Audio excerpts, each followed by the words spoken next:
And what's something you try to establish at this stage? I think there's two things, Kevin. First, we're trying to build our habits the right way, everything. From the way we practice, to the way we prepare for games, to the way we warm up, all of it. And then second of all, we're trying to figure out our rotations. Who's going to start, who's going to come off the bench, which groups work well together. It's an ongoing process. A lot of moving parts, you're right. And checking out Minnesota's opening lineup. Edwards on the wing. Oh, wow, what a great move inside. That is incredible. Wow, this is how explosive Edwards can be. He finishes with such force at the rim. Now, here's Antetokounmpo. Off to a good start as he hits his first shot attempt. If you give him an inch of space, he's going to make you pay.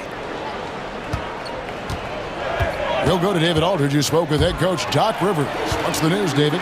And we talked about the bruising big man, Julius Randle. He told me Julius sets the tone for them with his physicality. So we have to try and match that. We can't let him bully his way into the lane and get to his spots. We have to make him uncomfortable. Kevin? Thanks, David. And helping the team space the floor there, Randle with so much more confidence now from the outside. And Giannis throws it down. He just powered that one down. One of the game's top dunkers. And in the first, a little over a minute and a half in. Edwards, that's good. Well, right there, Edwards uses the screen to create the space he needs. Here's Antetokounmpo. The Bucks keep it going. A new 14-second clock. Pass to Trent. Gobert against Middleton. And out of bounds as the Timberwolves gain possession. Let's take a look at last year's leading shot blockers. You don't want one of these guys in front of you when you're coming down the lane. Brook Lopez third. And shot blocking is the element of the game that I think he cares about the most. That's where he puts in that effort and energy. Timberwolves have gotten their first 3 shots to go in for him to start off this game. And that basket's going to count, folks. Gets the goaltending call right there. Man, that's a tough call for the refs to make there. I'm not sure it was on the way down, but that's how they saw it. So it's the Bucks now. They trail by 3. Even now, Stan in his late 30s, Mike Conley still able to perform at a very high level. Well, Kevin, his father was a gold medalist in track and field. So even as Mike Jr. has maybe lost a step, he's still able to compete athletically. Now, here's McDaniels. Following the miss by Giannis. Here's Gobert. Pass to Conley. Back to McDaniels. That's in there. Conley with the assist. And it just seems that every pass they make is leading to a score. Just great ball movement. Lopez up top. Lillard outside. And right away, they match it with a three-pointer of their own. A downright lethal three-point threat. Lillard is someone defenders must stay attached to if they want to have any impact. First team foul.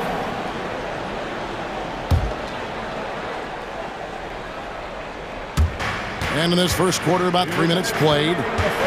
Here's Randle.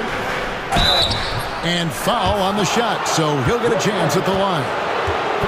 That's on Brook Lopez. And the defense of the Timberwolves stand as good as it gets. Well, Kevin, they can compete with anyone when it comes to size, not just up front, but on the wings. They're long and athletic, but it all comes down to execution, and they get it done. You know, one thing you have to admire about Randle is his hunger to get better. He is a real leader who leads by example.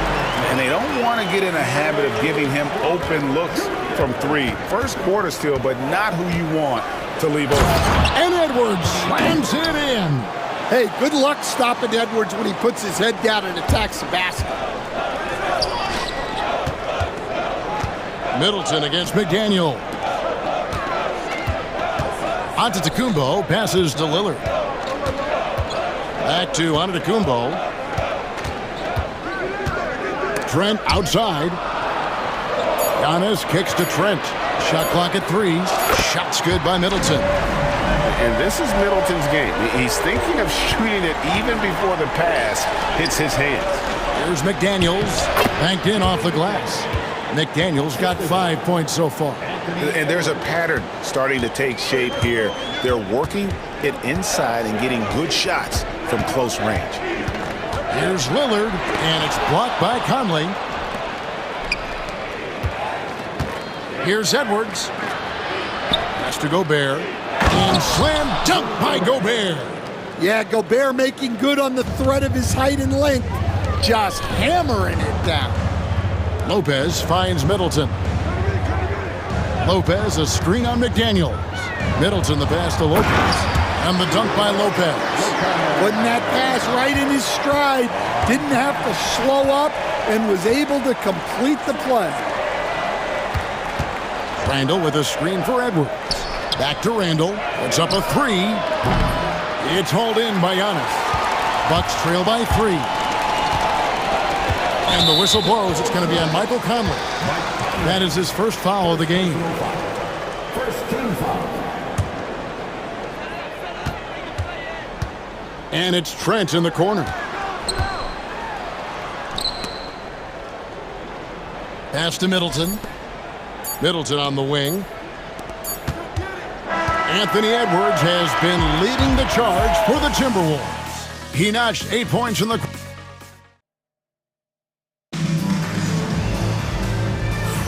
Some good action already in this one, but a fairly even matchup after the first quarter of play. All right, well, a look at how the points have been generated so far. Scoring breakdown for Minnesota. Well, their game plan has been very effective so far. They're working the ball inside, putting constant pressure on the defense. And another thing Coach will be thrilled with, the assist numbers, spreading the wealth and creating some offensive opportunities. And so Chris Finch calls for the timeout. He's ready to talk things through with the team. Let's take a moment to look at the 2K leaderboard and see last year's high-scoring teams. In fourth, the Bucks. I just loved how this team attacked their opponents. You could see their confidence grow as the year went on, and the points really started to pile up. They've got Taurean Prince. Smith is out there with Portis. And it's Green, and it's Lillard in at the point. That's the group for Milwaukee right now. That's a defender doing just enough to cause a miss on the layup. No good. That would have tied it. Minnesota leading by 3. Here's DiVincenzo. Pass to Reed. Alexander Walker with the ball. Off the mark there with the three-point shot. Rare you'll see him miss such an open look. And it's Lillard missing. Lillard's gotten just 1 of his 4 attempts from the floor tonight. And standing 6'9", Jaden McDaniels, possessing tremendous length for a perimeter defender. Yeah, Kevin, and he can really move his feet, too. Jaden McDaniels is clearly one of the best and most versatile perimeter defenders in the league. Known for his scoring, there, Lillard with a fantastic pass in that screen and roll. On the wing, DiVincenzo. Covered by Lillard. And here's Lillard. He brings it up for the Milwaukee Bucks. It's a 3-point game. Following this one, they get to host the Rockets. That'll be the second game of a 5-game homestand. Oh, going high to throw that one down. Sky high. Fantastic one-hand jam. DiVincenzo kicks to McDaniels. Here's Reed. Pass to Garza. A second chance effort. Here's Alexander Walker. No good from outside. Milwaukee has gone 0-2 from deep here in the second. First personal foul. First team foul. Here's Lillard. There's the lob to Portis. And stolen by DiVincenzo. Great job preventing that ball from coming into the post. Might have been an easy 2 if the defense wasn't there. Well, look, you want to put your guys in a position to succeed. McDaniels is more comfortable operating off the catch than he is initiating.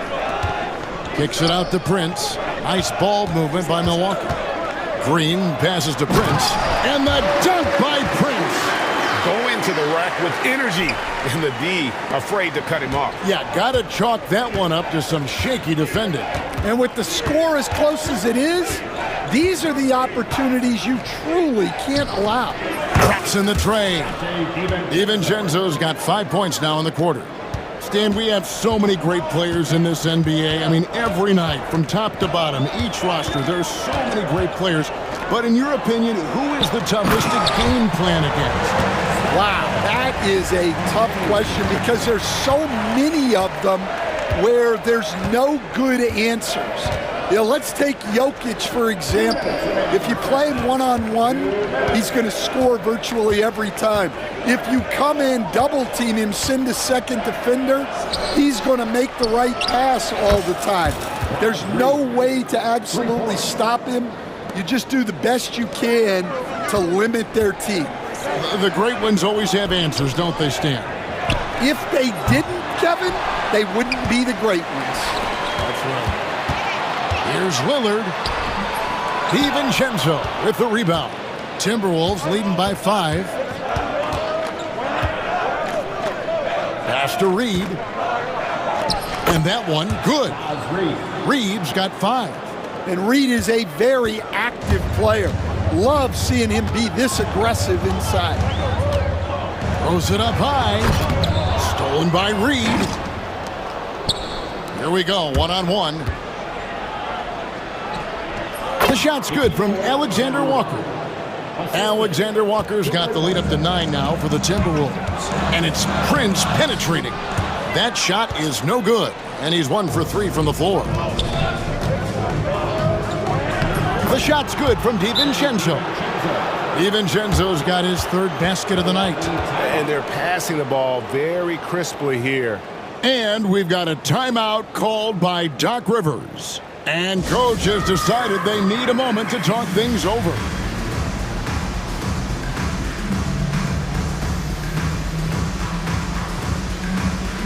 A new lineup here for the Bucks. And a change for the Timberwolves. Randall's checked in.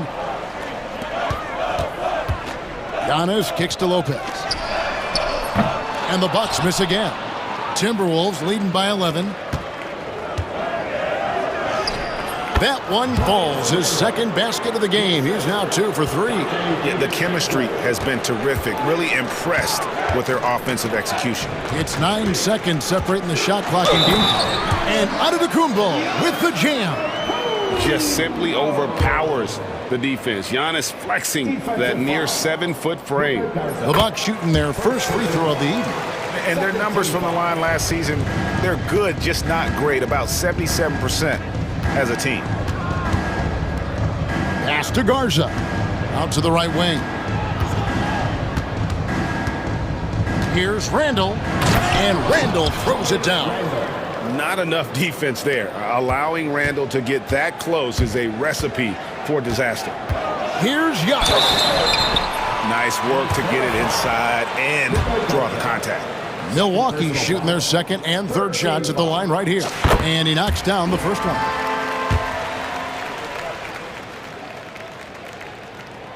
And both free throws good for Giannis. 5 seconds left in the first half. 3 seconds left. And so it's Minnesota with a 10-point lead. Some breathing room heading into the break. And thanks to their outstanding defense, the impact Damian Lillard has had on this game has been... Thanks so much, Dave, for the great interview. Don't go away, folks. We'll be back for the second half of basketball right after this.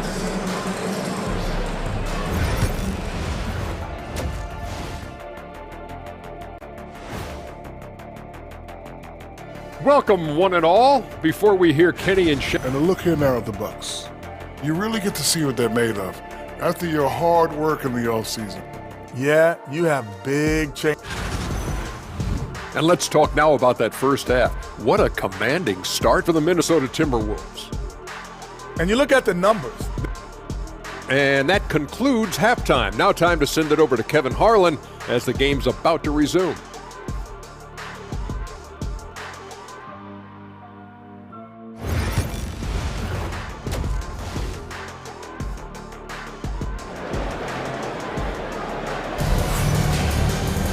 And if you're just joining us in this one, first half is in the books, one half to go.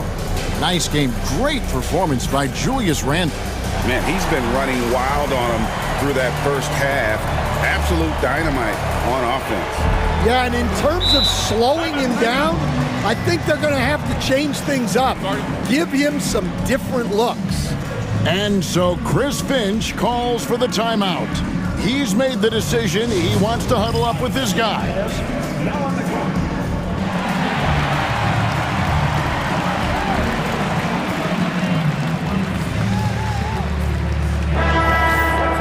Here on the 2K leaderboard are the rebounding leaders from a season ago.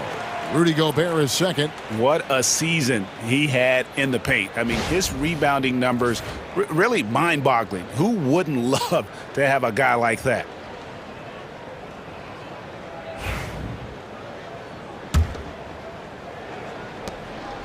And Randle has got the ball here for Minnesota. Next game for him, they'll take on the Raptors at Toronto. And that game will be game 2 of 3 straight on the road. So on the floor for Minnesota, Rudy Gobert is out there with Naz Reid. Then it's Jaden McDaniels. Then there's Edwards. And it's Randle in at the small forward. Right against McDaniel. Stolen by McDaniels. Fast break, Minnesota. No one near Edwards as he lets it fly. No good on the 3. Bucks trail by 12. Right now, let's send it over to the sidelines and get a report from David Aldridge. Kevin, Giannis Antetokounmpo is not one to puff out his chest and chase accolades. He said, I put the work in. That's how I get my confidence. I don't follow the media or my stats. What I know is that I put the work in. Try to be the best version of myself. And that focus has served him well. Kevin? It has. You know, his dedication, David, unquestioned. We appreciate the report. The first free throw is good. Hey, Stan, we've heard talk about players not heaving up a shot at the buzzer to protect their shooting percentage.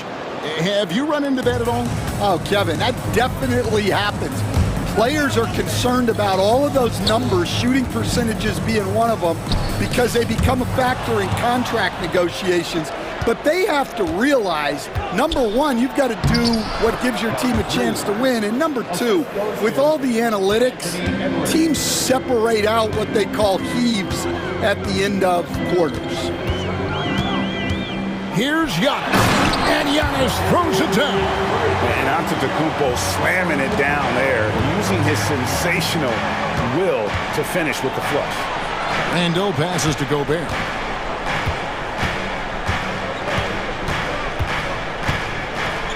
And slam dunk by Gobert. That is ferocious. You said it. That was ferocious. Middleton the pass to Antetokounmpo. Oh, Giannis punches it home. Every aspect of Giannis's game showing tonight, just unreal. Pass to McDaniels. Now Randle. And Randle throws it down. Yeah, his athleticism more than makes up for his lack of size. Allows him to compete even against bigger guys. And he's going to get whistled for that foul, G. That was intentional, but not exactly logical. How about pointless to foul there? I mean, I don't know where his head is, but it's not in the game. They are on fire right now. That's 4 straight makes. Edwards kicks to Reid. Timberwolves passing it around. Edwards with it, and it's Trent picking him up. 6 to shoot. Reid in the post. Guarded by Wright. Oh, and he misses the dunk. Bucks trail by 11. And Middleton the bucket on the assist by Giannis. Antetokounmpo's got 3 assists now in this one. The Timberwolves have gone 4 of 6 from the field since the start of the third. Really no idea why you're fouling in a situation like that. You know, maybe there's some bad blood between those two. And Doc Rivers has called a timeout.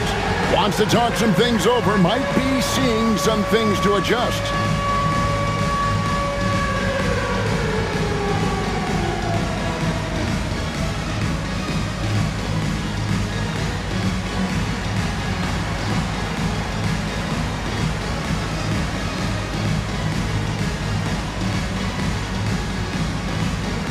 A new lineup here for the Timberwolves. While we have a chance, let's now take a look at the teams that top the league in shooting from beyond the arc. In the third spot, the Timberwolves. Well, their approach to shooting was phenomenal. They didn't force many threes, and when they got a good look, they drilled it. Here's Conley. No scoring in this one. And he drives in. There's the triple. And once again off the mark by Minnesota. Defensive breakdown there, and they got lucky. He's not going to miss too many of those. 1:36 left to play in the third.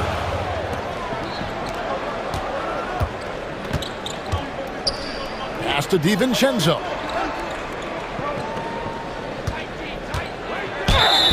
And that'll be 2 free throws coming up. Officials on the call with the foul. The Timberwolves shooting their 5th and 6th free throws of the game. No good on that one. No luck that time either. Bucks trail by 9. Outside Portis. 1:11 left in the third quarter. Lillard from outside. A rebound by the Timberwolves. 13 points was their biggest lead in the game. Here's DiVincenzo. Out to Conley. Here's Garza, guarded by Prince. And it's Alexander Walker in the corner. Hits it from three-point range. Alexander Walker's got 5 points so far. Well, the defense gave that away. He's a skilled shooter who you have to contest at the arc. And you see the leadership of Lillard in that sequence, keeping everyone involved, not looking to do it all himself, but creating for his teammate. 40 seconds left in the third. DiVincenzo with it, guarded now by Prince. Alexander Walker passes to Garza. One-on-one here. And the wide open shot from Green. And it's good. Assisting on the play was Lillard. Lillard's got 6 assists here tonight. Here's DiVincenzo. Pass to Alexander Walker. Here's Miller. From down in the low post, it goes. And the Timberwolves lead by 8. You love it when a big man has those soft hands. Rarely any problem converting that close to the rim. Here's Lillard. Back to Prince. It's stolen by DiVincenzo. And offensively, a great show for the fans through the first 3 quarters. It's been a And how about a look now at our assist of the game? Brought to you by State Farm. And he's always been the favorite to bag this honor. These kind of feeds are his bread and butter. Well, he's a consummate floor general, surveying the defense and delivering the pass on time and on target. Fourth quarter of action is upon us. Thanks as always for joining us. And so Chris Finch calls for the timeout. He's not taking any chances and wants to huddle him up right away. A moment now to hear from our sideline reporter, Hall of Famer David Aldridge. David. I was able to listen in on what Chris Finch told the team. He told them it's all about maintaining the lead. He told them he knows it's easy to get comfortable when you're in this position, but that they need to keep the pressure on. Guys? Thanks so much, David. The guard and off guard are Lillard and there's Giannis taking flight. And if you're looking to make a big play with the pass, you've got to love Giannis. He's a big target on those alley-oops. And it's a great finish! Oh, my. Wow, and that sort of showmanship is just deflating right now to a team trying to get back into a game like this. Ouch, Greg, that is definitely an emphasis jam. A big apostrophe or exclamation point, maybe even a question mark. Pass to Gobert. Now Edwards.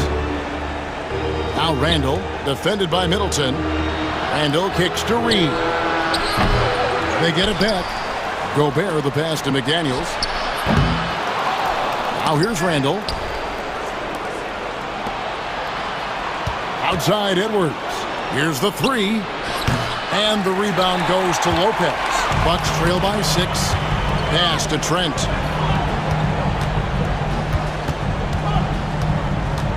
Back to Lopez. Reed against Lillard. 6 on the shot clock. Trent kicks to Lillard. Offline with his 3. And the great shooters know when they've got enough opening to go for the 3. I didn't think it was a bad choice on that possession. Reed misses. The Bucks have gone 2 of 3 from the field to get the fourth quarter started. The kick out to Antetokounmpo. And foul on the shot. He'll shoot 2 at the free throw line. Second personal foul. That's on Jaden McDaniels. Oh, Giannis getting the defender to bite. That's a patient move, earning himself a trip to the line. He doesn't get the second one. Timberwolves leading by 5. McDaniels passes to Gobert. Here's Reed into the lane. Pass to McDaniels. The Timberwolves working the ball around now. And Gobert kicks to Randall.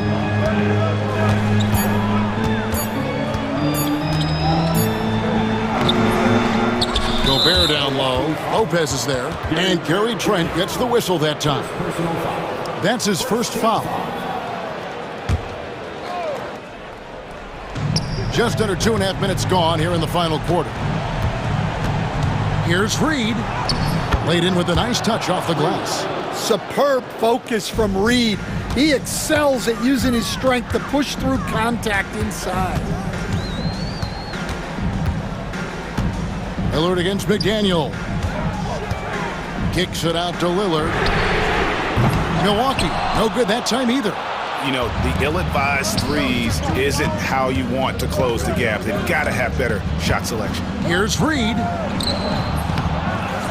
Over to the wing. Here's Randall. And it's in. Basket number 6 for him thus far. He has only missed 2 shots from the floor. And how about the touch there inside? And that's where Randall likes to get the ball, and you can see why. First personal foul. Third team foul. 1:56 left to play in the final quarter. The kick out to Antetokounmpo. Middleton outside. Lillard looking around. Just 5 to shoot. Looking to get back on track here. What effort from Randall putting in work on the defensive end. Here's McDaniels. And finished off by McDaniels. My goodness, that was absolutely filthy. Oh, nasty. This building is stud. He dug deep, Greg, into his bag of tricks there. From 20 feet out. Count that one, and the Minnesota lead has been cut to just 9 points on the basket from Lillard.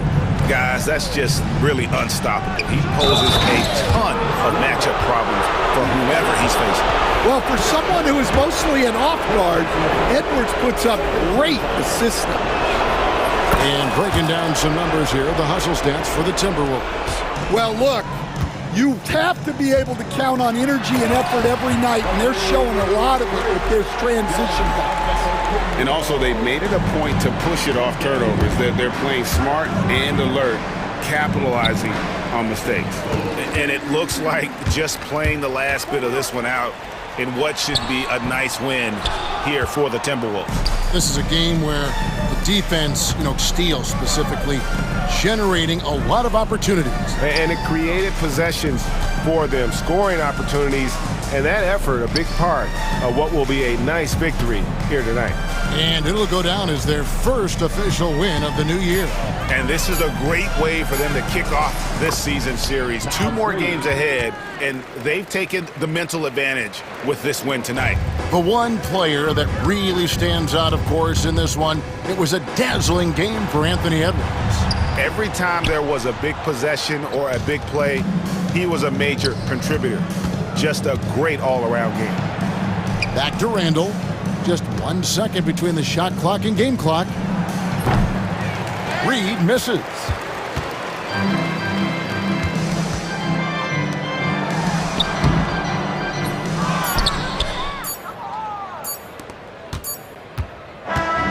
notification for guest 1. Trophy earned. Press the PS button for details. That concludes the first game of the NBA season. So, for Greg Anthony,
game of a brand new season.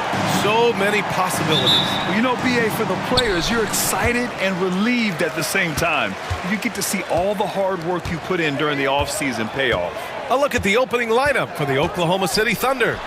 Shea and Caruso are the backcourt pair. In at forward, it's Dort and Williams. And it's Holmgren in at the 5, roaming the paint. Here's Gilgeous-Alexander. After the basket by Memphis on the other end. Puts one up from 19. Memphis with a rebound. Defense kind of rolled the dice there, and I'm a little surprised that it ended up going their way with the miss. And from the sideline, let's catch up with Allie. Taylor Jenkins gave me a few minutes to catch up with him. We were talking about Chet Holmgren, the versatility at both ends, and Coach pointed out one thing in particular, saying that Chet has the ability to create for himself. He's a tremendous ball handler for his size. He has great footwork, and he stays on balance. He knows it's going to take a team effort defensively. And Allie, thank you for that. Caruso outside. Dort, the pass to Gilgeous-Alexander.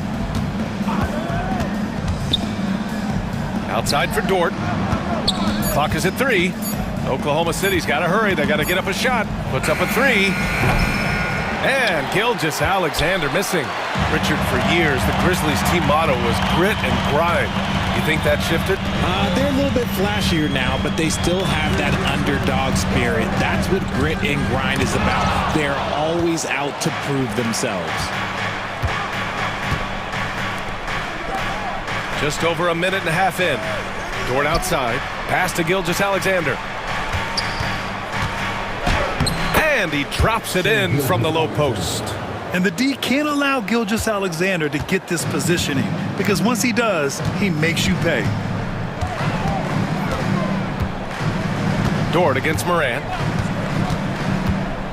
Kicks it out to Jackson. Connects from downtown. You don't want to let him get into a rhythm from out there.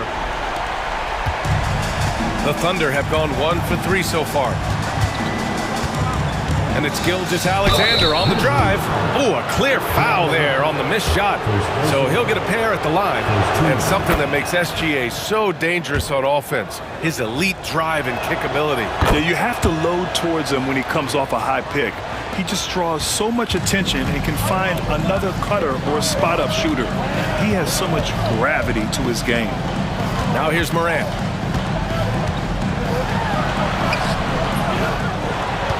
The kick out to Williams.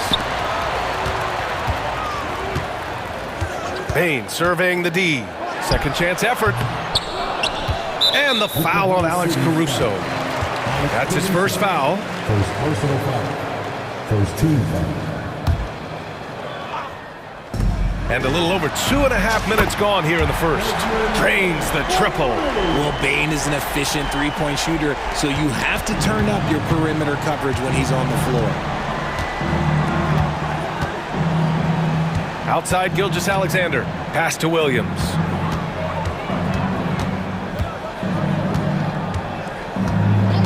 Dort, a screen on Jackson. Just 5 on the clock. Outside Gilgeous-Alexander. He drains it as the shot clock ticks down. Gilgeous-Alexander's got 6. Don't judge Holmgren by his size.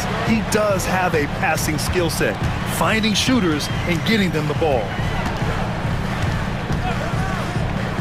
Morant, the pass to Jackson. Good, and the setup by Morant. Jackson's got his second basket of the night. Their offense looking like a well-oiled machine. Gilgeous-Alexander against Morant. Outside Gilgeous-Alexander. Pass to Williams. The 3. He buries it from 3. A shot that Williams continues to work on. You love seeing these type of results. Kicks it out to Bane. The 3 is up. Williams misses. Thunder trail by 3. Outside, Williams. And he's going for the lob! And so it's Memphis with it. End of quarter management here. They can go 2 for 1. Make the math work in your favor. Jackson with a screen on Dort. To the inside. And the dunk by Jackson. Goodness, Jackson off the sweet pass. Throw it up to him. Jaren knows what to do. On the wing, Caruso. Outside, Williams. And it goes out of bounds. Last touch by Williams.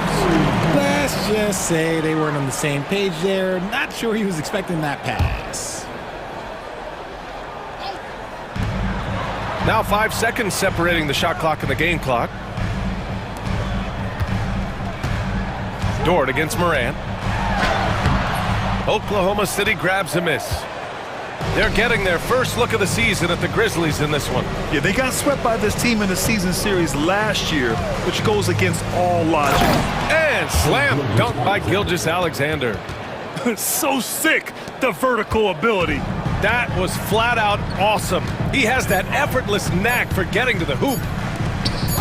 Here's Edie, and it's good.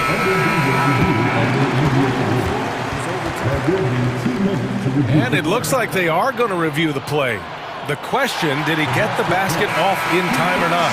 And the video is going to be sent to the officials from the replay center in Secaucus. And so both teams trading buckets as we end the first quarter. It's the Grizzlies up by 3. And back to the start of the second quarter in just a moment. And it's been a pretty even game here after one quarter of play. And let's quickly break down the game we've seen from Memphis. Well, clearly they played well in the first period because of their selfless attitude. They're playing for one another and focusing on making winning plays. You love to see it. On the floor for Oklahoma City, getting going in the second. Inside, we got Williams and Holmgren. Case and Wallace out there with Alex Caruso. And it's Dort in at the 3. Pass to Jackson. Fires the 3. And it's Holmgren with a rebound. Oklahoma City trailing. Caruso with it, still without a bucket. Let's check in with our reporter, Allie LaForce. Hey, Brian, Chet Holmgren said, quote, "It's exciting to have this sort of success early on because it's just rare for young teams, but at the same time, we cannot let it distract us from how much better we have to get. Hopefully, we have a long runway together to figure things out." Brian? A chance for great things, Allie. Thanks for that. Finishing through contact always fires you up. Smart is really just their spark. Holmgren with it. Guarded now by Smart. Back to Holmgren. Dort outside. On the wing, Caruso. Pass to Wallace. And Clark with a block. And here's Jackson. Takes it inside. Banked it in off the glass. Jackson's got his first points of the night. You know, they're really being bullied right now defensively. 8 of the last 10 points have come from inside. And we're a little over a minute and a half into the second quarter. And they call an illegal screen here. And you played for several different coaches with very different philosophies, Grant. Did you have a favorite system? Well, you know, VA, I did. I played 19 years, a number of different coaches. But the 8 seconds or less offense back when I was with the Suns as a player, you want to run. And honestly, it's so much fun getting up and down the court like that. Smart against Dort. Clock at 6. Smart passes to Aldama. Shot from 16. And it's Smart missing. And we've got a timeout called by Mark Dagnall. He wants to review the game plan.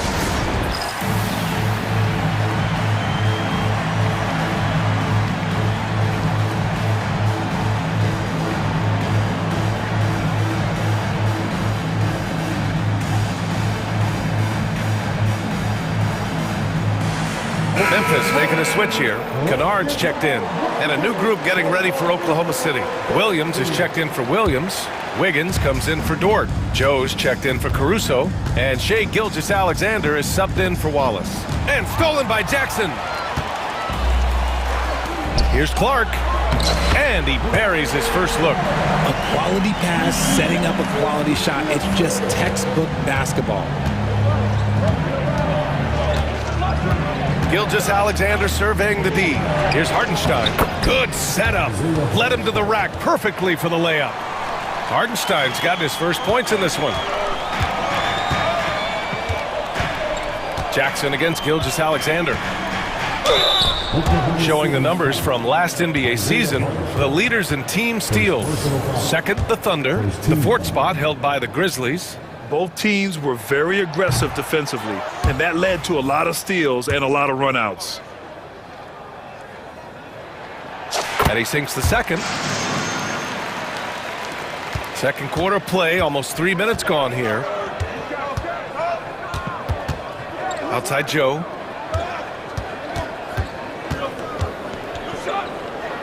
Pass to Wiggins.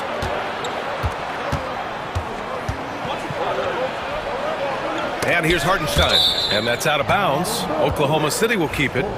Great read to get a hand in there and disrupt the play. Yeah, I think he was hoping to maybe even get the steal, but I agree. He still got a good outcome. And the basket by Joe. Obviously, this guy has a talent for scoring, able to problem solve for whatever the defense tosses at him. Gilgeous-Alexander against Jackson. And the dunk by Jackson. Can you say immediate entry into the highlight reel? Woo, what a dunk, B.A. It's showtime now, man. They've built up a lead, and they're starting to rub it in. And stolen by Clark. Williams passes to Joe. And it's Oklahoma City scoring again. Oh, nice feed. On time and on target. Nice shot by Kennard. And force-feeding the ball inside. I mean, no reason to go away from what's working. And we've got a timeout called by Mark Daigneault. He wants to make sure everybody's on the same page.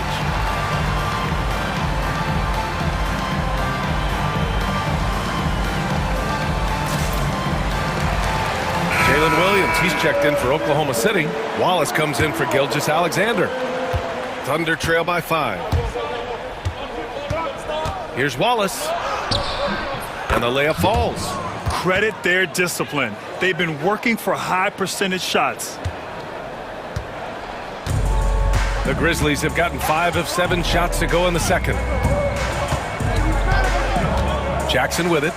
Guarded now by Williams. Aldama, no good. And Oklahoma City shooting an out-of-this-world 77%. And he lobs it up top. It's stolen by Smart. Clark outside. Kennard outside. Back to Clark. Ooh, anticipated the pass. It's a turnover. Just 1 second separating the shot clock and the game clock. Now here's Joe, defended by Kennard. Joe, the pass to Wallace, stolen by Kennard. And now the Grizzlies on the run. Jackson, right side. And so a close game as we wrap up the first half of play. Memphis ahead, up 3. And we'll be right back after halftime to get the third quarter underway.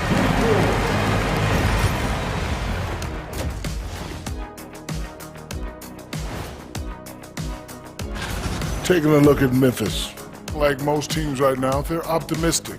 We'll see how they handle the first couple of games. Yeah, Changing gears now. Fellas, we need to talk about how dominant Ja Morant looked in that first half. He's been looking for a shot. And that's a wrap on.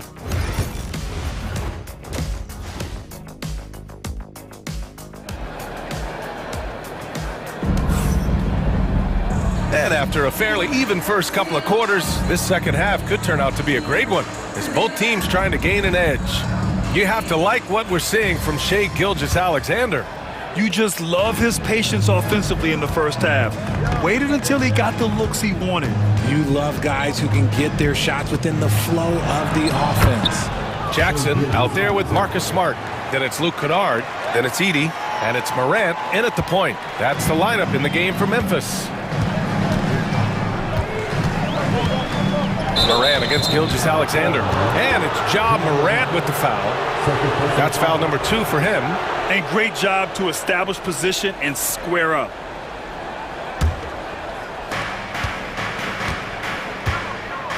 Now Gilgeous-Alexander.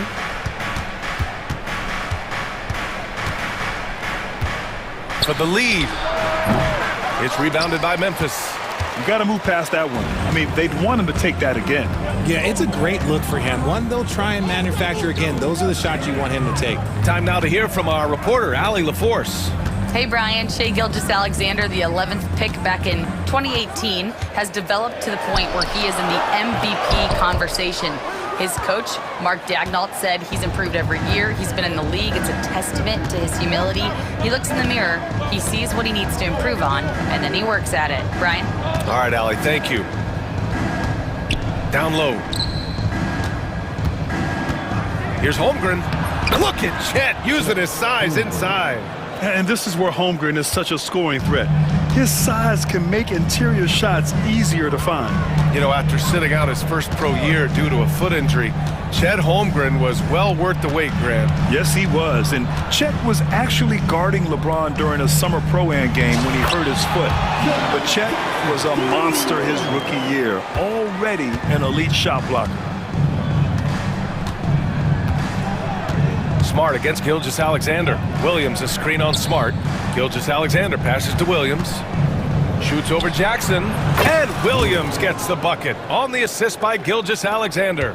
A 6'6" playmaker, SGA has a great view of the floor. Kennard outside.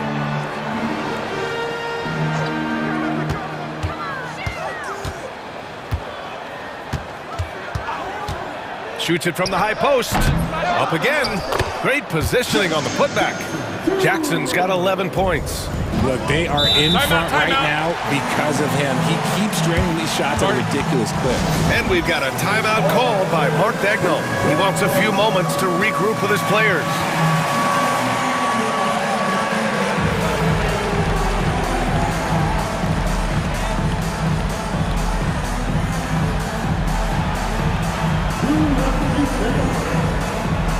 Williams is checked in for Memphis. Bain comes in for Kennard. Let's see how last year's top scorers stack up on the 2K leaderboard. In the third spot, Shai Gilgeous-Alexander. This is a guy who never took a night off. You look at his numbers and you know that he put in a tremendous effort every single game. Hartenstein with a screen on Williams. Gilgeous-Alexander no good. And sometimes on defense, you can just get lucky. Kicks it out to Bain. And a great assist by Morant as that one goes. Morant's got 5 assists in the game. And you see the unselfishness from Morant, wanting to share that ball with any open teammate. Here's Joe. And another miss by Oklahoma City. Grizzlies lead by 3. Outside Morant. They set the pick. Ja slithers his way in. Oh, there's Morant with the slam. And when Morant takes off towards the basket, look, you're already done. You've already lost because that's how he makes his living. Caruso outside. Joe on the wing. The 3. No luck on that one. The Grizzlies have gone 4 of 6 from the floor in this third quarter. Jackson with a screen on Caruso. To the middle, deflects the pass, and it goes out of bounds. Last touch by Williams. And Mark Dagnall has called a timeout. He's going to gather the troops and talk it over. And Richardson's bursting onto the scene. Bain has been nothing short of spectacular. Bain was a steal with the 30th pick. He's added to his game each year. And now, look, he's one of the better two-way wings in the league. So for Oklahoma City, Jalen Williams, he's checked in for Williams, and it's Wallace in for Gilgeous-Alexander. Just over 3.5 minutes through the third. Jackson, the pass to Aldama. Ooh, good finish at the rack off the slick feed. Aldama's got his first bucket in this one. And adding to this lead right now, riding a wave of momentum. Yeah, they've locked in during this stretch. If they keep it up, their lead will only continue to grow. Bain against Caruso, and the officials will call the illegal screen here. You're not going to fool the officials too often on an illegal screen. That's a very avoidable turnover. You gotta focus on the details. Outside, Williams. Will it go? Knocks down the long J. Williams has got 5 points now in the quarter. And the vision is far past his years. Williams with great decision-making. And it's Jackson on the take. Up and in on the layup. And the Grizzlies lead by 6. Hey, they're just getting pushed around inside. Outside, Williams. Back to Caruso. The 3 ball. Hardenstein passes to Williams. 9 seconds separating the shot clock and game clock. Fires from deep. Memphis with a rebound. Next up on the schedule, the Nuggets, a home game. And that's the 3rd game out of 4 at home for them. Clark with a screen on Caruso. Bain. Can't nail the jumper. And unlike some other guys, missing a wide open look won't hurt his confidence at all. And not so fast. 2 minutes are allowed to review the request. Make sure they got it right before we go to the 4th. And of course, they want to make sure it was the right call, but I'm not sure how much it'll impact this game. We'll see. And so it's the Memphis Grizzlies with a 6-point lead. And it's time to bring up the State Farm assist of the game. You have to love his unselfishness and ability to make those around him better. He does do a great job steering the ship for them out there and keeping the offense clicking. Well, this has been a great contest so far. I imagine the 4th quarter could have more action in store for us. Taking a look at the Thunder. Shea and Caruso are the backcourt pair. Inside, we got Williams and Holmgren, and it's Dort in at the small forward position. A high percentage look for Bain. He gets to his spot and just nails it. Williams against Gilgeous-Alexander. Williams passes to Dort. Outside Gilgeous-Alexander. Takes a 3. Great touch from deep, Gilgeous-Alexander. Outside, inside, in between, it doesn't matter. SGA is lethal. And we've got a timeout from Taylor Jenkins. He's looking to make some very important adjustments here.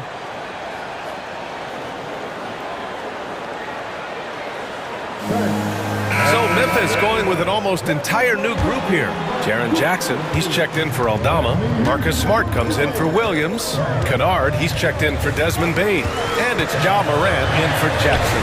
A chance here to catch up with Allie from the sideline. Hey guys, I had a chance to find out what Taylor Jenkins was discussing with his players. Well, coach is thrilled with their 3-point shooting, saying in the huddle, guys, let's keep it up. Continue to shoot it from deep. It's working. They've been on fire from distance so far. As always, Allie, we thank you. Smart looking around. Clark outside. Clark with a screen on Holmgren. Morant, the pass to Clark. Hey, if you can't block it, sending him to the line can be the next best thing. First team foul. And the first one at the line is good. And Clark drops them both. And so it's Caruso who brings up the ball for OKC. 9-point game. Williams passes to Gilgeous-Alexander. Back to Williams. And they'll get another chance. Pass to Gilgeous-Alexander. Second shot opportunity. The Grizzlies pull it in. That's their plan, to get him an opportunity to finish in tight. That's a miss they can live with. Moran against Gilgeous-Alexander. Rejected by Holmgren. Wow, I mean, the 7'6" wingspan coming in handy.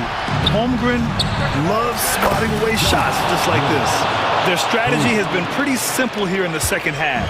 Attack from 3-point range. And you see this so much more nowadays in the NBA. Teams putting a larger emphasis on jacking up threes. And I think it's time to put multiple bodies on it. And a moment to check out the scoring breakdown for the Grizzlies. You've got to be impressed with how assertive they are on offense, continuing to cut hard to the rim time and time again. They've also been striking from mid-range with great consistency tonight. They just owned that part of the floor in this one. Gilgeous-Alexander passes to Dort. Caruso outside. Here's Williams driving to the basket. The rebound by Jackson. Jackson's got 4 rebounds in the game. Memphis leading by 9. Out left to the wing. Moran against Gilgeous-Alexander. And he makes it. Moran's got 9 points now in the second half. And if you're wondering what makes Ja so special, it's his ability to take over games all by himself. And Williams punches it home. Well, I guess we could give him credit for not getting discouraged. They're still playing hard. He's doing his job out there. Up top, Morant. Dort defending. Morant, the pass to Jackson. Back to Morant. Jackson with a screen on Dort. 5 to shoot. And there's Jackson on the assist by Morant.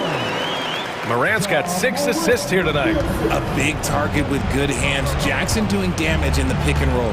From deep, Gilgeous-Alexander. That one is off. The Grizzlies have gotten 5 of 6 shots to go in the fourth. Pass to Jackson. Outside Morant.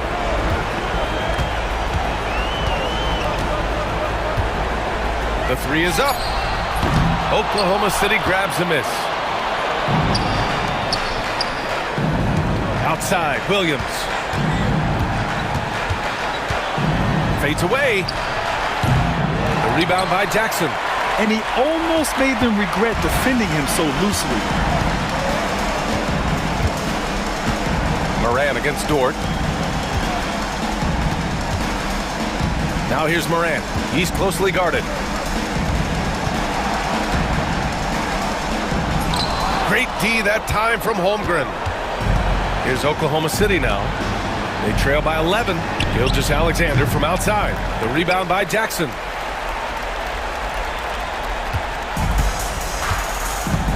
Just let the clock run out. Hey, it's time to celebrate. Now here's Morant.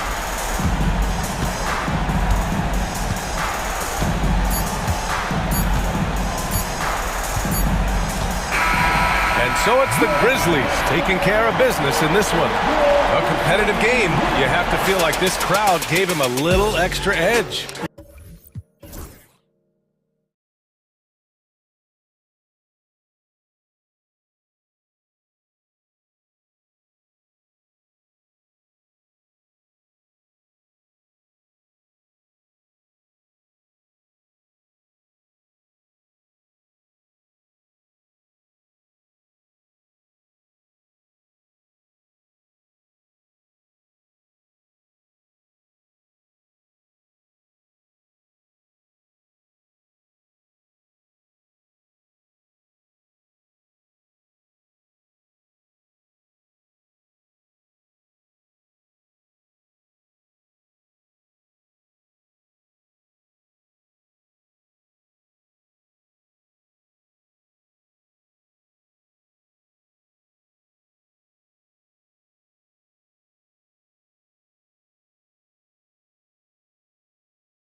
the season strong.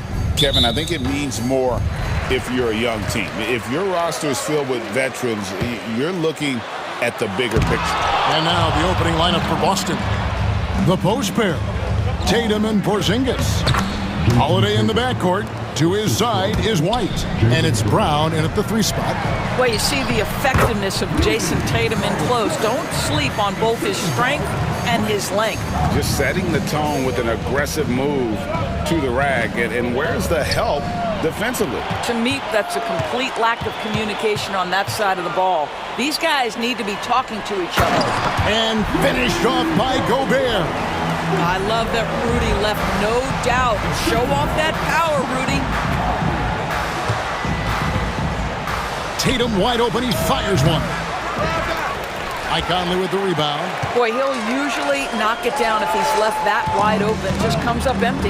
Edwards drives in, and Edwards slams it in. This guy is so explosive. Anthony Edwards off the bounce. My goodness.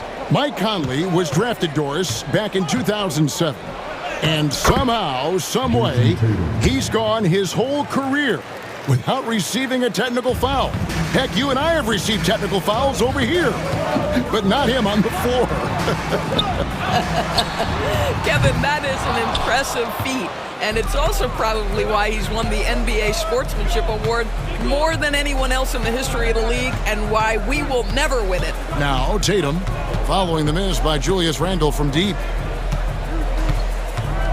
Out to Porzingis, pass to Holiday, lock at 6. The shot goes in, first shot, first basket. Yeah, because of his frame, Holiday can do some of his best work on the interior. Randle finds Edwards.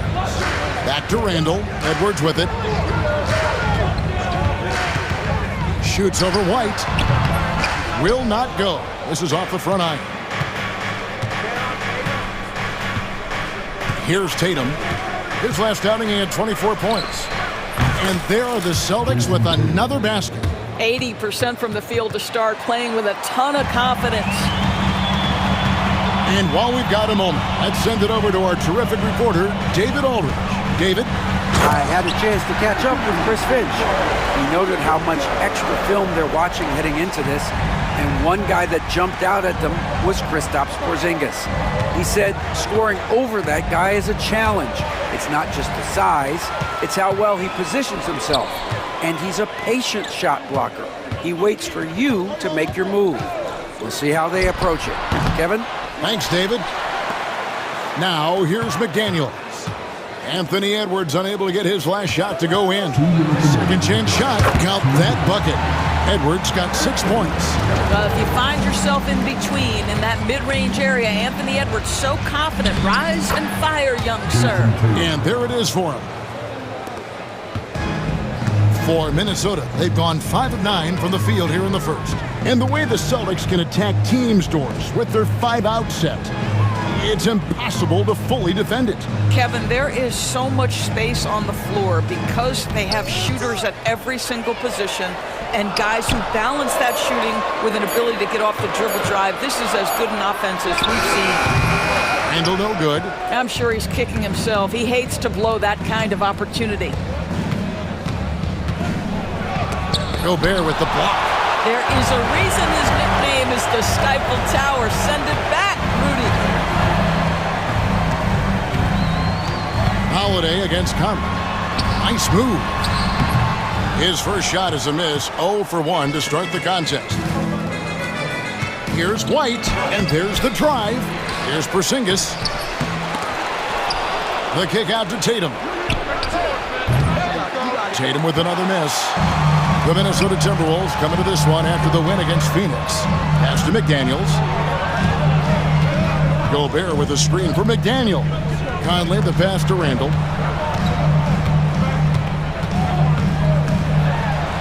And Randle throws it down. Well, if the basket is within reach, Julius Randle understands how to finish. On the wing, Holiday. Covered by Conley. To the middle. It's stolen by Gobert. Now here's McDaniels. Nothing on the board.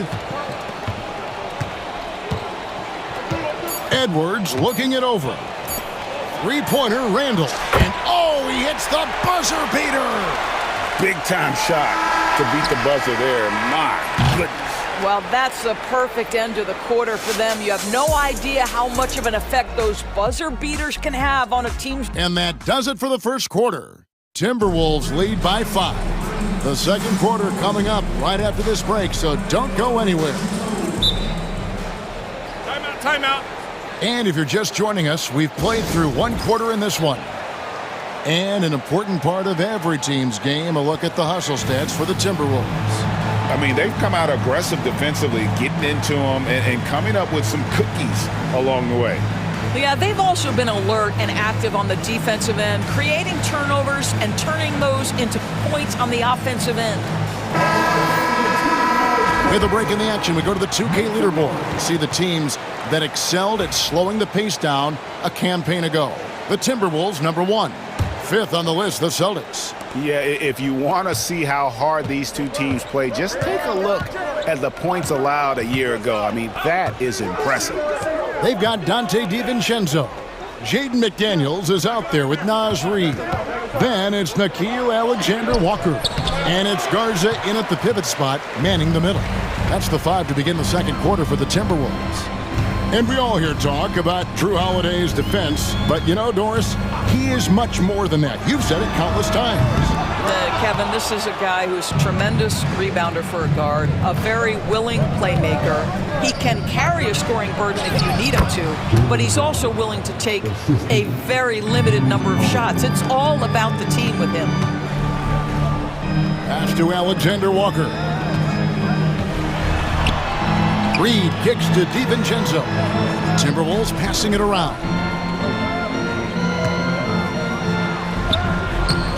Good work defensively by Horford. That's the kind of D you need when he's got the ball near the hoop. They were all over. And now we've got some time to check in from the sidelines. You got for us, DA?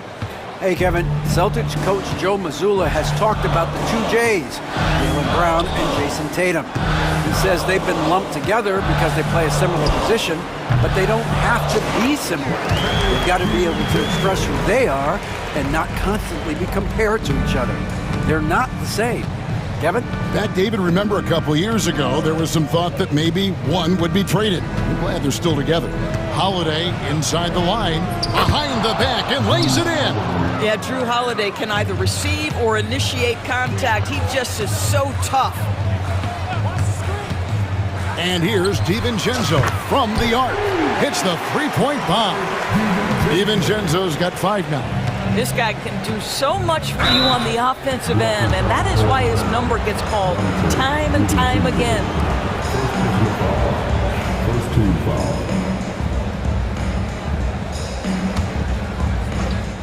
We're now about 2 minutes into the second quarter. Fouled beyond the arc, and he almost hit the shot. He'll go to the line for 3.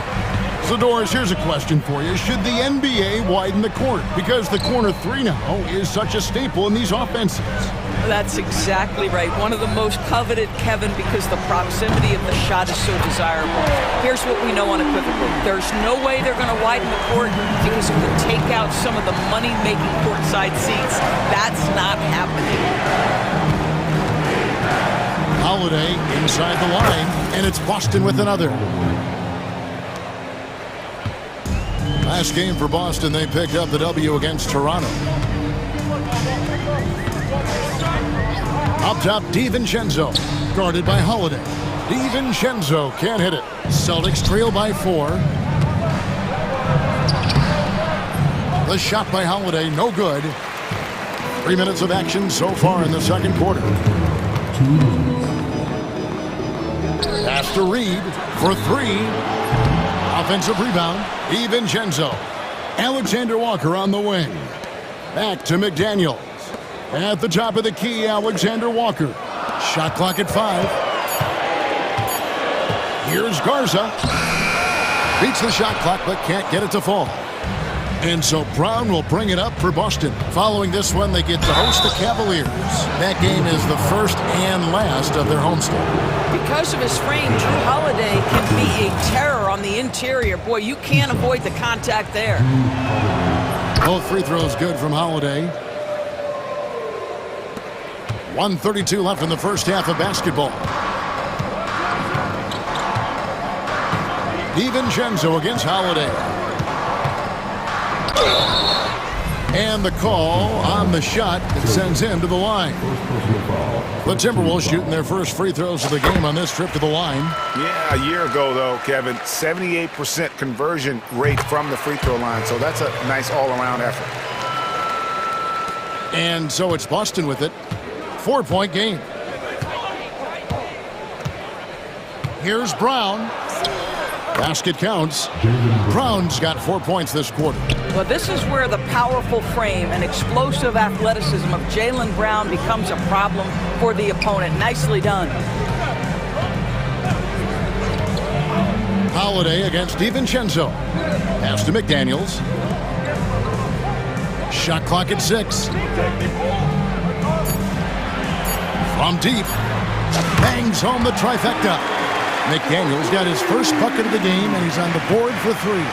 And great job from beyond the arc this quarter. They are now shooting the 3 at almost 60% for the game. Springer the pass to Horford. Floats it up for Horford. Holiday finds Horford. Rebounded by the Timberwolves. Boy, with his shot not falling right now, it might be time to look in a different direction. See if you can get your teammates started. Just 1 second between the shot clock and game clock. There's the pass to DiVincenzo. Here's the screen. Pass to Reed. The Timberwolves need to get a shot off here. And they force the shot clock violation. Great D.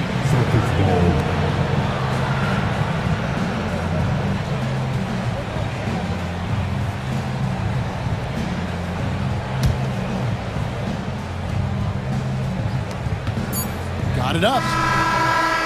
Unable to get that one. Dante DiVincenzo. He's been the guy making things happen for Minnesota. He got into double digits for the quarter with 10 points total. We'll take a quick break and then back to the action here.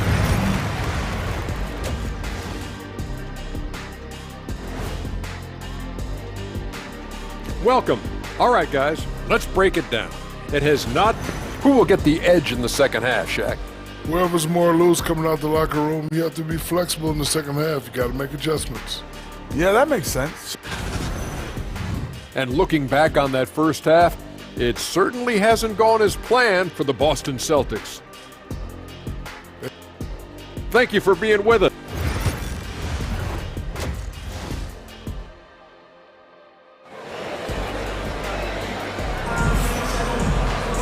And in that first half, we saw a pretty tight battle. We'll soon find out what sort of adjustments were discussed during the half. Nice game. Great performance by Dante DiVincenzo. And how about the amount he's contributing in the scoring column through 2 quarters? He has been terrific. And one would expect that the defense made some adjustments at halftime, but he has the ability to answer right back. And so Chris Finch calls for the timeout. He's going to have a discussion here on the sideline. With the break in the action, we've got a chance now to look at last year's top rebounders. Rudy Gobert is second. What a season he had in the paint. I mean, his rebounding numbers, really mind-boggling. Who wouldn't love to have a guy like that? On the court for the Celtics, the guards are Pritchard and White. The post pair, Tatum and Porzingis. And it's Hauser in at the 3 side. Almost inescapable, that 7'9" wingspan. Send it back, big Rudy Gobert. And a quick look at how the Minnesota Timberwolves schedule is shaping up. On Thursday, they'll tip off a road trip in Toronto where they'll take on the Raptors. And then on Sunday, they'll go up against Kristaps Porzingis and the Boston Celtics. And for that matchup against the Rockets, it's going to be game number 4 for them during the start of this NBA campaign. They'll want to get off to a hot start to the year. And now the latest from our reporter, David Aldridge. Kevin, thanks. Well, there's plenty of scorers on the Celtics, but Jason Tatum says, I'm going to get my shots. It's just about trusting the process. From experience, I understand that I'm good enough that I can relax and defer a little bit. Then in the fourth, I can score 20 in the quarter. Kevin, it sounds like he's figured it all out. Thank you so much. You know, he can take over at any time, and it's fun to watch. DA, we thank you for that. Here's Reed. And it's good with time running down on the shot clock. And now a 7-point Minnesota lead. Hauser the pass to Pritchard. Again, the miss by the Celtics. Well, I guarantee you this is not what they talked about in the locker room. 0 for 3 and looking lost. Out to Edwards. No one near Randall as he lets it go. Buries the long-range jumper. Randall's got the lead up to 10 now for Minnesota. Just over a minute and a half have passed here in the third quarter. And that one off the back of the rim and in. Well, their first basket in 4 tries. Can that trigger a little bit of good shooting here? We'll find out.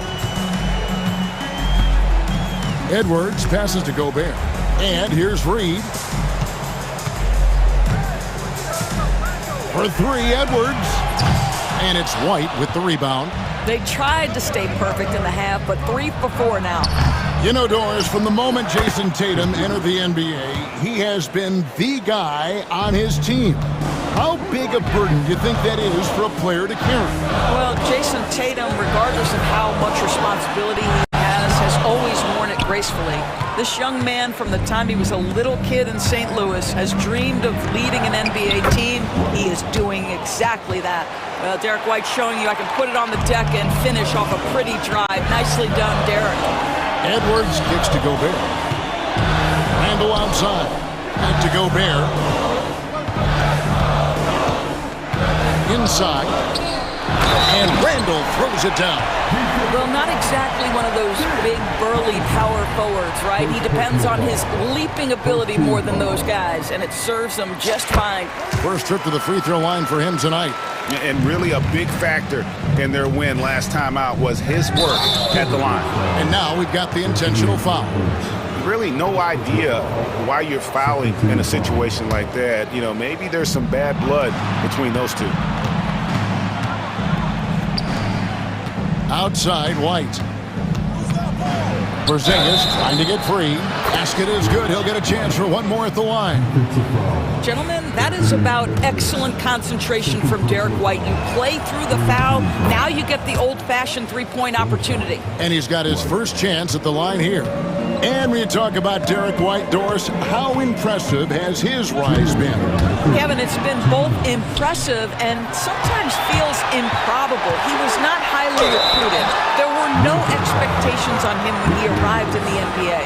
This guy has turned himself into one of the premier defenders from the guard spot, an excellent shot blocker, and so rock steady as a ball handler on the offensive end.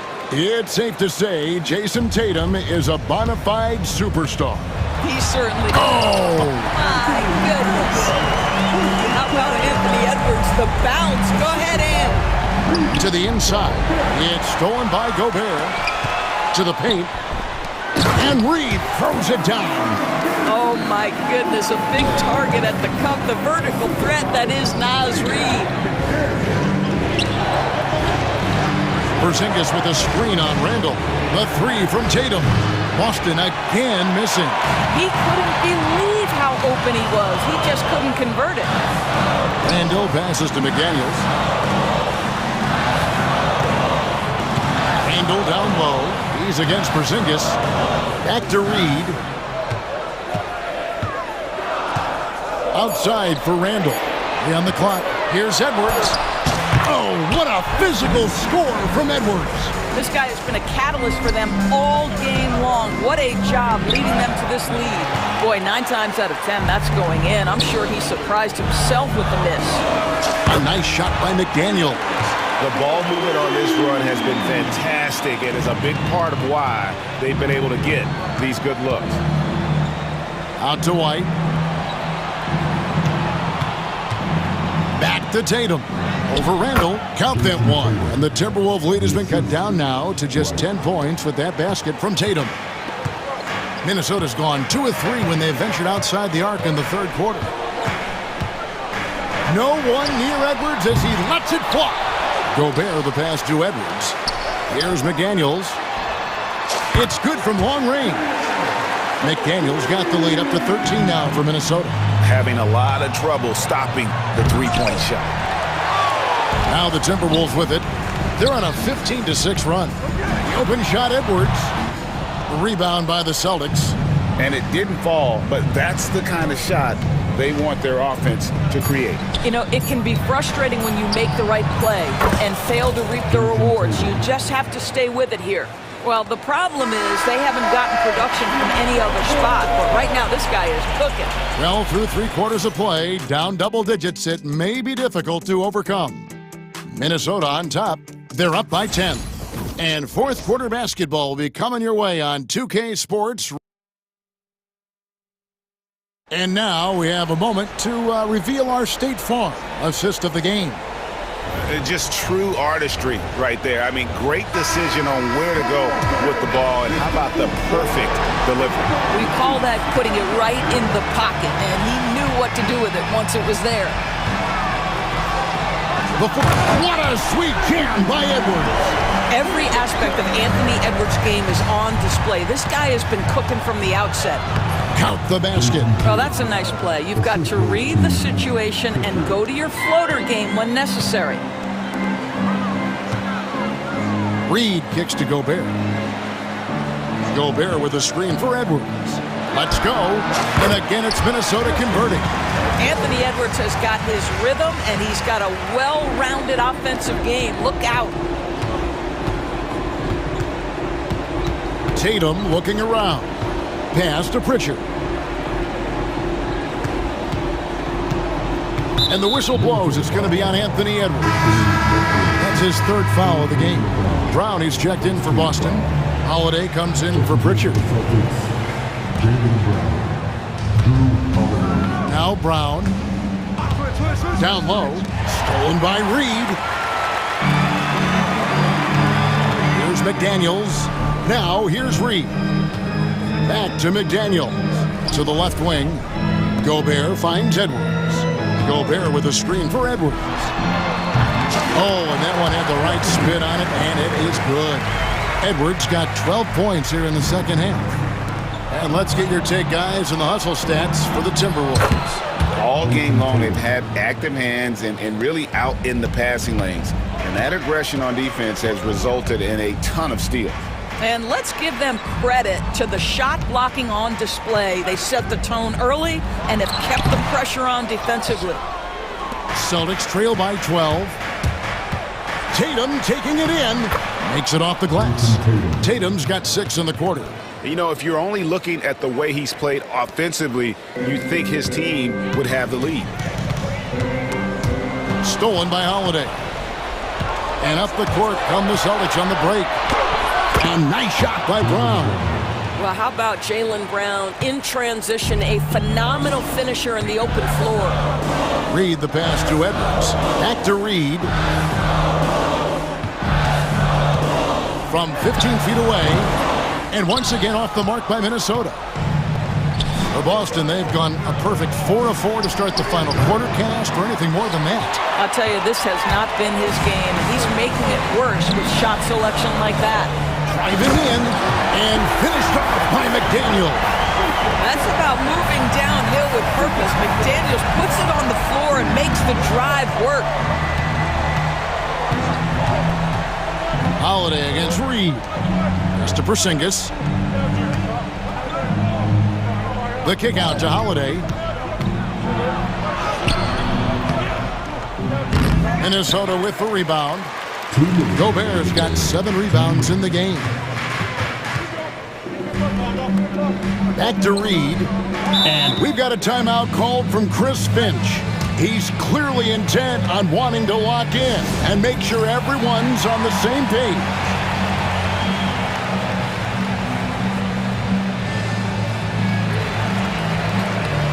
Al Horford, he's checked in for Porzingis. And the latest now from our sideline reporter, David Aldridge. David, it's all yours. Take it away. Hey guys, here's what Chris Finch went over with his guys during the break. Now they've been happy with the way the team is shooting. He reminded players to keep taking those threes, that they've had some clean looks. That three goes in, it's always a welcome sight. Guys? Thank you, David. Looking to get it going. Holiday gets the bucket. Yeah, because of his size and skill, once Drew Holiday gets in the open floor, look out. Timberwolves leading by 8. Randall finds Edwards. Reed with a screen for Edwards.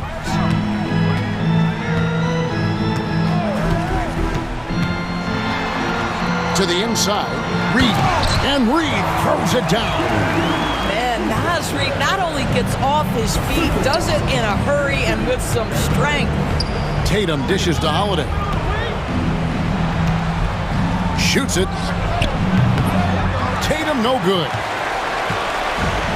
Minnesota's gone downtown 13 times in this game, and they're just over 50%. 7 of 13 on threes.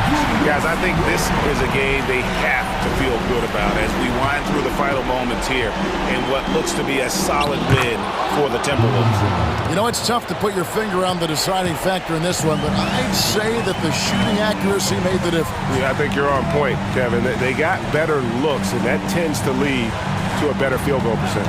And it'll go down as their first official win of the new year. And once it becomes official, this win gives them a nice confidence boost against this team. They'll face them twice more this season. And as usual, some excellent work tonight in what was a quality big impact game for Anthony Edwards. Boy, forget about his stats for a second, right? What impressed me most was his stamina. It seemed like he was involved in every play. And with that kind of activity, I don't know how you don't wear down. He was all alone on that one. And the Timberwolves lead by 10. Convincing lead with very little time remaining. The fans are pumped. Well, they're getting ready to celebrate, no doubt. They know it's theirs to lose at this point. Yeah, credit Holiday for getting to the line on that one. With his quickness and length, I'd like to see him do that more often. 12 seconds left in the fourth quarter.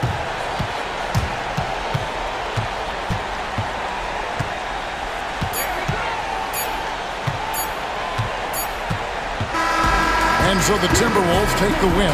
Some good competition, but the hometown advantage and their ability to stay focused, I think, made the difference. Yeah, and the first step in becoming a good team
And it's opening night. Great to be here with you, Clark. Always great to be with you as well, BA. And this is perhaps my favorite night of the year when you talk about the NBA opening night. So much excitement, so much anticipation, and we know the rest of the season will deliver. Now let's take a look at the Bucks opening lineup.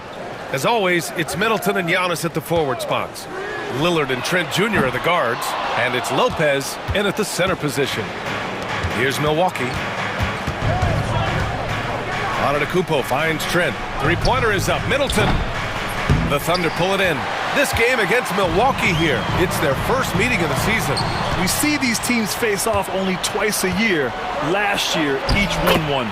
Really easy to tell that this is an important game. I mean, I don't know if the crowd will get a chance to take a breath in this one.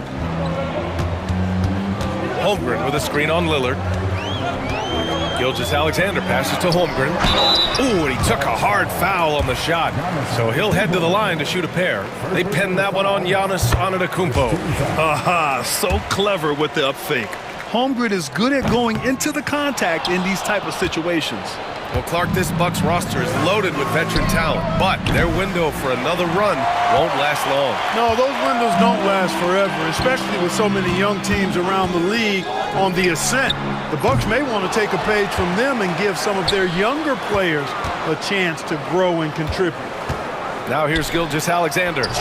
Last game out, 36 points for him. Yeah, and Gilgeous-Alexander is a fighter, someone that challenges the defense and bullies his way through contact.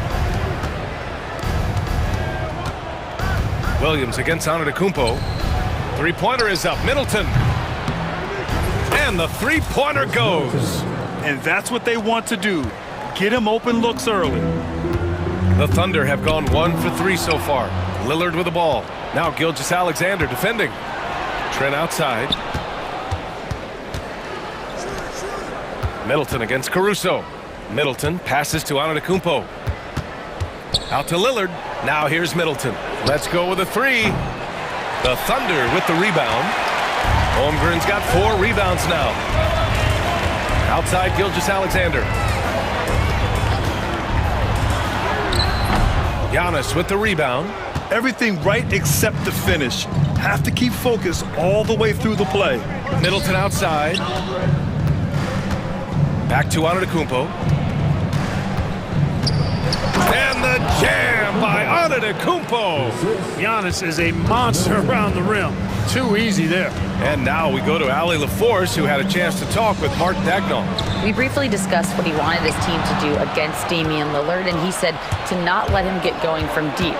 Once his three ball is falling, everything else becomes easier for him, so we have to talk out there on the perimeter. So expect to see a lot of defensive activity near the three-point line tonight, guys. All right, appreciate it, Ali. All right, guys, let's get your take on the hustle stats for the Bucks. They've really been disruptive on the defensive end, forcing turnovers and turning those turnovers into points at the other end. And I've also liked how they've attacked the opposition off of turnovers. I mean, just making them pay for every mistake out there. And the foul on Alex Caruso. That's his first foul. First personal foul. First team foul.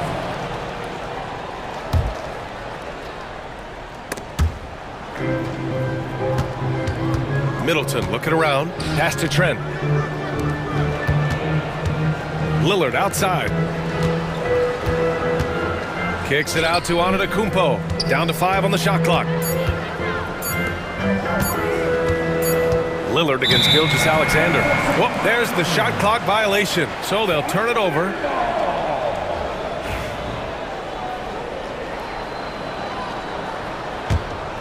Thunder trail by 4. Williams from long range. And again, Oklahoma City with a triple. Well, you got to be able to shoot fast in the league. So it's nice to see Williams doesn't need a lot of setup time. And the jam by Antetokounmpo. He put a little flair on that one. Yes, he did. Man, he's a strong finisher, huh? Not when he can throw it down like that. Boom! Now here's Williams. 27 points his last game. 6 on the shot clock. Outside for Gilgeous-Alexander. Releases. It's Milwaukee with a rebound. So far this quarter, he's been out of sync and might be pressing right now. Lillard finds Antetokounmpo.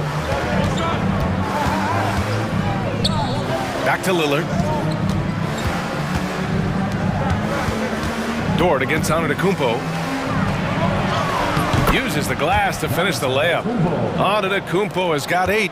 Perfect from the field this quarter. Gotta wonder how long he can sustain it. 1 second separating the shot clock and the game clock. Holmgren with a screen on Lillard. And he lobs it up to the rim. Stolen by Middleton. Antetokounmpo inside. And yep, it's good.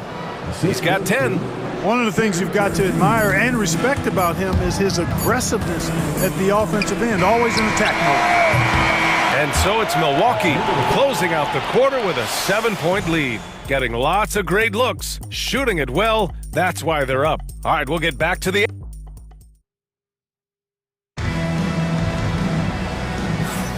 If you're just joining us, we played through 1 quarter in this one. All right, what stands out to you from Milwaukee in this one? Well, their offense is clicking so far, capturing the momentum here early on. Yeah, you know, I agree. No warm-up needed. They came in on fire and have already built a nice lead. Here's Wright. 7-point game, biggest lead so far. In it forward, it's Dort and Williams. Alex Caruso is out there with Cason Wallace. And it's Hartenstein in at the 5, roaming the paint. That's the lineup for Oklahoma City. And now, almost all their points coming from the paint. Williams with the screen to the paint. Releases. Nails the baby hook. And their offense seems to be coming around. Now they're shooting upwards of 50% from the field. And, you know, that's a really good sign. I mean, they stumbled out of the gate, but they're starting to look a little better now and regaining some ground. Doesn't have to break his momentum at all to catch the pass. Back to Caruso. Pass to Wallace. They get the rebound. And here is Williams. Wallace outside.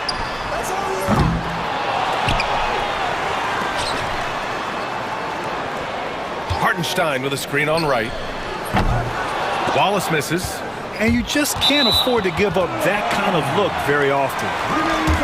And the upcoming schedule for Milwaukee. On Monday, they'll be matching up against Steven Adams and the Houston Rockets. Then on Wednesday, they'll defend home court against the Chicago Bulls. And for their matchup with the Hornets, that's a contest that I'll keep an eye on. That'll be the 5th time they take it to the floor, and they want to get off to a fast start this year. Smith. Oh, the dunk by Smith. Nice floor awareness that time from Wright. Spots the gap and then finds the open man. And so it's Williams with it. He brings it up for Oklahoma City. They trail by 9. And here's Caruso outside. Hits the trifecta. Caruso's got 5 points now this quarter. Well, Clark, every player should know their leash with the officials. Very much so, but I think most players should keep their mouths shut. There's too much yakking at officials, in my mind. It takes away from the beauty of the game. It's an eyesore, and I wish more players would just play and keep their mouths shut, especially when it comes to talking to the official. And we've got a timeout called by Mark Dagnall. We might see him looking to make some tweaks to the strategy here. For the Thunder, Williams is checked in for Williams. Shai Gilgeous-Alexander comes in for Dort. And Isaiah Joe subbed in for Caruso. Damian Lillard's checked in for the Bucks. Out to Portis. Back to Lillard. Shot clock at 6. The 3 from Prince. It's rebounded by Oklahoma City. Surprising to see him miss here, but they'll be happy with that shot in most possessions. Here's Joe. Misses the 3. The Bucks leading by 6. And Clark, Bobby Portis has really become a fan favorite around the league. He sure has. He's one of my favorites. I mean, everybody loves Bobby Buckets, and I think it's because he's got a blue-collar style and mentality. He's not a guy that was super highly touted coming into the league, and he brings great energy, passion, and tenacity, and he produces. Off target. That would have pushed the lead to double digits. The Thunder have gotten 5 of 8 attempts to drop since the second began. Gilgeous-Alexander from outside. Wallace outside.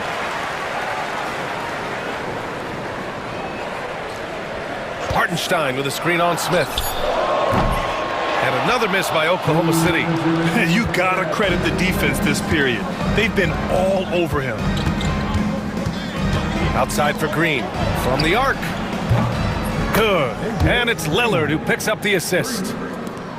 Lillard's got 3 assists in the game. Excellent read from the veteran Lillard. He has a strong feel for how his teammates are open. Pass to Wallace from behind the arc. Here's Hartenstein. Outside, Williams. Now here's Wallace. Back to Williams. And Williams punches it home. Seems to have a knack for hitting guys in their spots. His vision excellent. Oklahoma City shooting their 3rd free throw attempt of the game. Yeah, they had the kind of success from the line that would make any coach breathe a sigh of relief, guys. And we've got a timeout called by Mark Dagnall.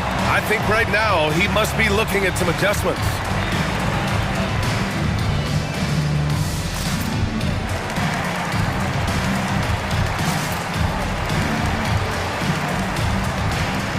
Chet Holmgren, he's checked in for Oklahoma City. Wiggins comes in for Wallace. Wright's checked in for the Bucks. And the free throw, no good. Milwaukee leading by 9. And we've got 1:18 left in the second quarter. Green, the pass to Portis. Outside for Green. And here's Wright. 4-3. And it's Holmgren with a rebound. Holmgren's got 5 rebounds in the game. Here's Wiggins. And that's good. His first bucket of the game. And great awareness. Holmgren's so good at reading the movement of his teammates. A very heady passer for a big man. Portis finds Smith. Right outside. Outside for Green. All alone. Again, the Bucks. Good for 2. Well, that's good work by Prince there, spotting the open man and then putting the ball on target on time, right in the shooting pocket. Gilgeous-Alexander with the ball. Portis picks him up. Gilgeous-Alexander against Portis. Gilgeous-Alexander passes to Joe. That one's good. And so Gilgeous-Alexander with the assist. Gilgeous-Alexander's got 3 assists in the game.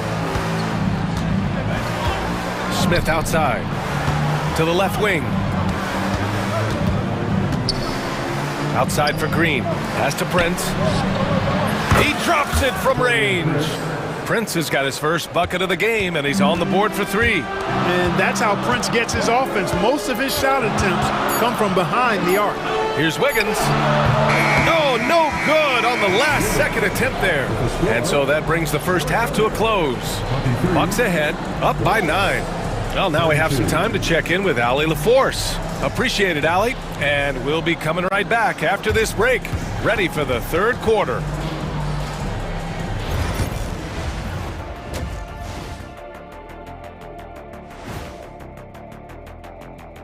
Welcome in for halftime. And what's on tap, you ask? Their bench has impressed. You get a jolt of energy, all that offense. This is a well-rounded run. Taking a peek now at the... Thanks for tuning in.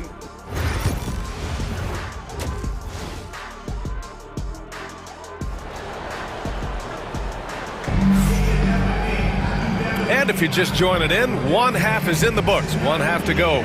It's been a clinic out there by Giannis Antetokounmpo. You just love his patience offensively in the first half. Waited until he got the looks he wanted. Well, you know what, guys? It was all about efficient offense, not rushing things, taking your time, finding the best shot on every possession. Taking a look at the Bucks. Lillard and Trent Jr. are the guards. Inside, we have Giannis and Lopez. And it's Middleton in at the 3 slot. Lillard passes to Antetokounmpo. A big-time flush by Giannis. When it comes to stuffing the stat sheet, Antetokounmpo does it very well in just about every category. But his greatest strength is he's a dominant scorer. Williams from long range. Oklahoma City gets it back. Here's Joe. And there's a whistle. That'll belong to Shai Gilgeous-Alexander. That's his first foul of the game. Milwaukee leading by 11. Middleton outside. Pass to Antetokounmpo.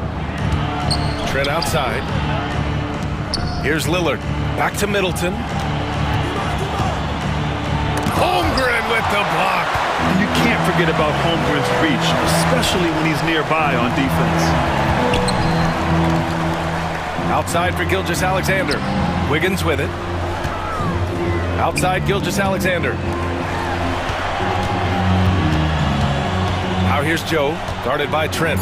Oklahoma City's got to hurry. They got to get up a shot from the wing. And there's Gilgeous-Alexander on the assist from Williams.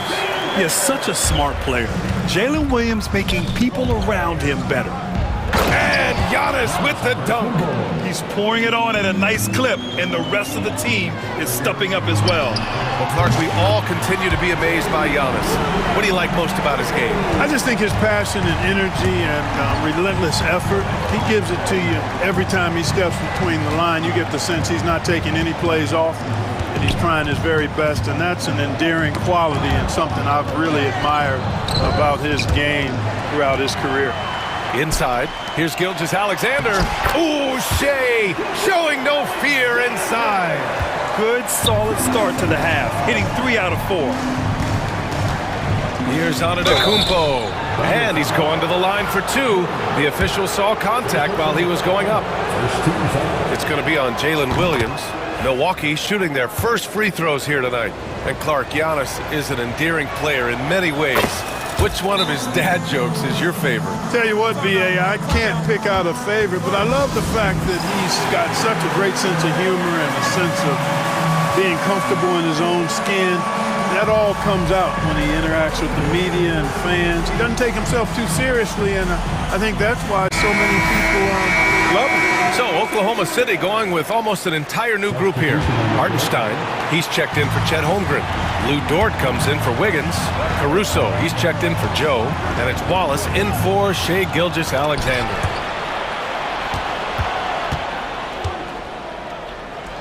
Cuts off the pass. On the wing, Caruso. Back to Dort. Pass to Hartenstein. Outside, Williams. Off target with the 3. Defense dodged the bullet that time. Total breakdown. Here's Antetokounmpo. And the jam by Antetokounmpo. Giannis always trying to impact the game at both ends, but really has become a workhorse on the offensive end. Back to Wallace.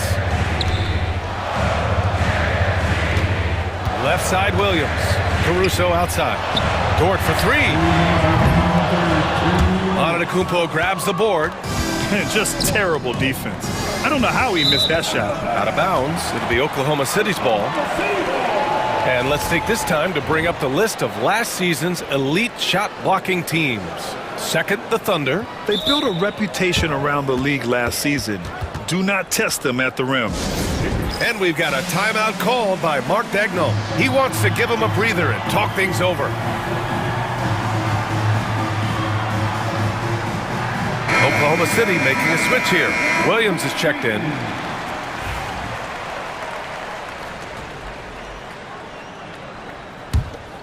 Thunder trail by 10. Wallace outside.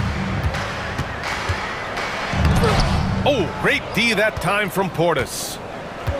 For Milwaukee, they've gone 3 of 5 from the field in this third quarter. Pass to Prince. Back to Portis. Here's Prince. 3-pointer. Hartenstein pulls it in.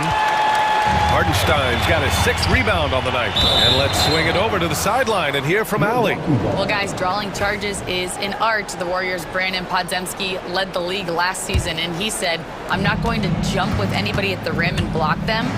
This is another form of rim protection. And Brian, while some have labeled them dangerous and called for charges to be taken out of the game, they remain a winning play. Yeah, that's a good point, Allie. Thanks. To the paint. Here's Portis. Pass to Smith. Here's Prince. 4 on the clock. Here's Wright. And the rebound goes to the Thunder. Hartenstein's got his 7th rebound of the game with that last one. Wallace outside. Tipped away. And stolen by Connaughton.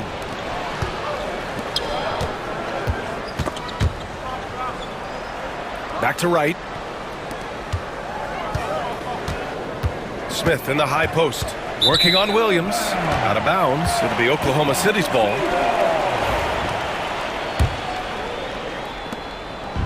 And it's Caruso with the ball for the Oklahoma City Thunder. It's a 10-point game. For the Thunder, Chet Holmgren. He's checked in for Hartenstein. Williams comes in for Williams. And Gilgeous-Alexander is subbed in for Wallace. Here's Holmgren. There's Holmgren on the slam. Yeah, the defense making it way too easy for Holmgren. Gotta push him farther out than this. Smith finds right. Back to Smith. Oh, the dunk by Smith. Oh, nice one-handed jam there, B.A. Hey, little exclamation point. Hey, they've got a nice, comfortable lead here, fellas. Might as well keep it simple. Do it a plain, simple one-hander, just like pound cake. And Gilgeous-Alexander missing. Giannis Antetokounmpo has been on display for Milwaukee. 8 points in the quarter, showing how effective he can be. And a worthy candidate tonight as we take a look at our State Farm assist of the game. Now, I know he's a big man, but he's got some point guard in him if he's making passes like this. Hey, that was a high-level pass no matter what position it came from. But it does make it stand out a little more when it's made by the big fella. The fourth quarter has arrived. So good to have you with us. Shea and Caruso are the backcourt pair. In at forward, it's Dort and Williams. And it's Holmgren in at the 5, down low. That's the lineup out there for the Thunder. Holmgren with a screen on Prince. Gilgeous-Alexander from outside. It's hauled in by Portis. Milwaukee leading by 10. Pass to right. Caruso against Portis. Connaughton up top. Out to Portis. Just 5 to shoot. Beyond the arc. And it's Connaughton. That time on the assist by Portis. Portis has got 3 assists tonight. Things just don't seem to be clicking for them offensively. Yeah, they really need to find a way to get back on track. Here's Holmgren. Ooh, went in there strong and tried to power it down. But he drew the contact and he'll head to the line. It's going to be on Bobby Portis. Yeah, many believe Holmgren must add muscle over time to his wiry frame. We'll see if he focuses on doing just that. And the Bucks going with a whole new group out there. And Doc Rivers calls timeout. Coach clearly has something he wants to say to his team right now. Joe's checked in for Oklahoma City. And let's send it over to Allie LaForce. Hey guys, during that last break, I heard Doc Rivers as he talked with the team. And despite the lead, they are still coaching this team hard. In the huddle, they told their guys to stay alert. Do not give them anything easy. They want to protect this late lead, B.A. All right, Allie, thanks once again. SGA from distance. Yeah, total focus from Shea there. Ready to go off the feed. Middleton attacking. Trent outside. Antetokounmpo finds Trent. Kept alive. Controls the rebound and the putback. And the Bucks lead by 10. What hustle on the offensive glass, finding ways to capitalize, paying off that hard work. Holmgren. Down low. Holmgren drops it in. It's so difficult to defend Holmgren inside. For such a young player, his body control and awareness are off the charts. Attacking the rim with power.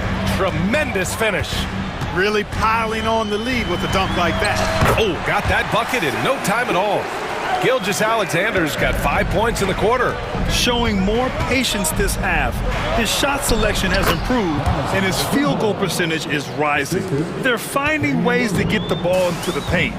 5 consecutive buckets. And on the flip side, the defenders have to show more fight on the interior. They've got to offer more resistance here. Williams against Antetokounmpo. Right wing. The 3 from Holmgren. It's Milwaukee with a rebound. Antetokounmpo has got 6 rebounds here tonight. In close. Antetokounmpo delivers. His size and length and touch make Giannis one of the best finishers in the paint. Antetokounmpo against Williams. Williams a screen on Trent. Joe, the pass to Gilgeous-Alexander. 2 minutes. SGA BA showing off the athleticism there. Gilgeous Alexander lifting off and hammering it down with all he's got. Antetokounmpo can't connect. Thunder trail by 10. Pass to Williams.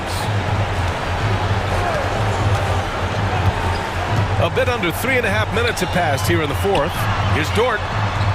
And there's another one for the Thunder. And clearly Dort knows how to operate inside, making his way to a high percentage shot. Lillard with the ball. Now guarded by Holmgren. And Antetokounmpo with the stuff. Well, I'd have to say Lillard is one of the game's best passers right now. Williams from long range. That shot off the mark. You know, he's just chucking it up from distance this quarter. If you're going to do this, especially in the second half, you better make it. And the dunk by Lillard. And there's no way this margin gets closed down. Great execution of a game plan and a nice win here for the Bucks. You can score without sharing the ball, but it can be a whole lot easier when guys are assisting one another. Yeah, they were very patient. They were also unselfish, and ultimately, that's why they were so efficient. And so this win marks their first victory of the new year. And having this win on the books might give them a little mental advantage the next 2 times these squads meet. The stats tell us that the winner of the first game is a big favorite to come out on top in the overall series. And what a huge performance it was for Giannis Antetokounmpo. An unbelievable scoring performance. He absolutely took over and never let up. Joe with the ball, guarded by Antetokounmpo. And the big finish by Holmgren. And here's Milwaukee now. 13 points was their biggest lead of the game. Here's Trent. And the officials whistle a foul on the shot. The bucket is good, and he'll go to the line. And guys, that's got to be the dagger. This is how you finish a game. Yeah, what a time to put the hammer down. Any hope of a comeback diminished. Joe, and he drops in the layup off the glass. Yeah, the guard instincts of Gilgeous Alexander. I mean, fantastic work dishing the rock to uncover teammates.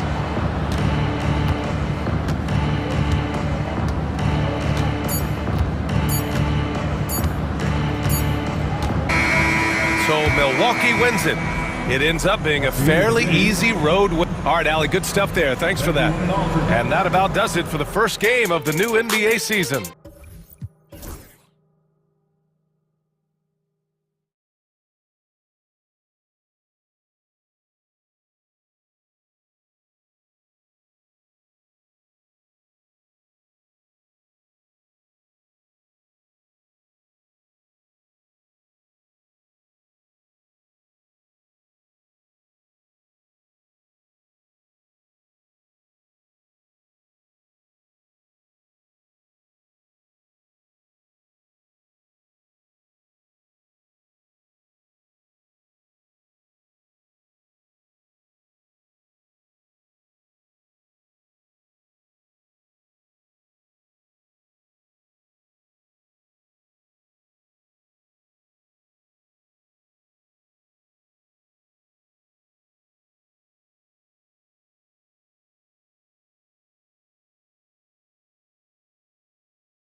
Game 1 of the NBA season. How does opening night feel different from the rest of the season, the rest of the schedule? Well, Kevin, it's the excitement of the unknown. Everybody comes in with the highest of expectations, right? You got new teammates, some new wrinkles, still a lot to figure out and shake out over the course of a long season. Now look at Memphis's starting group. Morant is the point, with Bain out on the wing. Jaren Jackson is out there with Williams. And it's Edey in at the center, locking down the middle. Well, you can't fall for that shot fake. Once Morant has you up in the air, the rest is easy. After back-to-back 50-win seasons, Dan, last season was frustrating for the Memphis Grizzlies in almost every way. Yeah, that's an understatement, Kevin. They went 27-55. Due to suspension and injuries, they only got 9 games from their star, Ja Morant. But they still have a lot of young talent and still a team that can be very competitive in the future. Yes, that goes in. And there's the frame being put to use by Tatum. He knows he's dangerous down low. Here's Morant, and finished off by Morant. And giving up some inches inside, but makes up for it with an aggressive style. Yeah, you gotta love that kind of effort. Getting in there and fighting through the defense. The three from Tatum, and the rejection by Jackson. And it's out of bounds. They say it was last touched by Jackson.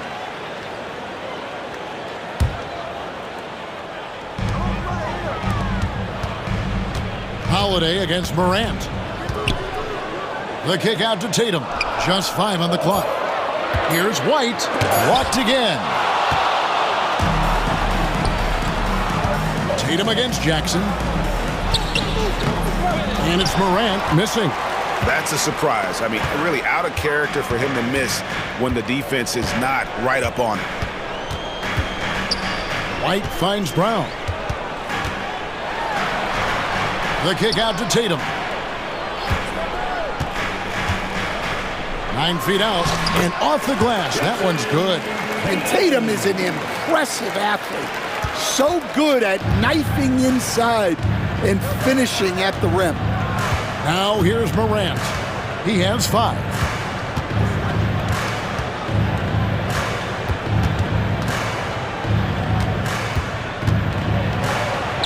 And he lays it straight in. Morant's got 7. Here in the first, just under 2.5 minutes played so far. And the basket by Tatum. Outstanding floor awareness from Holiday. He knows exactly when one of his guys has been left uncovered. And you watch Jason Tatum, year to year, he is a model of consistency across the board. The numbers are pretty similar, and the effort never wanes. And with an update from the sidelines, let's check in with David Aldridge. Kevin, coming out of high school at 6'0", Derek White didn't receive any full scholarship offers. He says it was humbling, but it drove me to get better. Each time you have the doubters, you just put a little chip on your shoulder. The 29th pick overall in 2017 has come a long way. Kevin, those chips are still there. You're so right, David. Thanks. He's become a heck of a player. And here's Morant following Jaylen Brown's 3. To the wing on the left. Some nice passing there by Memphis. Here's Edey. It's good. The assist this time from Jackson. Well, don't count on Jackson Jr. for big assist numbers, but he'll make smart passes. Picked his pocket. And here in the first quarter, with a little over 3.5 minutes played, Porzingis with the steal. Here we go with Holiday running it up the court. Got a piece of it. And so Boston again turning it over. And here's a look at numbers for Desmond Bain. Last season, he played outstanding. Last season, put up about 23 points per, 5 assists and 4 rebounds. And with his skill set on the offensive end, he is such a threat on the floor. Yeah, he's the kind of guy that makes life easier for his teammates. He demands so much defensive attention. The Celtics have gone 50% from the field to this point, 4 of 8. White, good. I like that from White. Attack in the heart of that defense. Morant against Holiday. Bain kicks to Williams. Morant outside. Back to Jackson. Pass to Morant. 4 on the clock. Shoots from the elbow. Porzingis with the rebound. Well, and even though he couldn't get that one to fall, that's a shot they wanted to take. And the rejection by Jackson. Yeah, I'm not sure if he's going to be able to shoot his way out of this one or not. And Morant gets it to go. Morant's got 9. Morant using that quickness to his advantage. That time he gets that one to fall. Here's Holiday. That one good for 2. And they've done well at taking advantage of some late defensive rotations and getting the ball in the paint. Stolen by Holiday. And the dunk by Tatum. Well, that's why they're in front. Aggressive play at both ends. Nicely done. And we reach the end of the first quarter. Celtics out in front, up by 4.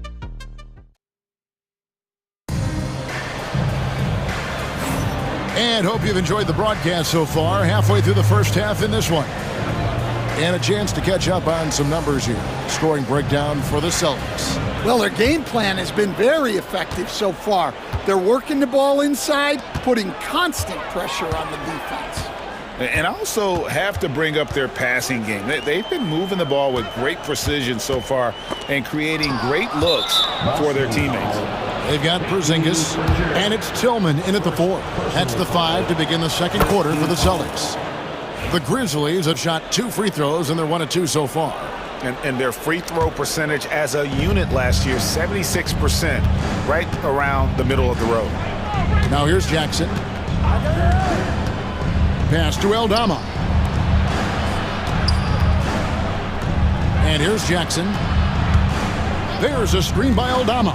Clock at 6. That's good, and it's Jackson with the assist that time. Aldama's got his first 2 points.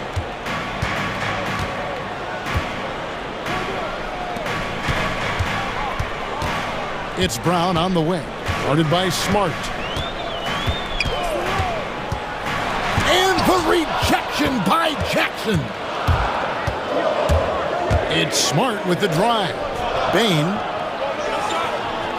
Clark kicks to Smart.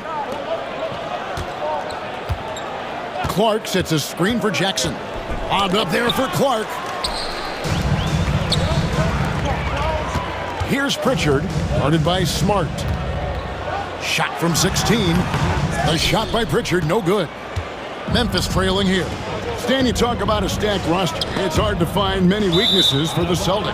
Yeah, Kevin, there's a reason the Executive of the Year award went to Boston's front office last season. The Celtics are built right, and they're built to last. Now, here's Brown. They set the pick. Shot from the wing. Boston again missing. Last game for the Celtics, they pick up the win against the Raptors. And here's Jackson. Scoreless thus far. So they take the lead. And the Grizzlies lead by 1. You gotta know, this is Clark's skill set at this stage of his career. He takes quality shots when he's inside. Greg, they're in a rhythm offensively, really cooking. And the opposition looks helpless to stop them right now. Here's Pritchard. And he finishes nicely on the layup. And they've repeatedly probed inside in the first half, guys, and it's paid off.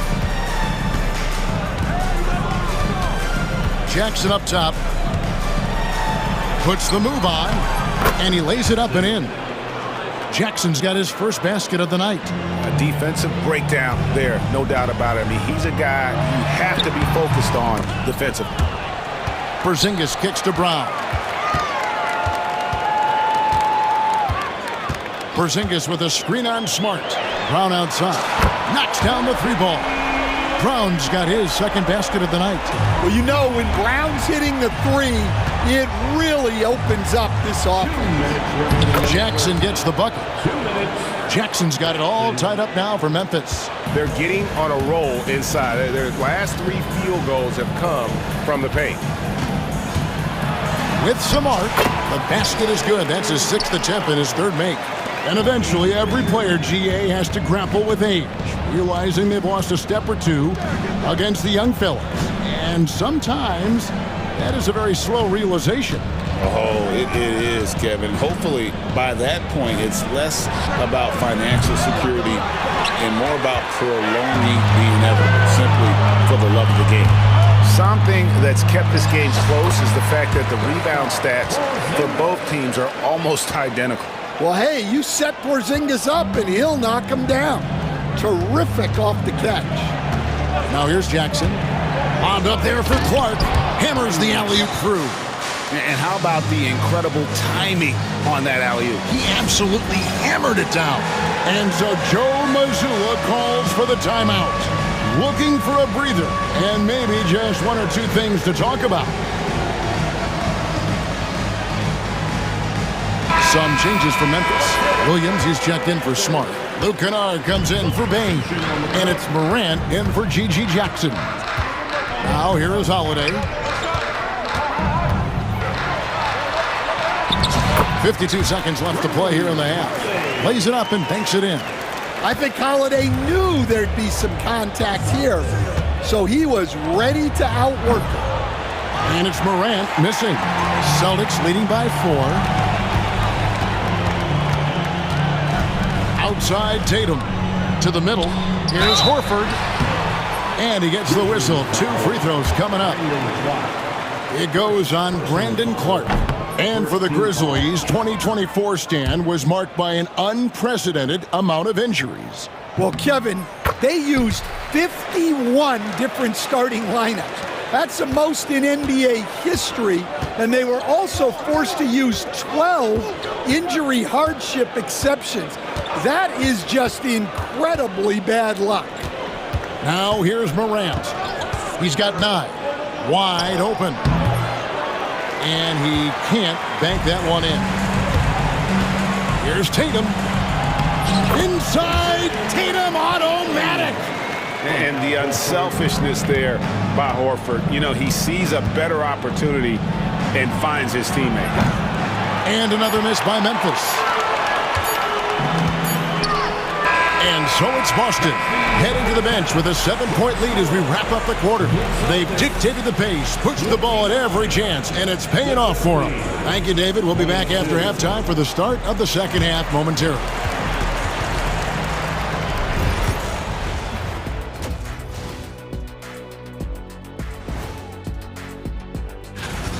Offense is clicking right now. They're playing high-quality ball, selfless. I'm surprised they're not up by more.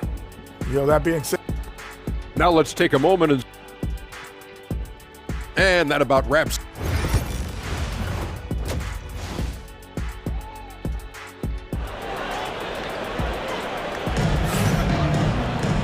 We played through the first half. Plenty of basketball, though, left in this one. One of the stories here, Jason Tatum getting it done today. Yeah, and just look at the numbers from the first half. He has been very efficient. Yeah, it's not like he's getting everything at the rim. He's playing smart and just taking what the defense gives him. So on the floor for Memphis, Ja Morant, he's out there with Luke Kennard. Then there's Jaren Jackson. Then there's Edey. And it's Williams at the 3 spot. And that's out of bounds. Boston will retain possession. Great energy on the deflection and a good job disrupting their offense. Yeah, there's nothing easy on offense. Coaches love seeing that kind of hustle on the defensive end. Horford inside the line. Yes, and it's Holiday with the assist that time. Holiday's got his 3rd assist on the night. The Grizzlies trail by 9. And one of the most respected players in the NBA is Drew Holiday. Yeah, Kevin, he's a 3-time Teammate of the Year award winner. He's also a Sportsmanship Award winner. He is a pro's pro. Right side Horford. To the right side.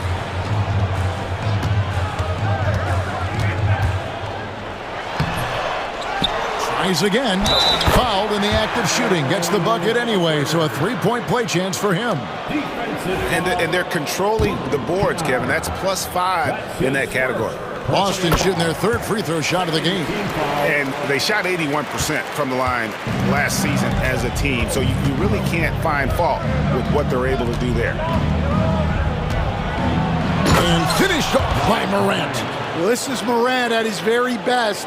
His teammates need to just continue getting him the ball and letting him do his thing. Holiday against Morant. Holiday gets the bucket. Holiday's got the lead up to 9 now for Boston. And making 3 of their first 4 shots in this half is a strong start. Now it's about growing that momentum.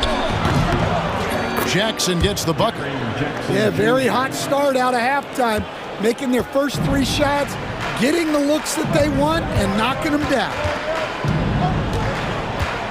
Inside, here's Horford, and he banks in the layup. Horford's got 8 points. Yeah, Horford has gotten more selective with his shooting, but he's still very efficient inside. Here's Morant. He's got 14. And he elevates for the slam dunk. Jason Tatum did not like that one. Yeah, Morant's got to get himself in that dunk contest. I mean, look at that. Well, Coach, Boston has been so close to that 18th NBA championship banner, finally able to win the title last season. Yeah, they've been to the conference finals 6 times in the last 8 years. Lost in the 2022 finals. They got over the top with 2 additions. Drew Holiday and Kristaps Porzingis. Those guys really helped. It's Morant with the drive. Well, it's almost impossible to stay in front of Morant. He's just so quick on the drive. A nice shot by Tatum. He's got 15. They should continue to get the ball inside. The defense struggling to contain them. Time now to turn to our sideline reporter, David Aldridge. David. Kevin, Commissioner Silver has been direct. The NBA is hoping for more competitive All-Star games. Now, they've said as much before, but last year's high-scoring All-Star game did precede the league's not-so-subtle moves to cut down on foul calls and allow for more defense overall. They are trying to get it right. Kevin? And it couldn't be a great game without defense, so we like the direction. DA, thank you. And Stan, as he enters his prime, Jason Tatum is shooting to become the face of the NBA. Yeah, and Kevin, he knows winning is the key. For a star player on a great team, learning that balance, when to take over and when to set up your teammates, is a big part of it. There's Jackson with the 3. Horford with the rebound. Horford's got his 4th rebound with that last one here tonight. Yeah, just a solid job on the backboard. They are really controlling the inside. And yeah, he's not messing around. He wants no part of a comeback in this one. Well, this is how you shut the door, right? You keep making good shots and you build the lead.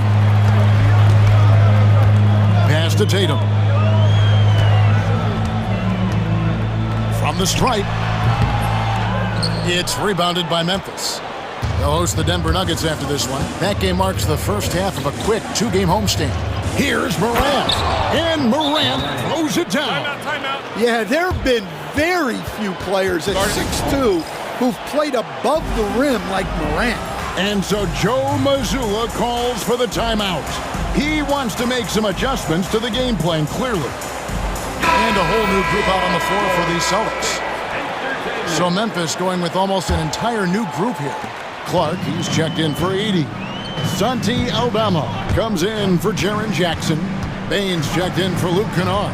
And it's Jackson in for John Morant. Pritchard passes to Tillman. Aldama with the rebound. About 3 seconds between shot and game clock. Jackson looking it over. Lobbed up there for Clark. Oh, and just a soft touch on both ends of that pretty alley. I gotta say, when he threw the pass, I didn't know where it was going. And blocked by Baines. And they blow the whistle for a foul. He was trying to disrupt the fast break opportunity. The Grizzlies have made 2 of the previous 3 free throws in today's game.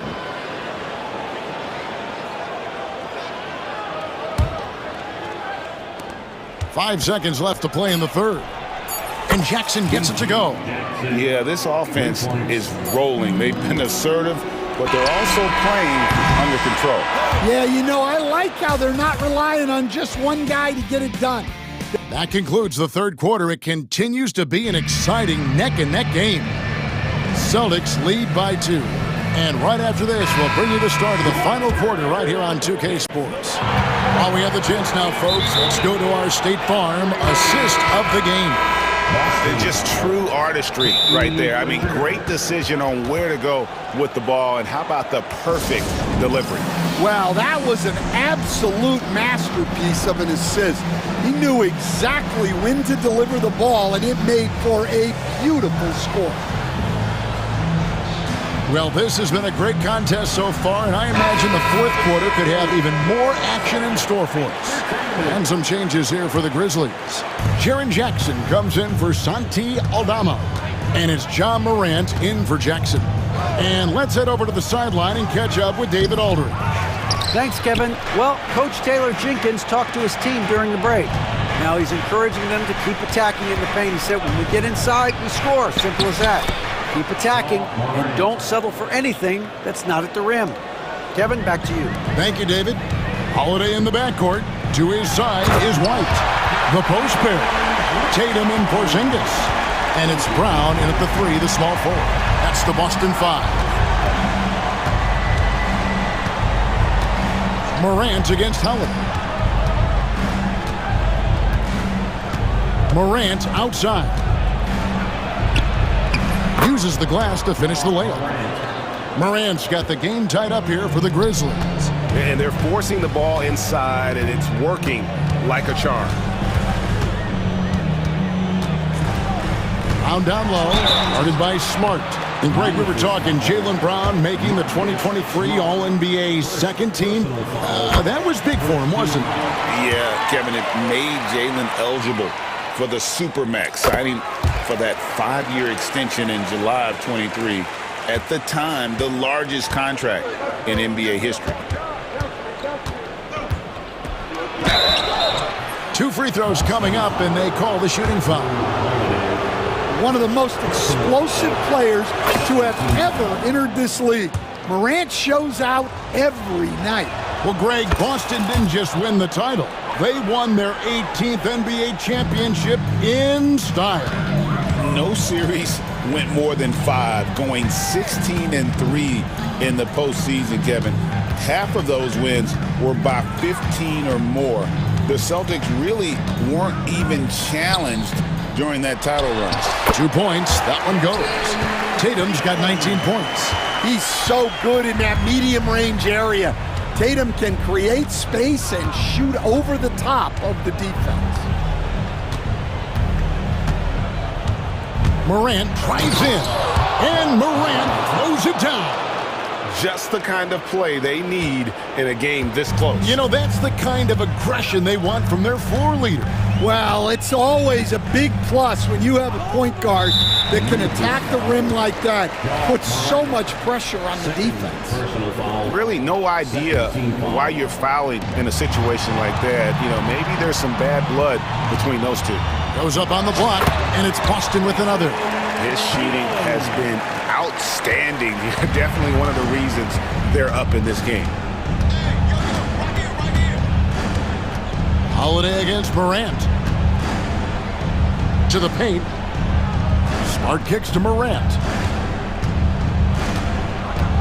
Jackson setting the pick here for Morant.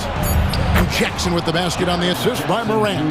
Well, we've seen that movie a few times, haven't we? An easy bucket in the paint. Brown. He scores his 5th field goal. He's taken 9 shots to get those 5. Well, Brown sees himself as a leader on this team, and he can come up with big points when they need him to. Morant dishes to Clark. Clark, a screen on White. And a wide open look for Bain. And another basket for Memphis. Clutch points from Bain. Never scared of the moment.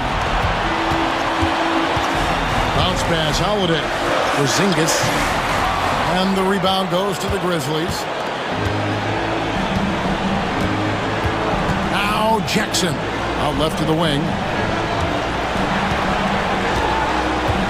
Morant surveying the D. Jackson setting the pick here for Morant. Yes! And the foul. That one is on Holiday. Wanting the ball in these spots is what makes Morant the leader that he is. And guys, what do you think about the offensive approach so far that we've seen for the Grizzlies? Well, you've got to like that they're not settling. They're attacking the defense on the drive and creating great looks. And also, guys, the confidence to keep taking the three. It's been falling, so they've got to keep going back to it.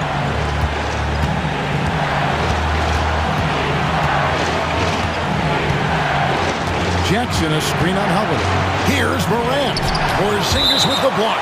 Yeah, it's not easy to keep a shot out of Porzingis' reach. He has such long arms. 5 on the clock. Morant finds Bain. On its way from Clark for 2. Jaylen Brown with the rebound. Austin's gone 3 of 5 from beyond the arc so far tonight. Bain with it. There's 38 seconds left in the game. Morant against Brown. Morant left side. Nice D from Porzingis. And you have to like how they're moving the ball right now. Snappy passes to ready shooters. It's basketball 101. But boy, is it working. It's good. That is world class. Yeah, and I can say from experience, his coach just breathed a huge sigh of relief. Here's Morant. Come on. Oh, fellas, that was vicious two-hand monster slam. Guys, I don't think there was anyone who could have stopped him on that one. And so Joe Mazzulla calls for the timeout. Coach clearly feeling the necessity to regroup with so much at stake here. What do you think we're going to see here? I don't think they should be greedy here and think about a triple. With this much time left, I'd attack the basket, get a high percentage shot in tight, and take my chances in overtime.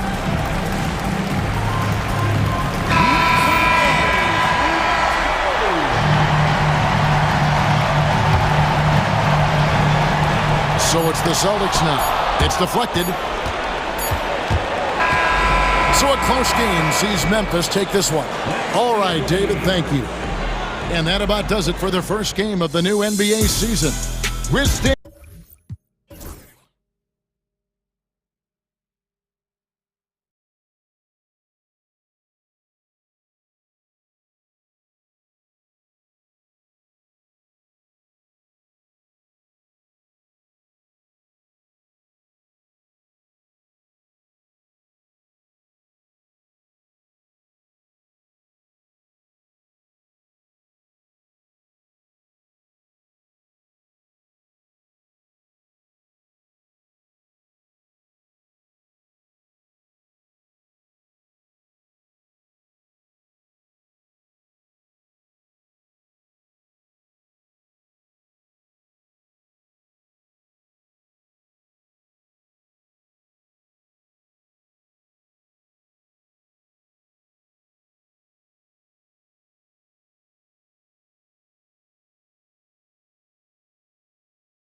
Chicago Bulls.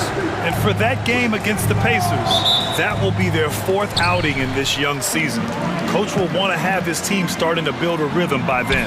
And the Milwaukee starting 5. As always, it's Middleton and Giannis at the forward spots.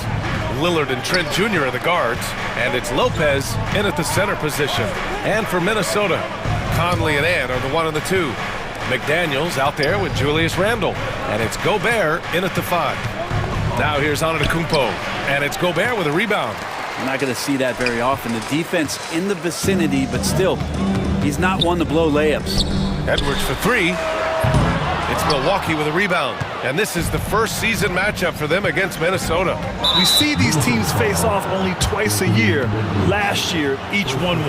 Well, if I had a calendar, I would have circled this one. But I love it when they get together. Last year, they split the 2 games between them, and I'll bet their battles are just as tightly contested this year. Now here's Lillard. Middleton from the outside. It's that time of the year, everyone. Opening night for these 2 teams in this new NBA season. And we've been waiting all summer, BA, to kick this thing off. So much excitement, so much hope, so much possibility. I'm sure both of these teams are going to come out with a lot of jitters and nervous energy, but we're going to settle in. We're going to see the highest level of play right in front of us. It's time for the NBA to get it started. Here's Lopez. Back to Trent. Out to Lillard. Here's the 3. Count it from distance. Yeah, Damian Lillard, this is some Oaktown response. You make one, I got you back. Here's Edwards. He's off on that one. Trent with the defensive effort. For Milwaukee, they've gone 1 for 3 so far. Here's Antetokounmpo. Lopez finds Lillard. There's the 3. Edwards pulls it in. Minnesota's gone 1 of 2 from 3-point land so far. Conley, he's open. And good. Got the friendly bounce off the right side of the rim. Yeah, this is how Conley plays. Extremely efficient. He just takes what the defense allows. And here's Lillard from beyond the arc. Lillard can't get that one to fall. 1 of 5 to start the game. They have to slow down and just play their brand of basketball. It's hard to believe now, but Julius Randle has been in the league over a decade now, Brent. Yeah, it's been an interesting ride for Julius Randle. A lot of different roles, but he's evolved his game quite a bit. Some he's done himself, and then guys have adjusted around the way that he has been a leader, a scorer, a rebounder, a presence. Julius Randle continues to impress and make strides. And there's the foul. It's on Rudy Gobert. That's his first foul of the game. And just a great job of getting there first and absorbing the contact. The Bucks trail by 4. Antetokounmpo, the pass to Lopez.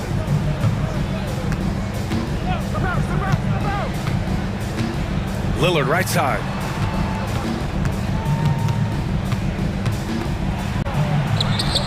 That one drops for him. Lillard's got 5 now. That's high-level concentration there from Lillard. Stays under control in the face of some pretty good defense. Pass to McDaniels. From deep. Hits a 3-pointer. Defensively, you have to stay connected to him on the perimeter. Antetokounmpo against Gobert. Lillard outside. Back to Antetokounmpo. Lillard outside. Uses the glass on the layup. 7 points in the game. Scoring well this quarter, picking up steam as he goes. Here's Edwards. Outside McDaniels. Fires the 3. And the Timberwolves hit again from deep. An outstanding first quarter from the field. Ooh, McDaniels with a steal. Fast break, Minnesota. Edwards, the pass to Randle. 2 shots, 2 makes. Off to a good start. Yeah, it's strong, and it's athletic, and it's left-handed, so tough for guys to adjust to that. Randle, tough matchup. Pass to Lopez. Takes the 3. Nails it from beyond the arc. He does so much out there to stretch out the defense when he's out on the perimeter, and he drains the triple. Antetokounmpo against Edwards. Here's Randle. And it's Randall with the jam. Randall with massive improvement over last year and can beat you in so many ways that he has confidence in now. What a flood. Now here's Lillard. 7 points in the game. Here's Antetokounmpo. No good there. And it's Edwards with the ball for Minnesota. They lead by 7. Jacks up a 3. The rebound by the Bucks. Here's Antetokounmpo with 1 on the clock. And the layup is up and in. And they may have talked about shot selection coming into this. The scoring is fast and furious as we end the first. It's Minnesota. Yep.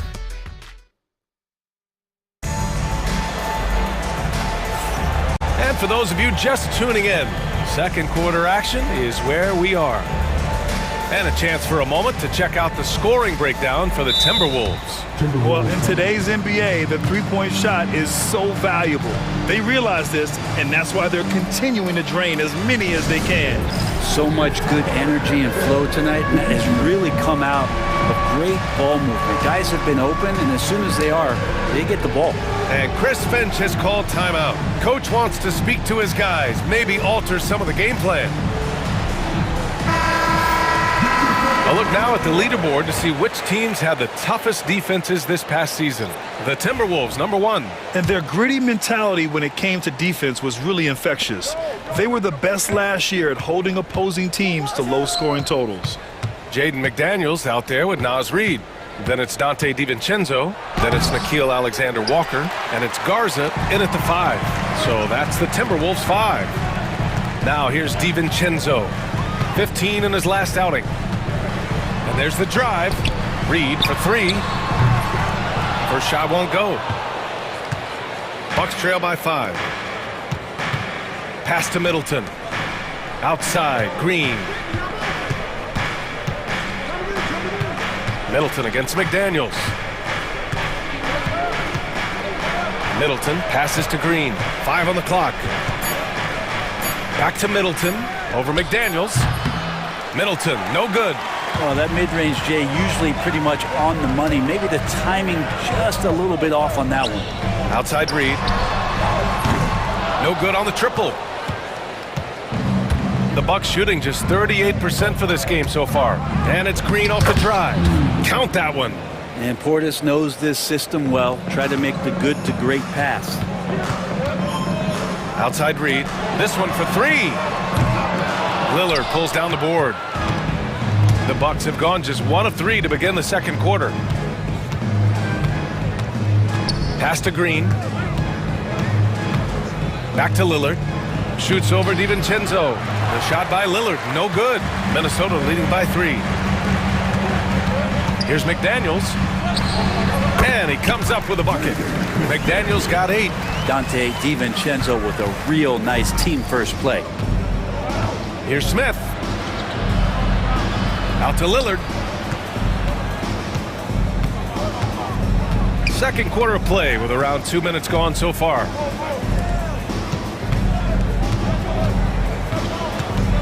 Back to Portis. The rebound by the Timberwolves. Following this game, they hit the road to challenge the Raptors at Scotiabank Arena in Toronto. It'll be the front end of a 2-game road trip. Smith against Reid. A slam dunk by Reid. Attacking the rim with power. Tremendous finish. Bucks trail by 7. And they go to the intentional foul. Looking at lineups around the league, Grant, it seems like they're becoming more positionless than ever before. Yeah, you're spot on, BA. To the point where some people feel all-star voting shouldn't be by position anymore. It should be by merit. Randall, he's checked in for McDaniels. And Doc Rivers calls timeout. And we might see some changes. Coach potentially looking to adjust. And it's a completely new group for the Bucks. Here in quarter 2, we've played a little over 2.5 minutes now. Right, the pass to Trent. Sinks it from distance. Trent's got his first 3 points of the game. And the mechanics on that shot from Trent look pretty darn good. He doesn't even have to think about it. Pass to Randall.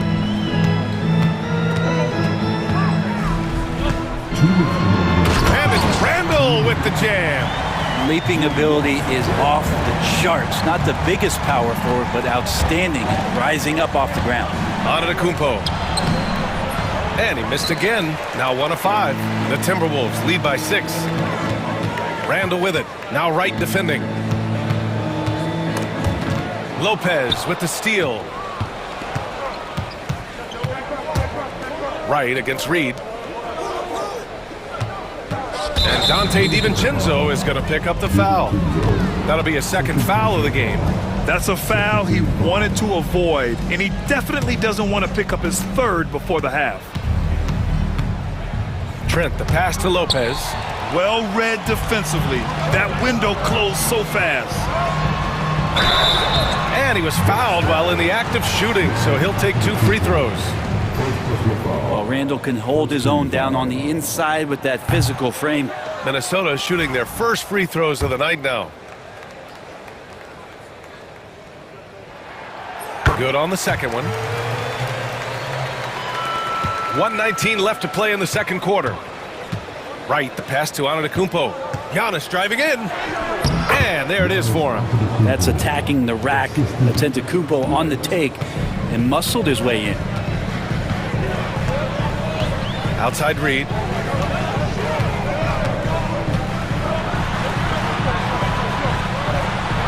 Outside, Alexander Walker. Pass to DiVincenzo.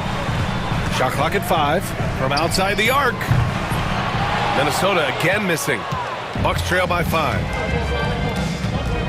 The 3 from Prince. Randall pulls down the board.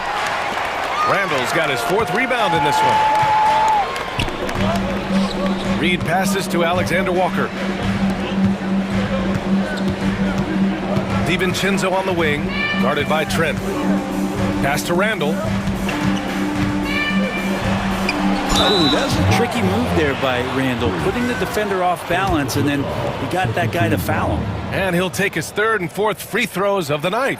The last game was a close one. His success from the line really helped them secure the dub.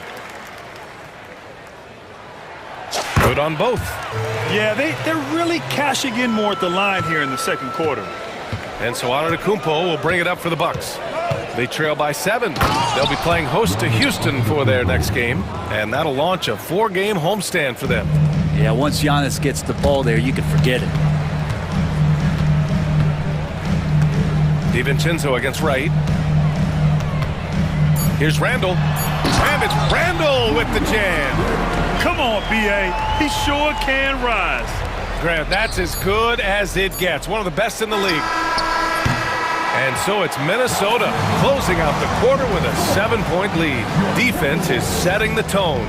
We'll be back in a moment.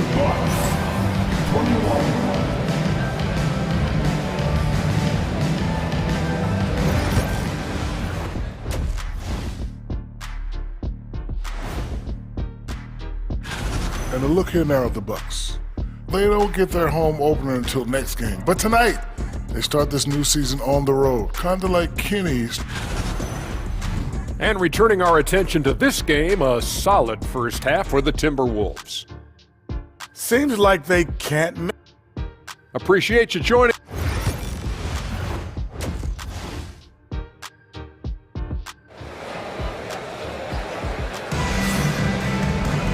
And we played through the first half. Plenty of basketball left in this one.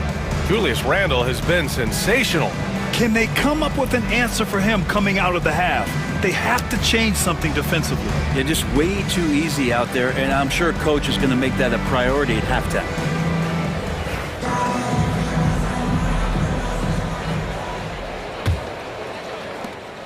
Bucks trail by 7. And on the floor for Doc Rivers as we get into the second half. Middleton and Giannis, the longtime forward duo. Damian Lillard out there with Green. And it's Smith in at the 5 down low. And that one's good. Middleton. And that kind of consistency from Middleton from 3, that's huge. McDaniels passes to Edwards. Gobert inside, covered by Smith. Gobert no good. Milwaukee has gone 4 of 9 so far from the perimeter. And for some reason, he decided to foul there. Yeah, B.A., that's an odd move. Maybe there's something else behind it. You don't want to stop the clock right there. I'm not quite sure what he was thinking. Smith finds Green. Lets it go from deep. Miller pulls it in. Minnesota leading by 4. Outside, DiVincenzo. Miller on the wing. Oh, a dunk and a foul! A powerhouse move! He's got a chance for one more at the line. Damian Lillard picks one up. Minnesota shooting their 5th attempt at the line in the game. The Bucks trail by 7. And so they choose to intentionally foul. First personal foul. Second team foul. Here in this third quarter, just over a minute played. Here's Antetokounmpo. When you're trying to score the ball, the last person you want to see coming at you is Rudy Gobert. Here's Edwards. Oh, Edwards bringing the heat. A power finish there as he breaks out the tomahawk. You could feel the shake after that. Good. Here's Middleton. And another miss by Milwaukee. This isn't how they wanted to start the second half. Only 1 of 4. And Edwards slams it in. Oh, my goodness. Anthony Edwards. Wow. Lillard passes to Middleton. No good. Had a chance to end the run there. Trying to get it going. Only 1 for 5 to start the second half. Pass to Miller. McDaniels from long range. Gets the 3 ball to go. McDaniels got 11 points. And what's working here? Each guy is willing to make the next pass. Oh, yeah. That'll do it. Wow, an emphatic two-handed slam. And Chris Finch has called timeout. He'll take the opportunity to regroup.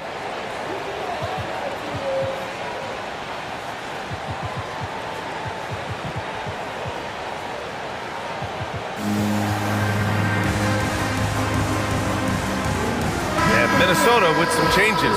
Reed's checked in for Miller. And it's Julius Randle in for DiVincenzo.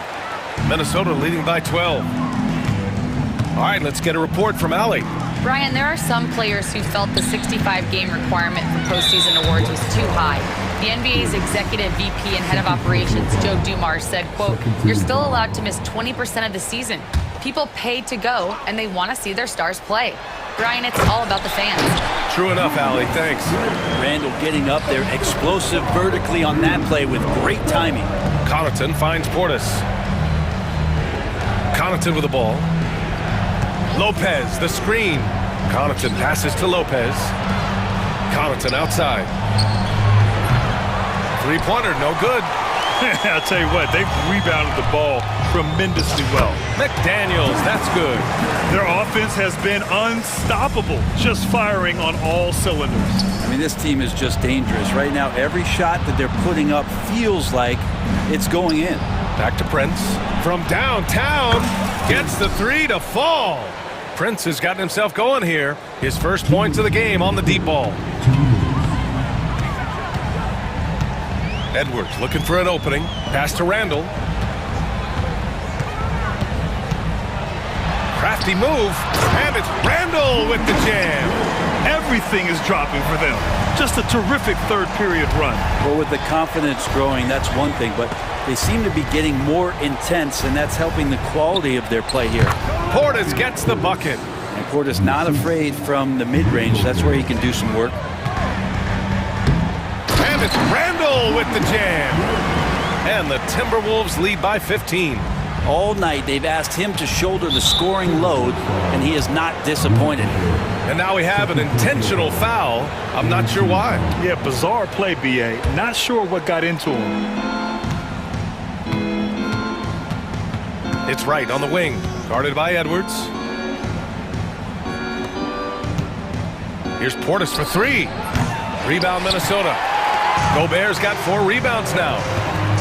Randall with it. And Connaughton. Oh, man. Oh, my He goodness. had the runway, Oh, indeed. and he let it rip. Nice. Oh, that's nuts. Randall getting up there, turning a little bit, putting on a bit of a show here. And so they foul intentionally. And a chance for just a second to check out the scoring breakdown for the Timberwolves. I mean, they played some beautiful basketball all game. The passing has been impressive, and it's opened up things with their ball movement. Well, if we add another thing to it, it's about the urgency they've played with. I mean, you look at the eyes of these guys. They're focused, wanting to get up tempo, and that's helped them score on the fast break. Ingles, he's checked in for Minnesota. And Chris Finch calls timeout here. A moment to rest and confer on the game plan.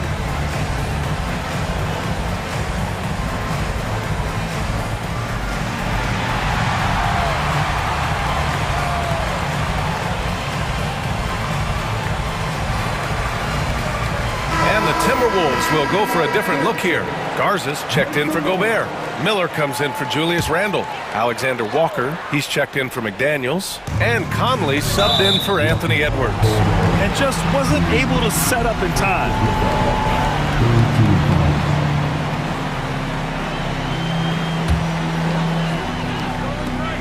50 seconds left in the third quarter.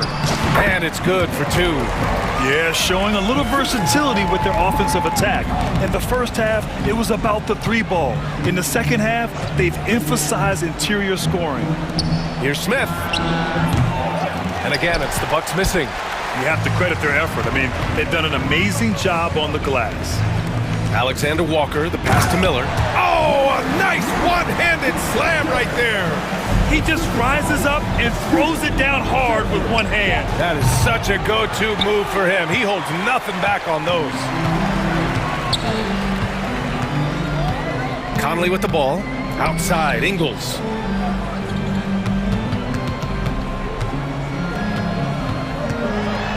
Outside, Alexander Walker.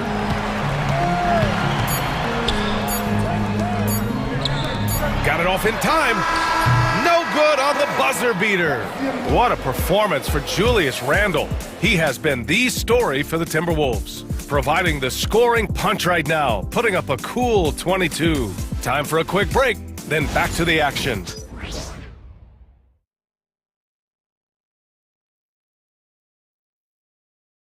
Moment ago, head coach Doc Rivers in the huddle. Hey guys, we need a run right here. Come on now. You're right there. You're right there. All right, let's go. And sensing a need to string together more baskets, Doc Rivers giving his team a pep talk. Yeah, he's going after the momentum. Doc sees an opportunity right now for them to put their stamp on this game. And as we head into the fourth, we'll see if there's a comeback in the works, or if it's more of the same for the first 3 quarters. We've got Mike Conley. Miller is out there with Joe Ingles. Then it's Nickeil Alexander-Walker, and it's Garza in at the center spot. So that's the lineup from Minnesota. Ingles, no good. Bucks trail by 19. Launches it. And it's Green missing. And so it's Minnesota with it. 19-point lead, which is the largest margin of the game. Right against Conley. The kick out to Ingles. Miller outside. Back to Ingles. It's Milwaukee with a rebound. Portis has got 4 rebounds in the game. Green with the ball. Now Alexander Walker defending. And now they decide to foul intentionally. And it's a completely new group for the Timberwolves. 60 ticks off the clock here in the fourth. Portis finds Smith.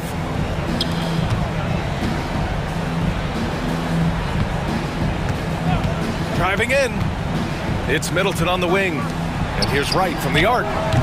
Sends it home from three-point land. Wright's gotten himself going with a triple, his first basket of the game. Here's Edwards. Outside for Randle. McDaniels from long range.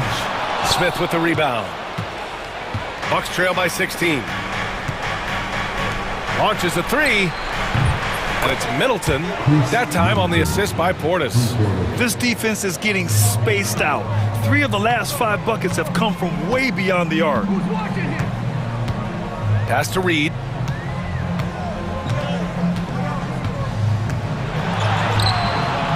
Milwaukee with the rebound. I've been in this position. Your team is up. You want to drive in the dagger. He may be a little overeager. Portis against Randall. Portis, the pass to Green. Out to Portis. 6 to shoot. Back to Green. Offline with a 3. And this is exactly who you want taking that shot. He just missed it. Edwards with it. Green picks him up. Edwards, the pass to McDaniels. Outside Edwards. To the left side wing. Here's Randall. And it's Randall with the jam. Now Randall right now going to town on the defense and taking over this game. Smith passes to Middleton. McDaniels against Green. Three-pointer is up. Middleton. Pure from three-point range. This is what it's been since halftime. Remarkable results from downtown. Yeah, pretty infectious right here. Guys in good spirits and percentages from downtown on the rise in the second half. Played it in with a nice touch off the window. Like a matador. Olay! There was no defense. That has to be one of the easier shots I've seen tonight. Yeah, feels like Christmas right now, just gift wrapping points. Wright, the pass to Middleton. Back to Wright. Fires for 3. Rebounded by the Timberwolves.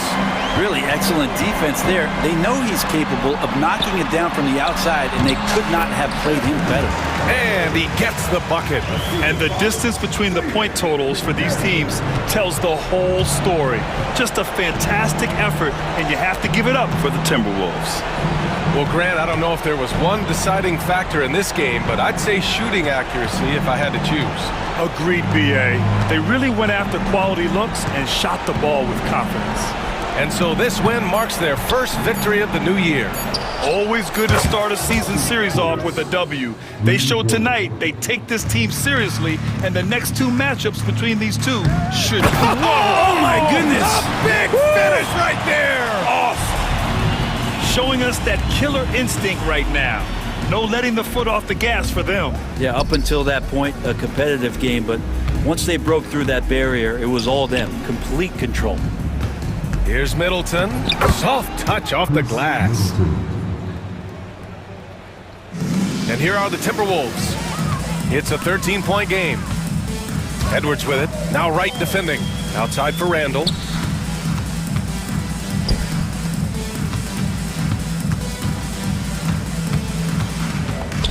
.29 seconds left in the fourth quarter. And it's Randall with the jam. Impressive job by this team. And you really can't discount the impact of this crowd here. Awesome to see their output tonight, trying to urge their team on, and that can always help. That home advantage of home fans getting you going, fully on display here.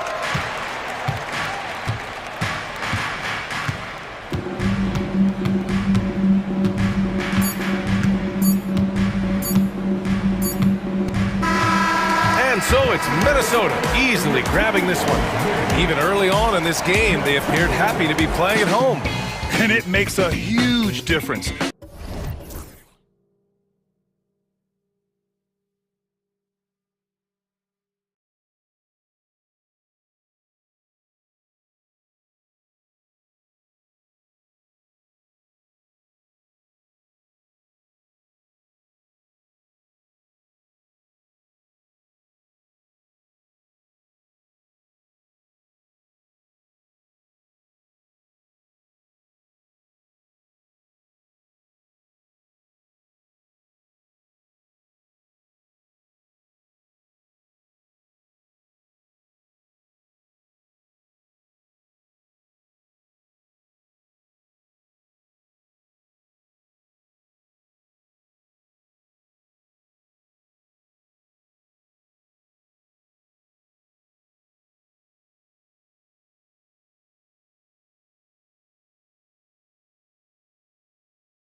On opening day, and what a great day it is. Greg, what are these players feeling as they tip off this new season? It is always exciting to start a new season. Players are just filled with hope and optimism, especially after putting in all that off-season work. Now look at Memphis's starting group. Morant is the point, with Bain out on the wing. Jaren Jackson is out there with Edey, and it's Williams at the 3 slot. Now Williams, following the miss by John Morant from deep. Holmgren against Williams. Off to a good start as he hits his first shot attempt. And great job from Holmgren. I like when he shows confidence attacking inside. With a short break in the action, gives us a chance now to send it over to David Aldridge. Well, I talked with head coach Mark Dagnall. Well, of course, they're concerned about the dynamic Ja Morant. Coach told me the plan is simple. Make things as hard as they can on Ja on both ends of the floor. Make him work on defense, and by crunch time, maybe we can tire him just a little bit. Back to you guys. Thank you, David. And you look at the Grizzlies' defense the last few years, RJ extremely disruptive. Yeah, they've been top of the league in steals and blocks. That's just a part of the DNA in Memphis. It can be exhausting playing against guys like this. Quick thinking from Bain there. I like watching him rise up like this off the pass. Here's Gilgeous-Alexander. Sweet little floater. Gilgeous-Alexander's got his second basket of the game. He knew what he wanted to do all along. The teardrop. Stolen by Dort. Floats it up for Williams. Up high to stuff the alley-oop. Well, Dort makes the smart play there. He spots a wide-open shooter and just gets him the ball. Morant surveying the D. And then Morant slams it in. Oh, wow. Okay, Ja turning it loose. Someone throw that man some water. Morant against Gilgeous-Alexander. Williams inside. Caruso kicks to Holmgren. 6 on the shot clock. Dort misses. Not a problem when that's your first miss of the game. Strong start. Here's Morant. And contact on the shot, so he'll be shooting free throws here. Greg, despite not winning Rookie of the Year, Holmgren had a historic start to his career. And he would have won the award most seasons, but he obviously had some stiff competition. Regardless, he proved to be a versatile big man with star potential. In an era where so many point guards are three-point shooters, Ja Morant, you know what? This man is built different. He's more of a throwback. Ja wants to apply pressure by driving, not shooting threes. Here's Edey. Morant outside. Takes it inside. The kick out to Bain. 2 minutes remaining in the first. 2 minutes. Morant against Dort. Second shot opportunity. Up again. He hangs in there and cashes in on the second chance points. Just in a perfect position to grab that rebound and then get the putback. From deep, Gilgeous-Alexander drills the three-pointer. Gilgeous-Alexander's got 7 points. And that's exactly what he's looking for, draining the triple. Here's Morant. Shooting foul as the whistle blows. He'll shoot 2 free throws. That one on Dort. You know Ja Morant, such a dynamic guard. His combination of speed and creativity, that makes for some tough matchups. He hits the second from the line. And we're just over 3.5 minutes into the first quarter. Pass to Caruso. And here is Williams. From about 16, Edey with the rebound. Edey's got 4 rebounds now tonight. It's Morant with the drop. I don't know, but it seems like Morant's got springs or something in his shoes. Thunder trailing by 3. Here's Williams. The shot's good. Gilgeous-Alexander making the play. Williams has got his second basket of the night. Dort against Morant.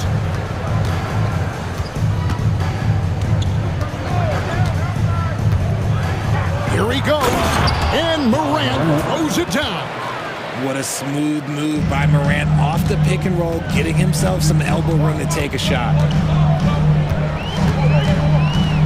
Williams kicks to Caruso. Pass to Holmgren. Dort with the bounce pass. Now here's Caruso.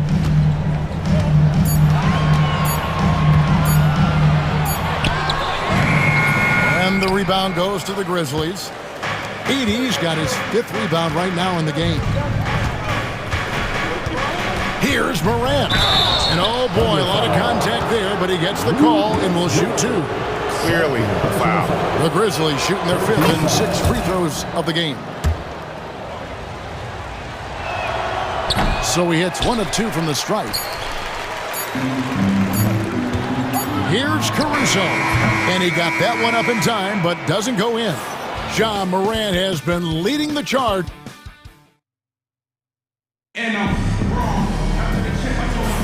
And for those of you just tuning in, the second quarter of action is where we're at right now.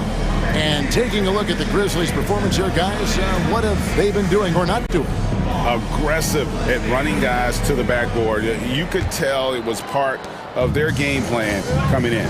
Yeah, it's clearly a focus for them in this one, and no question that all the second chance looks are paying off. In the backcourt, we'll see Gilgeous-Alexander and Caruso. Jalen Williams is out there with Wallace, and it's Hartenstein in at the 5, down low. That's the lineup in the game for Oklahoma City. Now here's Jackson.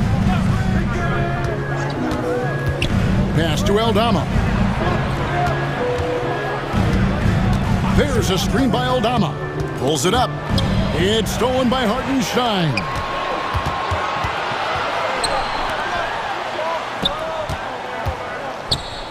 Here is Williams. Back to Hartenstein. Wallace against Bain. And the call on the shot that sends him to the line.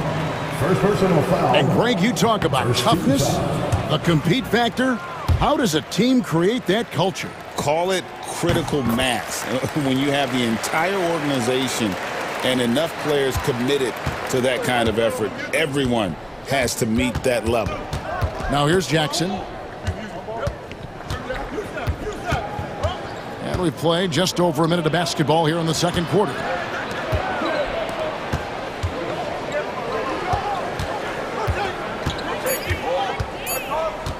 Pass to Bain. Shoots over Caruso. Bain, no good. Very dangerous to leave a guy like that open. Lucky break there for the D. Bain with the steal. Second quarter of basketball, just over a minute and a half played so far. Jackson down low. Defended by Caruso. Jackson. And the basket by Jackson. And guys, what do you think about the hustle stance for the Grizzlies? From the very start of this game, they have been giving the ball handlers trouble, using good pressure to force turnovers and good steals. And the other thing, I love how they're playing up tonight, getting into ball handlers and forcing some turnovers. Here's Jackson, following the score by Oklahoma City.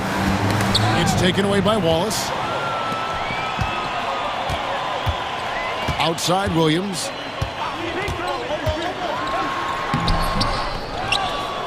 Wallace, the pass to Hartenstein. Here's Gilgeous-Alexander. That one goes in for him too, making it look easy. He's now 4 for 4.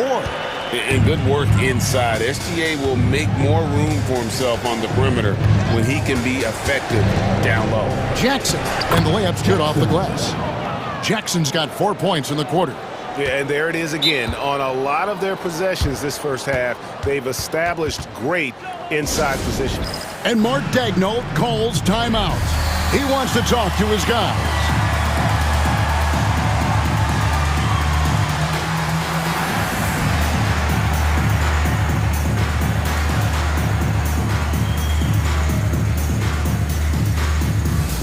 And the Thunder going with the whole new group out there.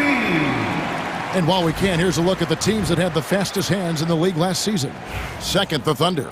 The Grizzlies, fourth. Both really good defensively last season, and that showed up in those steals numbers. Wiggins against Jackson. Wiggins surveying the floor. Dort passes to Holmgren. There's the lob to Dort.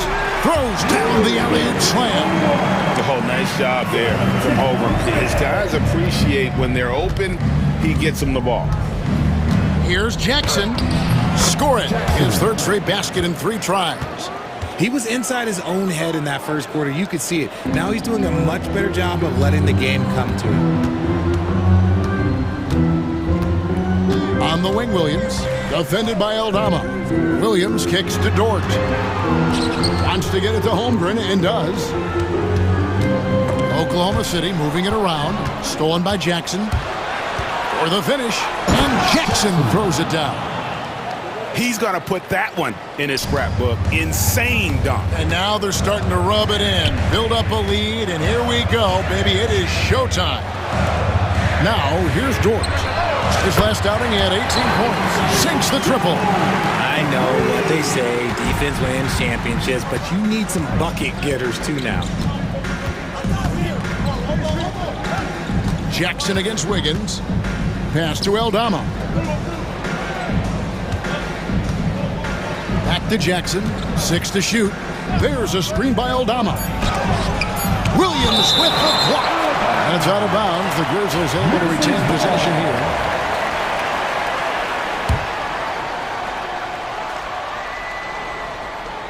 There's 45 seconds left here in the second. That length of Holmgren is such a tool on defense. And that's out of bounds. Memphis will retain possession. 40 seconds left to play in the first half. Wiggins against Jackson. Clark a screen on Wiggins. Lobbed up there for Clark. And it's Clark slamming it down. And you could see him give a little nod and then just burst to the rim for the alley-oop slam. A pair of teammates, Greg, with a terrific feel for each other. Pass to Joe. Over Bain. Grizzlies with the rebound. Jackson with it. 8 points for him.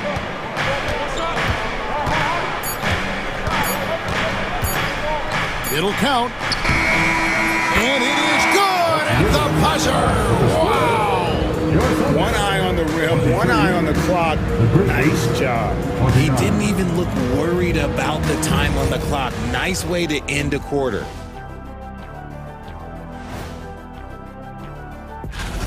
How have they kept it this close? Their D has been invisible. Come on, fellas, get after it. Yeah, just a few more stops. And guys, now let's... And that's all for us.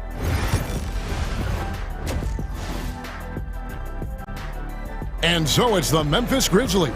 With their lead standing at 6 points here at the end of the quarter. They're pounding the ball inside, and that's where they've gotten their best production tonight. And don't go away. We'll be right back. And we're halfway through this one. Plenty of basketball left in a game that's been fairly even so far. You have to like what you're seeing from John Morant. In that first half, he was a hot knife, and the defense was butter. Sliced right through them. And when you rip through the D like he did in that first half, you gotta stay aggressive. Keep getting to the rim. So on the floor for Memphis, they've got Jackson. Luke Kennard out there with John Morant. Then it's Marcus Smart, and it's Edey in at the center. Now, here's Gilgeous-Alexander. Pass to Caruso. Nifty move. Kennard with the rebound. And the Grizzlies leading by 4. Smart on the wing. Defended by Dort. No one covering. You can't leave someone open when Smart is running his team because he will find that mistake. Williams can't get it to go. Memphis has gone 3 of 4 from long range in the game. Kennard up top, defended by Caruso. And Memphis turns it over again. And a quick look at how the Grizzlies' schedule is shaping up. On Tuesday, they'll be matching up with Nikola Jokic and the Denver Nuggets. Then on Wednesday, they'll be matching up against Kyle Lowry and the Philadelphia 76ers. And for that game against Chicago, that's one to watch for. Fourth contest of this brand new NBA season. I'm interested in how those teams match up in the early part of this year. Out to Morant. Jackson setting the pick here for Morant. Back to Smart. In the corner, Kennard with it. And again, it's the Grizzlies from deep. Nice play, and you can see they're gathering momentum. Yeah, but they can't relax. They've got to keep building on this lead because it is not safe. And foul on the shot. He'll shoot 2 at the free throw line. First personal foul. That one's on Morant. And this guy just does everything. Scores, passes, good rebounder. Just an all-around terrific basketball player. No surprise there. He's about as automatic as it gets from the stripe. I hope I didn't jinx him. And they double up Morant. Smart finds Kennard.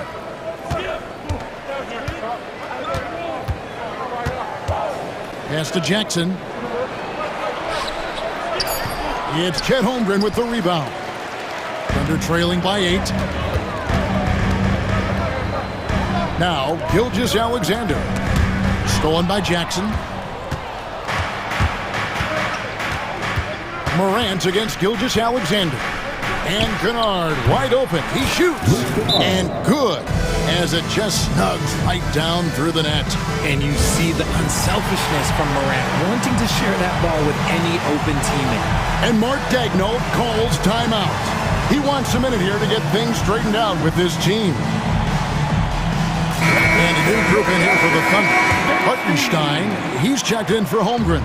Williams comes in for Williams. Isaiah Joe, he's checked in for Alex Caruso. And Wallace subbed in for Gilgeous-Alexander. Williams, he's checked in for the Grizzlies. Let's check in with our reporter, David Aldridge. Kevin, thanks. The NBA chose to extinguish G League Ignite. G League President Sharif Abdul-Rahim says with the changing environment across youth and collegiate basketball, now is the right time to take this step. But Kevin, in its short time, the Ignite produced double-digit draftees. So the experiment was a success. A huge success, D.A. Thank you. Taken away by Williams. Oh, and a fast break for Oklahoma City. Pass to Joe. Williams, a screen on Kennard. Joe drains it from beyond the arc. And now just a 5-point Grizzly lead. He can really stroke it from deep. You have to keep better tabs on him. Here's Morant. Rebound by Williams. You often expect him to convert these types of shots, but the D must have made their presence felt to prevent that one. And it's Taylor Jenkins calling timeout here. This will give him a chance to discuss some potential alteration.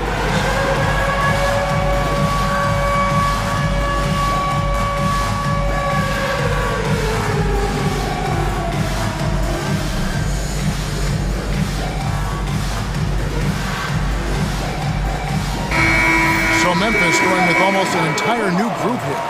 Brandon Clark, he's checked in for 80. Santi Aldama comes in for Jackson. Baines checked in for Luke Kennard. And it's Jackson in for John Morant. Now here's Jackson. He's got 8 to the inside. Here's Clark. Misses the layup. He had him with that bump fake. They timed up the layup perfectly.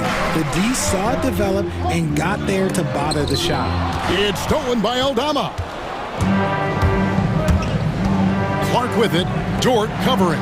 Nobody near Williams. Nailed from three-point land. Williams has got himself on the board with 3 there. And what's your take, guys, on the hustle stats for the Grizzlies? They've been defending with excellent anticipation all game long. Just look at how many times they've managed to get their hands on the ball. Another place they've had the upper hand tonight is in transition. They've gotten a bunch of their points off the fast break. And the Grizzlies leading by 8. It's 9 seconds separating the shot clock and game clock. Pass to Aldama.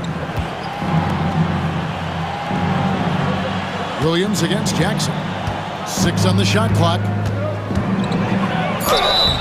And he gets the whistle. 2 free throws coming up. And with the offense getting right to the rim, at least they saved the layup. The Grizzlies have hit half their free throws in this one, going 3 of 6 so far. And going back a season ago, they were a pretty average team at the line, about 76% altogether.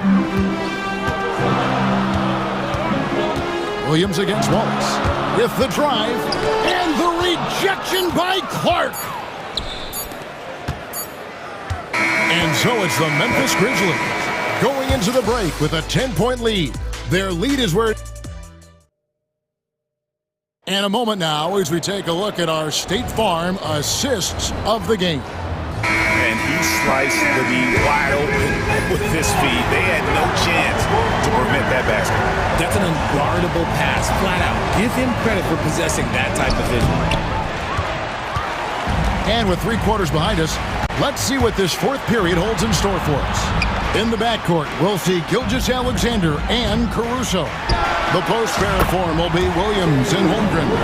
And it's Dort in at the 3. It's the lineup in the game for Oklahoma City. Jackson against Holmgren. Outside Jackson. The kick out to Bain. Here's Clark. Throws it down as the official calls the foul. It may be a 3-point play. That one on Gilgeous-Alexander. Quick off the floor and powerful. Clark loves to attack that rim. Thunder trailing by 10. It's Williams high post.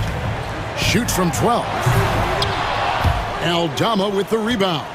A slight rebound advantage for them. One more column in their favor, and it's all adding up. Holmgren against Jackson. Aldama, count it. And now a 12-point Memphis lead. They are just killing them on the interior. On the wing, Williams. Defended by Aldama. And that one is stuffed right through. And Caruso's athleticism just jumps out to you, especially when he's up there finishing. About a minute and a half into the 4th quarter now. Jackson passes to Clark. And 2 free throws coming up, unable to get that one to go with all the contact. That one on Dort.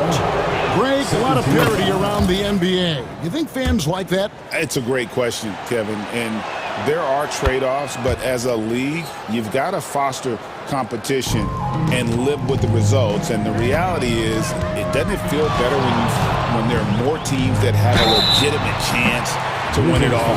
Yeah, And here we go. Coach's challenge happening right now. This one.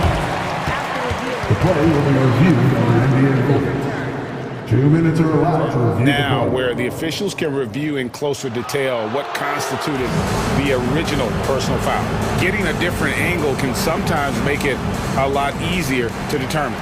Indeed, and the one thing with replay review is that when you see the slow motion replays, you really get a new appreciation for just the immense speed at which these players are moving at, and how fast the action really is, and how hard it can be sometimes, you know, Greg, to make the right call. And the announcement on the review is that the foul was called in error. So they have determined to overrule the original call. And guys, this is what it's all about, getting the call right. And I think in this case, the video review showed that while it was a tough call to make on the floor, they got it right with the review. We've got a timeout called by Taylor Jenkins. It's a chance for them to regroup and refocus. Isaiah Joe, he's checked in for Dort. Memphis also making some changes. Jackson, he's checked in for Santi Aldama. Smart comes in for Williams. And it's John Morant in for Jackson. It's time now to hear from our Hall of Fame reporter, David Aldridge. What's the latest, David?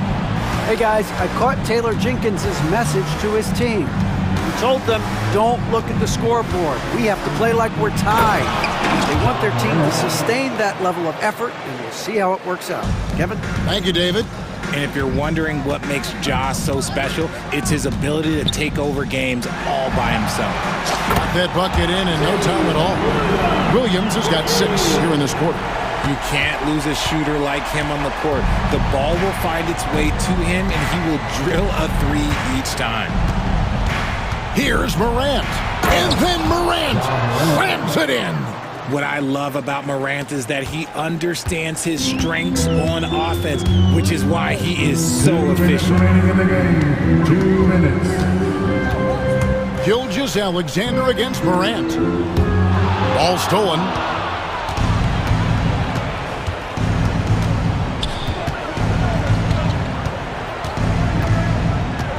.144 left in the fourth. Driving the lane. Oh, look at that play right there! Okay, that's how it's done. Woo! Wow! This is what Morant does so well. No one can stay in front of him.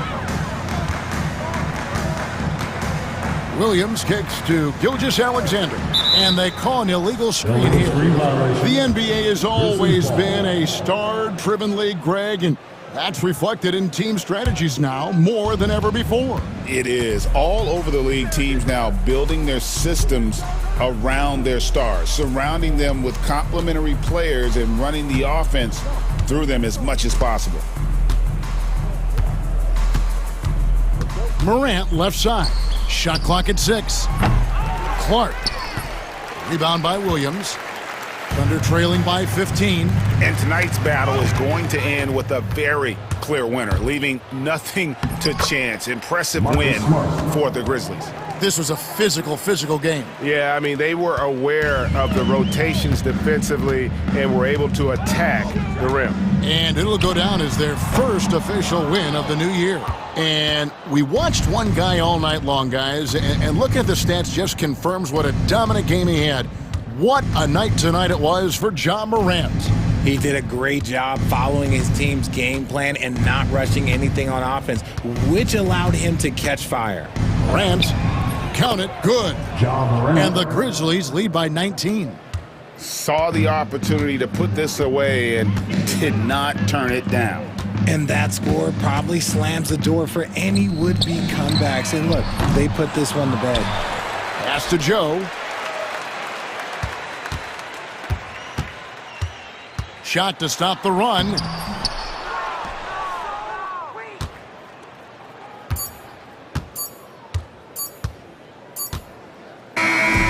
So no problem for Memphis as they get the win. That's the end of This the game. crowd was... All right, David, thanks so much. Thank you very much. That concludes the first game of the NBA season. And so for Richard Jackson...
season, there are still so many unknowns, Greg. You're right. You learn a little about each team in the preseason. But once the games count, things really start coming into focus. Looking at the starting five for Boston.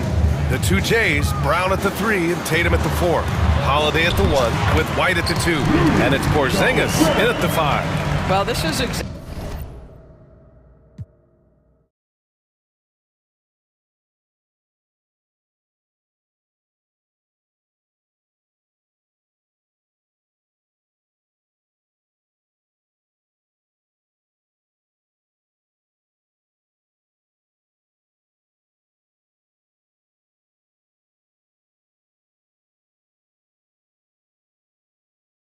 Game 1 of the season. Wow, it's fun to be here. And Clark, this is the culmination of all the hard work put in over the summer.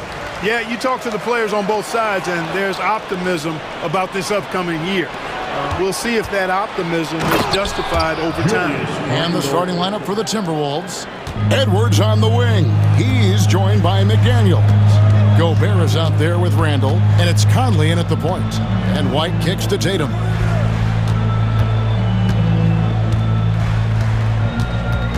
Outside Holiday. Off target from three-point range. And even without that 3-ball dropping for him, the defense should have done more on that last play. Randall finds Conley. Back to Randall. And the call will be against Julius Randall. That's his first foul. And really just a great play to sacrifice his body and take the charge. Heads-up action there. Reading the play and then beating him to the spot. Well done. Now here's Brown in the game against Toronto. Very impressive. Fires the 3 and rebounded by McDaniels. Clark, in terms of young superstars, it doesn't get much better than Anthony Edwards. Amen to that, partner. Every franchise wants a franchise player. Minnesota, I think, hit the jackpot drafting Edwards first overall back in 2021. Last year, we saw Ant-Man take it to another level, making his first of what I think will be many All-NBA teams. Here's McDaniels, following the basket by Kristaps Porzingis. Randall a screen on Holiday. Conley the pass to Randall. Misses from close range. Man, I can't believe he blew that gimme, guys. Well, I know he's frustrated about that. He muscles it in through the contact, and they call the foul. He's on his way to the free throw line. Tell you what, that's impressive strength there from Tatum. You got to respect that even when you try to wrap him up. He finds a way to score. For Minnesota, they've gone 2 of 3 here to start out the game. Here's Edwards, outside Conley. Spins. That's a 2 from Randall. Pass to Edwards. Clock at 6. Here's Conley. It's rebounded by Porzingis. Boston's gone 0 of 2 from deep here. Back to Brown. Edwards against Holiday. Brown wide open. He fires. Yes, and it's Holiday with the assist that time. You know, early on, Brown struggled with his confidence taking threes. Now, he's a knockdown threat. Conley kicks to Edwards. And once again off the mark by Minnesota. And not allowing the shooter even an inch of breathing room on that one. And guys, that's exactly the kind of high-impact defense they want to see out of him. Now, here's Brown. Inside. Porzingis can't hit. Timberwolves trail by 4. Conley inside the line. And no good. The dry spell continuing for him. Clark, if you had one word to describe Mike Conley, what would it be? Reliable, steadfast, dependable. Now, I know that's 3, but I wanted to give you 3 different words I could use to describe him. Only 2 seasons in his whole career has he not played at least 50 games. That speaks to durability and professionalism. Now, Tatum, after the missed 3 from Derek White. It doesn't go for him. You almost have to assume he's going to knock those down when he is that open. Gobert with a screen for Edwards. Randall outside. Pass to Conley. Timberwolves passing it around. Gobert against Tatum. Out to Edwards. And the three ball is good. Edwards loves those long-range bombs. He's a confident shooter. For Boston, they've gotten 3 of 8 shots to fall for them here in the first quarter. Brown outside.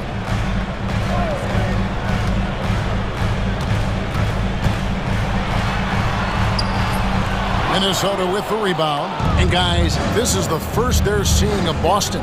It's not often we get to see this matchup, but it is a doozy when we do. Just 2 powerhouse teams facing off. Really easy to tell that this is an important game. I mean, I don't know if the crowd will get a chance to take a breath in this one. Yeah, not sure what that was about. I mean, talk about a brain cramp. Yeah, yeah, completely a brain fade. I don't know where that came from. Just lost sense of time and the situation. Here's Edwards. No luck that time on the shot that would have put them on top. Tatum passes to Porzingis. Brown feeling it out a bit. Down low, Tatum. The layup off target. Up in time. And no luck with that time on the buzzer beater. 1 quarter in the books, and it's been a close one so far.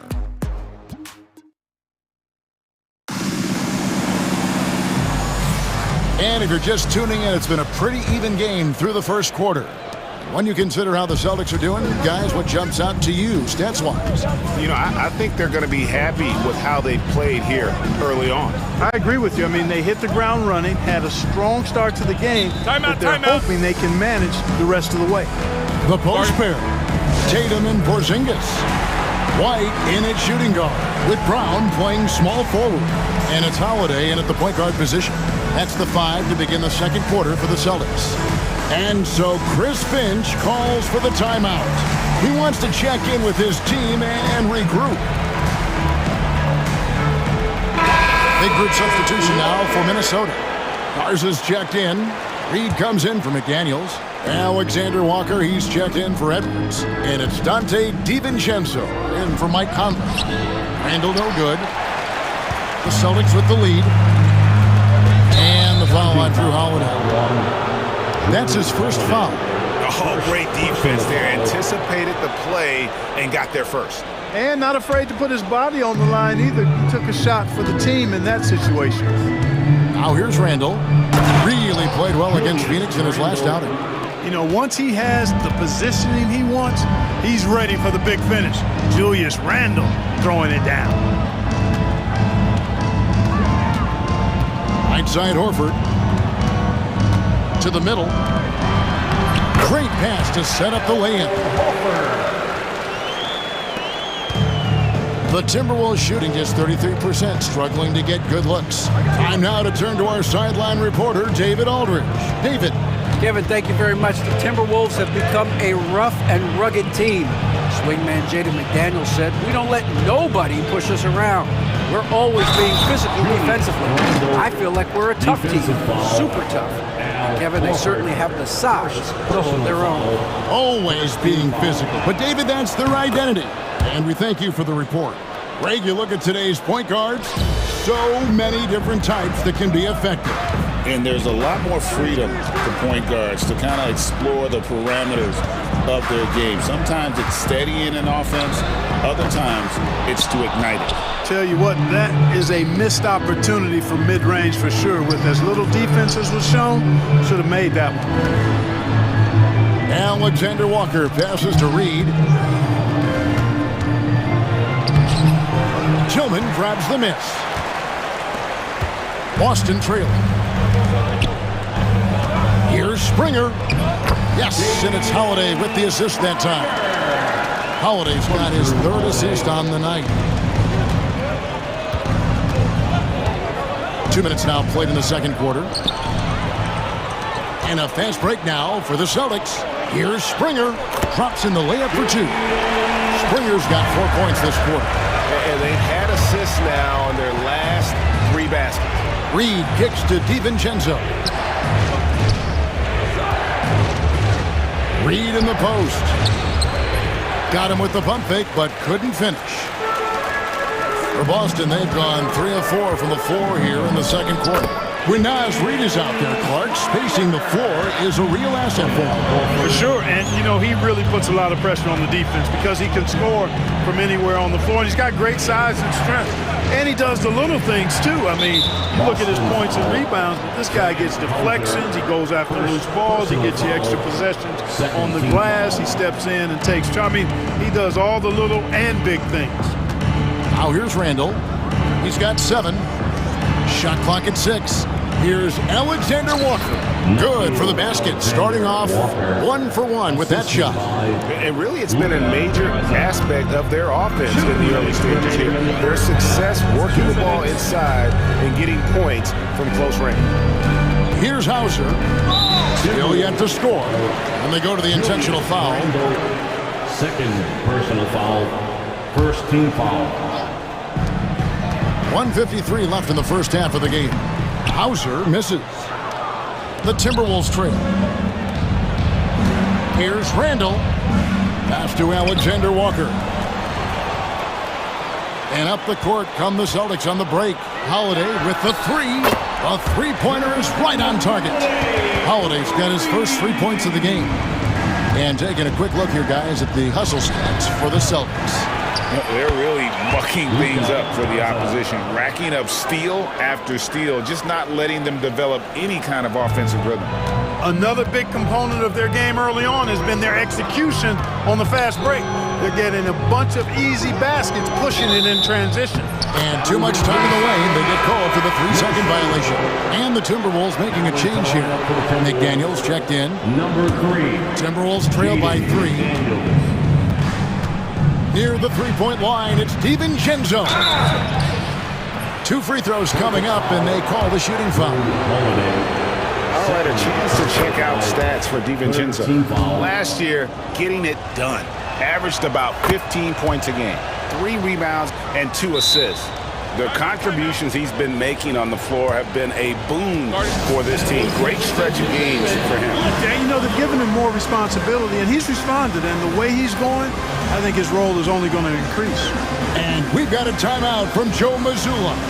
Wants to regroup and go over the strategy.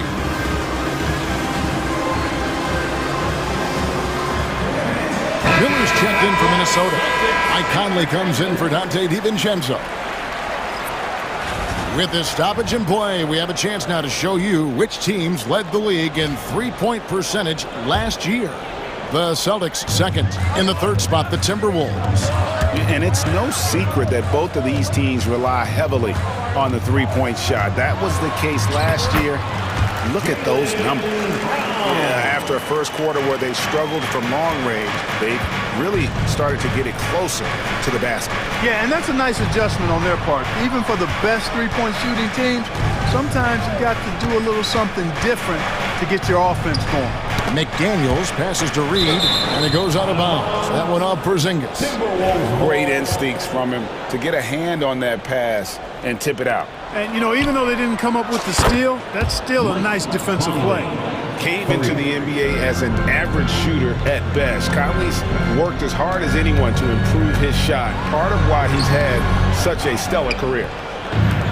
For Minnesota, they've gotten just over 50% of their shots to drop here in the second quarter. They're 5 for 9. 3-second difference between shot clock and game clock. Looks for Miller, gets it to him, and Miller throws it down hard. It's the decision-making and pace that make Conley so effective in running the pick and roll. Here's Pritchard. Takes the 3. And no good.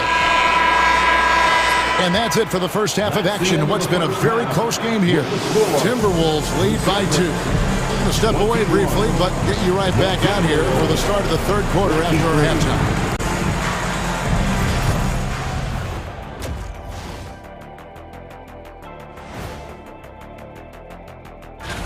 You know what I was just thinking about, fellas?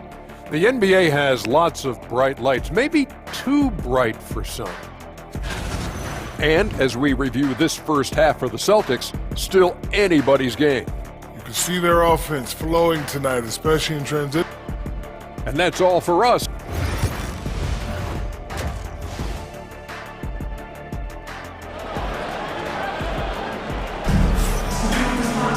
And after a fairly even first couple of quarters, the second half could turn out to be a great one as both teams try to gain an edge.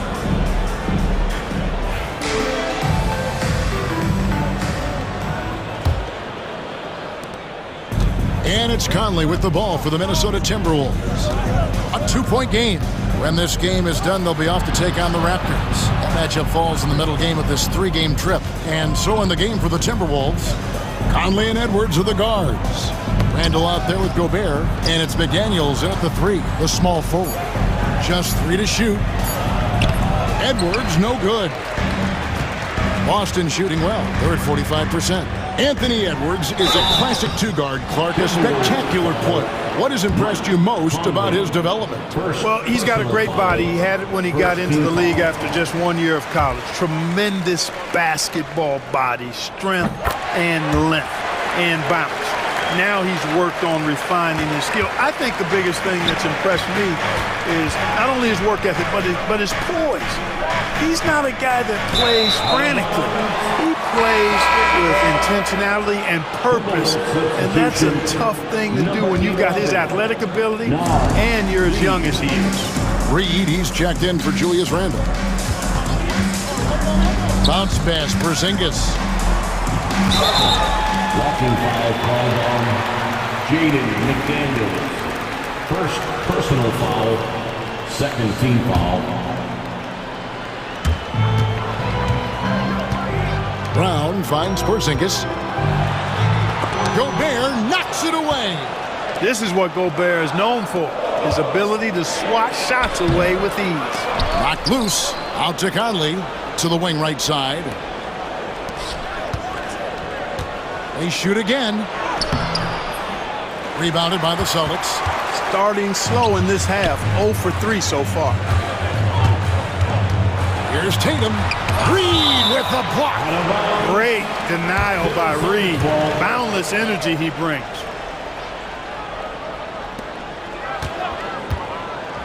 The wide open look here for Porzingis. The shot's good. Brown making the play. And the Celtics lead by 2. Really well done there. Just confident and composed, never in a hurry.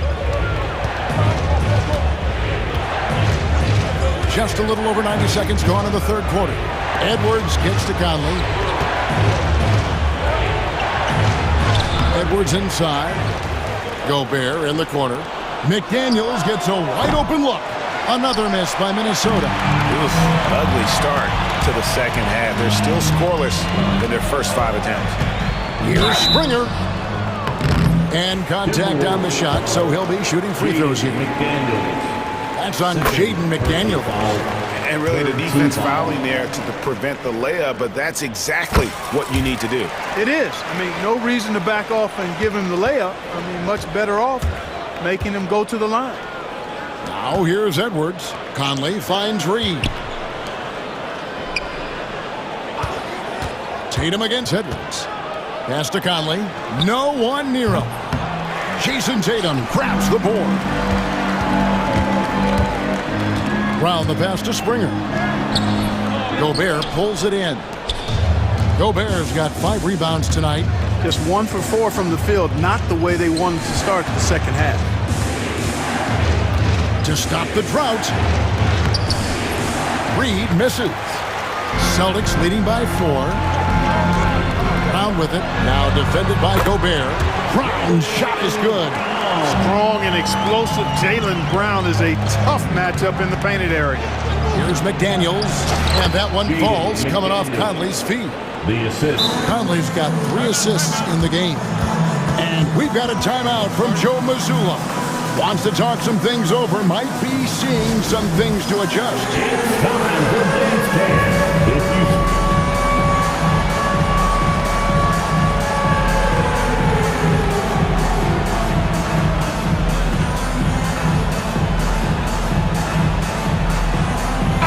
Checked in for Minnesota. Let's take a look at the players who were the best on the glass a season ago. Rudy Gobert is second. What a season he had in the paint. I mean, his rebounding numbers really mind-boggling. Who wouldn't love to have a guy like that? Holiday against Reed. And Holiday kicks to White.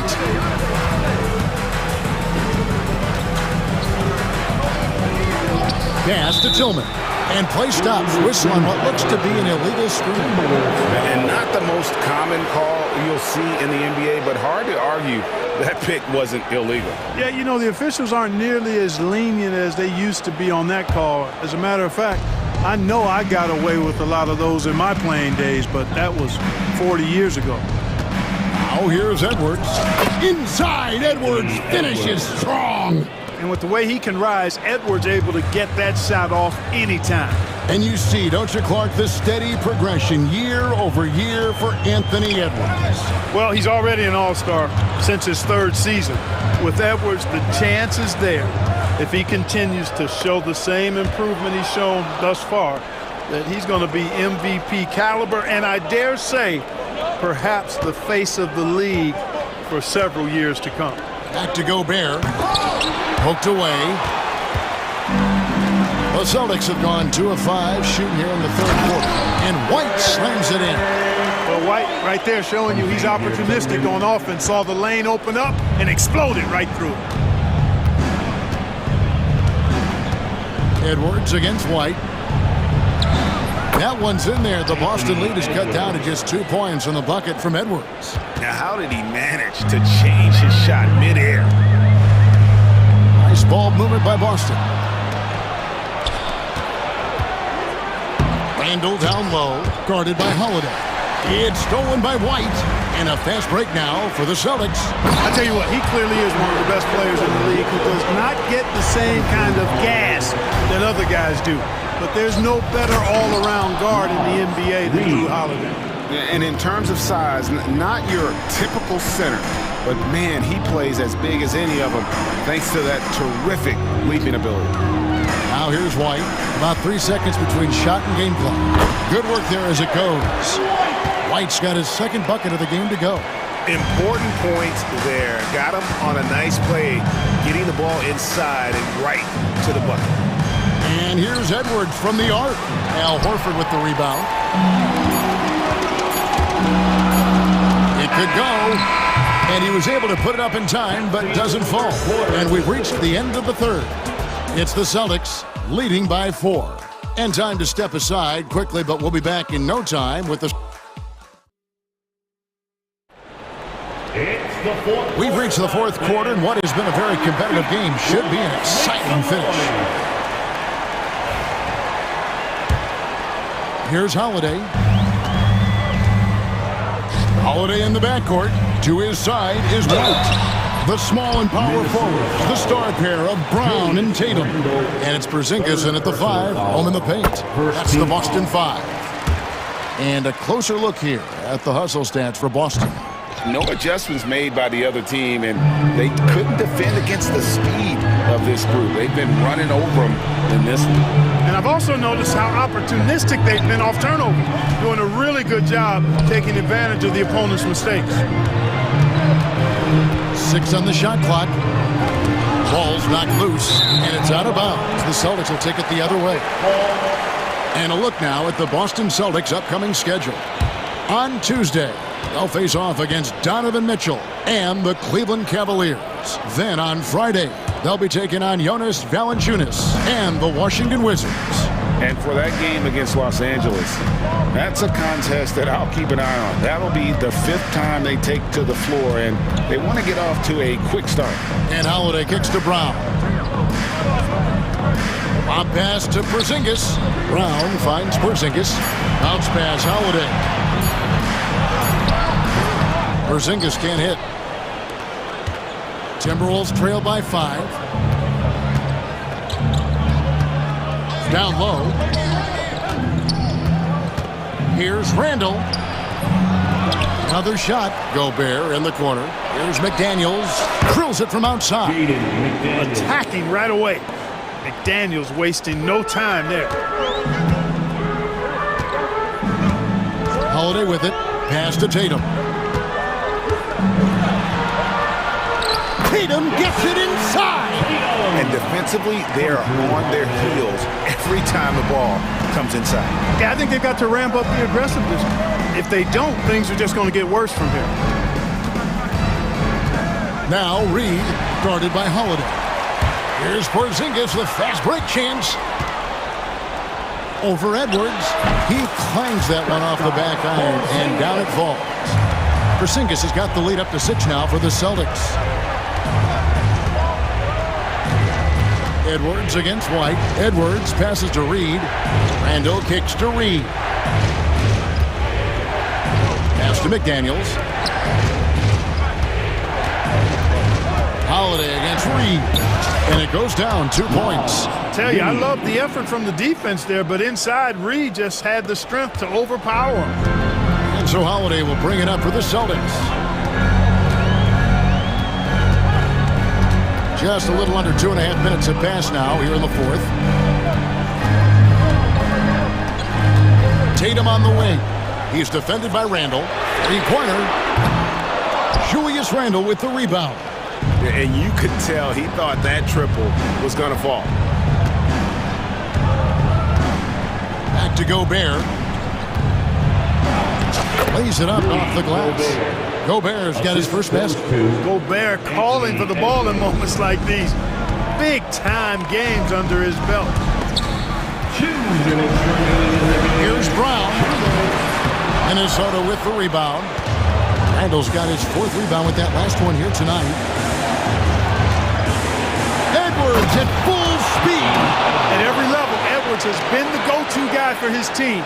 It's in his DNA. Brown finds White. The kick out to Brown. 1:36 left to play here in the fourth. Timberwolves have gone an outstanding 4 of 5 from the field in the fourth quarter so far. Here's Reed. And that'll be 2 free throws coming up. Officials on the call with the foul. On the inside, Reed's got a deep bag that he can go to. I mean, he's a hard guy to cover.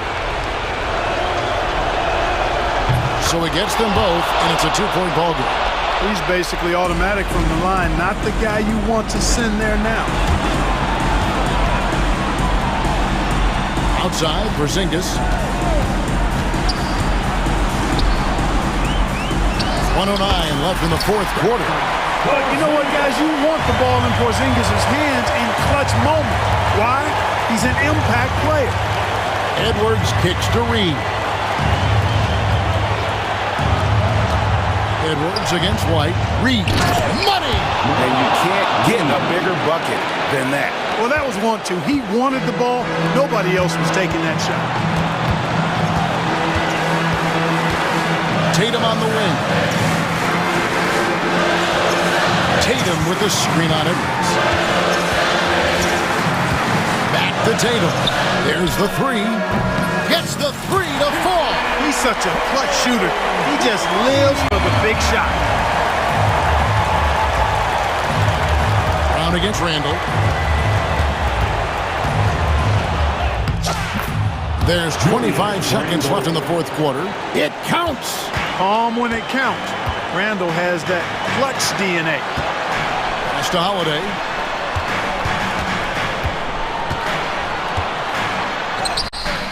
Oh, off target. And an intentional foul right there. And you know what? Smart foul. You got to try and extend the game. Sure. It's not over. Clock is as much a problem for them as the score is right now, so they've got to try to manage it. And so both free throws are good, and it's a 3-point game. Yeah, those free throws make things a little more simpler right now. They just have to guard against the 3-pointer. And we've got a timeout from Joe Mazzulla. Pivotal moment in this game. He's not taking any chances. He'll call time. And let's get your take, guys. What's the strategy? And if you can get a 3, shoot it. Otherwise, get the quick 2 and a foul.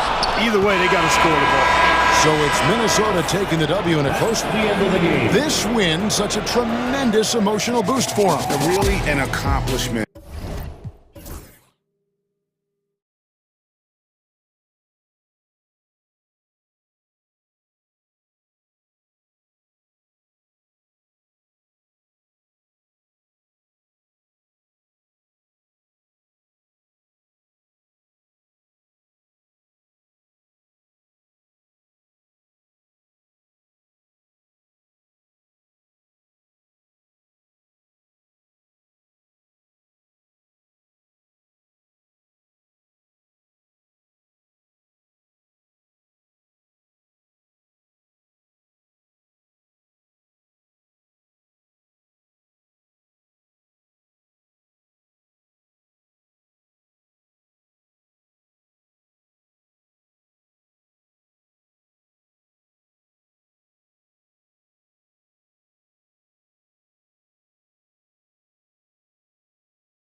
my attention is drawn to the front court matchup. Oh yeah, this should be a battle on the baseline.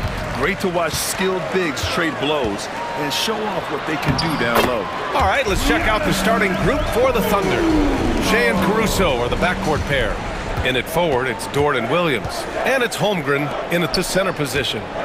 Now here's Williams. Outside Gilgeous-Alexander. There's the triple. Giannis Antetokounmpo grabs the board. That's his shot. And one, I'm sure, he wants back. Middleton outside. Kicks it out to Antetokounmpo. Lopez with it, and it's Dort picking him up. Trent for three. Fires in the triple. And Trent, the majority of his shots are going to come from distance. Here's Oklahoma City now. It's a 5-point game. Williams a screen on Lillard. And over the last few years, SGA has emerged as an all-NBA level player, Brent. What's been the key to his success? I think the key, BA, to him is his confidence. I think that he feels like he is overlooked on a nightly basis and does not get the respect he deserves. So he comes in with that chip on his shoulder, and he plays the entire game, coming at any defense that people throw at him. I love it when Giannis is in attack mode like that and gets to the rim so quick. Holmgren against Lopez. Williams from long range. The offensive rebound. Outside for Dort. Outside Gilgeous-Alexander. Shot clock at 6. And another shot. 2 points. That one goes. Slithering around the floor, Gilgeous-Alexander gets to his spot. All right, let's check in with Allie LaForce. I was able to spend a few minutes with Doc Rivers, and he acknowledged that they're facing one of the most dynamic players in the league, in Gilgeous-Alexander. He said there's no way to defend him, that his speed and movement, we need to be ready to rotate and help on every possession. Still, he said, they're all looking forward to the challenge. Great work, Allie. Thanks. Now here's Gilgeous-Alexander. Pass to Williams. Down low, and that's out of bounds. Oklahoma City will keep it. Nice deflection there. Really trying to disrupt their offensive flow. Yeah, I appreciate the work right now on the defensive end. Here's Williams. No good from outside. Yeah, not really much of a flow offensively yet. Only 1 of 4 from the field. Kicks it out to Middleton. And here's Lillard from beyond the arc. Oklahoma City grabs a miss. Williams from long range. Williams can't get that one to fall. And so far, the team just 1 of 5, and that rim shrinking. And the jam by Antetokounmpo. And good luck stopping that. Giannis just makes it look so easy. Pass to Holmgren. It's stolen by Trent. Stolen by Caruso. Holmgren inside. Covered by Lopez. Gilgeous-Alexander passes to Williams. Back to Gilgeous-Alexander. Holmgren with a screen on Middleton. Gilgeous-Alexander from outside. And that one's good. That makes him 2 for 3. And nice read, as usual, by Gilgeous-Alexander. Kicks it out to Antetokounmpo. Screen by Antetokounmpo. Middleton passes to Antetokounmpo. Holmgren with it. And Lopez picks him up. Now Caruso. Outside for Dort. Outside, Williams. Pass to Holmgren. Back to Williams. For 3. Rebounded by Lopez. And he's having an ugly quarter from the field. And seems really frustrated. And last season, Britt, many believe that SGA was deserving of the MVP award. Well, he made such a strong case, BA. I mean, finishing in the top 3, that is remarkable. He led that young Thunder team, again, to the #1 seed in the Western Conference and averaged 36 and 5. He also led the league at 2 steals per game. What a season. Here's Antetokounmpo, following the bucket by Oklahoma City. Here's Trent. And the shot counts. He's fouled, and it's a chance for a 3-point play. Milwaukee shooting their first free throw of the evening. The free throw off the mark from Trent. Such an important cog in this team's offense. When he's on the floor, Trent Jr.'s role is to try to score as much as possible. Now here's Gilgeous-Alexander. 7 points in the game. Dort outside. Back to Gilgeous-Alexander. It's Milwaukee with a rebound. Antetokounmpo outside. And Antetokounmpo with the stuff. And that stride that you see from Giannis is just so effective out there getting around defenders. Williams on the wing. Antetokounmpo covering. Three-pointer. Williams, that's good. Williams has got 5 points. He's consistent from out there, especially when you give him that kind of room. And the basket by Antetokounmpo. Man, that's now 10 straight points in the paint. I'm not sure what's happened to their defense, man. And he lobs it up. Williams passes to Gilgeous-Alexander. Fades back. The shot misses. Giannis Antetokounmpo has been on display for the Milwaukee Bucks. He put together 10 points in the quarter. More 2K action in just a moment.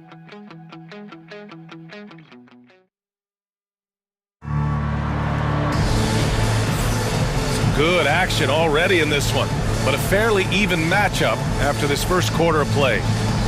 All right, guys, what do you think so far about the offensive approach for Milwaukee? In the early goings, their effort level has been exceptional. The speeding around the defense and opening up options with good penetration. Well, I want to add also the damage that has been done on the inside. It's a lot of rubble in there, but they're continuing to go right at the defense. On the floor for Oklahoma City, getting going in the second. In it forward, it's Dort and Williams. Alex Caruso is out there with Cason Wallace. And it's Hartenstein in at the 5 spot. Now here's Antetokounmpo. Pass to Lopez. Knocked loose. Green against Caruso. Prince, the pass to Lillard. Clock at 6. Now here's Antetokounmpo. In close. Antetokounmpo delivers. And Giannis always plays at a high level, but feels like he's kicking it up a notch here. Hartenstein with a screen on Antetokounmpo. Dort outside. Lets the 3 fly. It's Milwaukee with a rebound. Antetokounmpo's got 4 rebounds now. Pass to Lopez. And a fast break now for the Thunder. Caruso with it, guarded by Antetokounmpo. Here's Hartenstein. And Hartenstein slams it in. Got to give him credit for jumping on the ball and making the most at the other end. Boy, inexcusable at this point in the game. They got to be more composed in these moments. And how about the sequence in its entirety? Momentum swing, and you love the effort here. That's one of the best three-point shooters. You got to try to scramble the Jets right here and get that guy off the sweet spot. Hartenstein with a screen on Antetokounmpo. Outside, Williams. Wallace outside. Pass to Hartenstein. Goes back up. Caruso outside. Over Green. And misses it off the right side of the rim. Well, mid-range is where he makes the money. So when the D's slow to get out on him, always surprising to see him miss from there. Antetokounmpo can't connect. Boy, they'd love if anyone could get a bucket. Yeah, their offense has been grinding to a halt. Antetokounmpo with the block. No chance. Giannis, too much length. And Wallace, here we go. And a strong finish with 2 hands. Oh, what ferocity on the throwdown. I just love when he goes up with purpose. Where was the D right there? The effort lacking big time. There's some ways to get your coach's attention, and that draws the coaching staff's ire. There are only a few players who can hit a teammate like that in stride. Beautiful assist. Outside, Williams.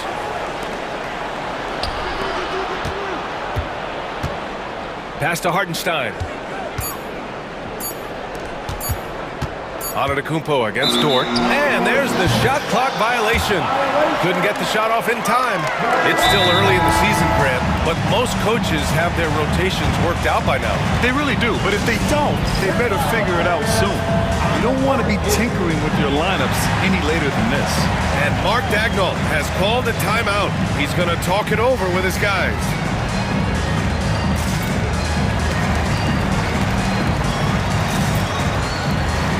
Hockey making a switch here. Middleton's checked in. A big group substitution here for Oklahoma City. Chet Holmgren, he's checked in for Hartenstein.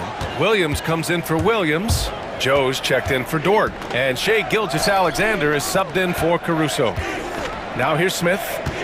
They lead by 6. That's their biggest margin. 2 minutes remaining in the first. Portis, the pass to Middleton. Poke loose. On the break. Wallace with it. Middleton covering. Yes, it's good. Wallace has gotten his second bucket. This team looks to him to score the ball. They feel good when he's taking the shots. And already one of the more consistent three-point shooters. Cason Wallace is lethal from outside, Brent. Really impressive, BA, in his first year to shoot over 40% from 3. Pretty selective in the ones he took, but still his number one attribute is how disruptive he can be defensively at that guard position.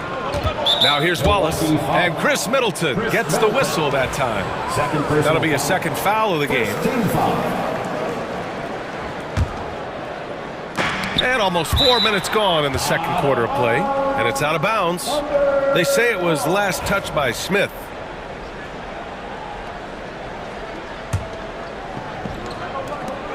A minute 22 left in the first half. Joe, no good on the 3. One reason this game is so tight is because both teams are hitting the boards with reckless abandon. Right outside. Pass to Smith. Portis outside. 5 to shoot. Right with the ball. Now Gilgeous-Alexander defending. Smith no good. Thunder trail by 4. Gilgeous-Alexander feeling it out a bit.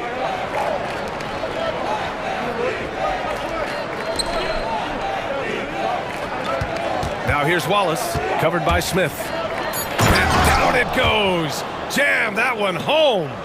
Making sure of it with the two-hand slam, BA. Yeah, I don't blame him. With the score this tight, you cannot take a chance here. Out to Portis, pass to Smith, and stolen by Holmgren. Yeah, just hold for the last shot. Don't give them another possession at all. And hopefully that's what they'll do here. It's what most teams try to execute at this time in the game. And a steal like that, with the conversion, can really start moving things in your direction. Wright finds Middleton.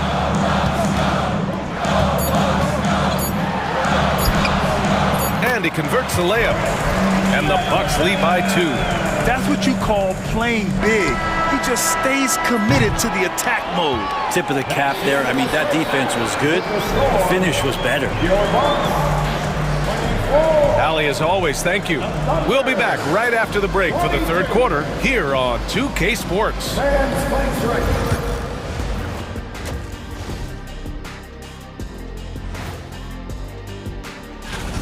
Guys taking shots for him, trying to do too much all at once. I think it's jamming up their flow. Yeah, everyone has to have a... Now let's take a moment. Appreciate you joining us. It's been our...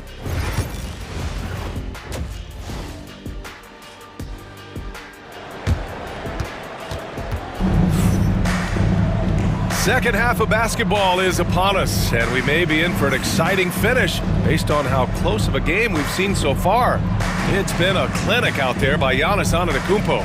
Pretty much the entire first half, he was dominating down low, piling up a ton of dunks. Yeah, there's not any guy defensively that was bodying him up or contesting the shot, so right now he's feasting. Lillard and Trent Jr. are the guards. Giannis Antetokounmpo is out there with Prince. And it's Smith in at the pivot spot, manning the middle. That's Doc Rivers 5 as we get into the second half. And Doc Rivers calls timeout. He's going to gather the troops and talk it over. Portis, he's checked in for the Bucks. And it's the 2K leaderboard. Team leaders in blocks last season. Oklahoma City, second. They built a reputation around the league last season. Do not test them at the rim. Williams against Portis. And it's Williams off the drive. And it's good. 2 points. Williams has got his third bucket of the night. They have no answer defensively inside. Prince finds Lillard. Trent on the wing.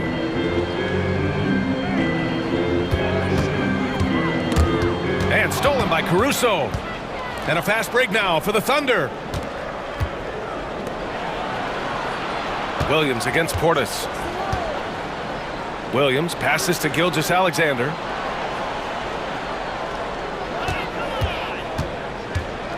Six on the shot clock. For the lead. Offensive rebound.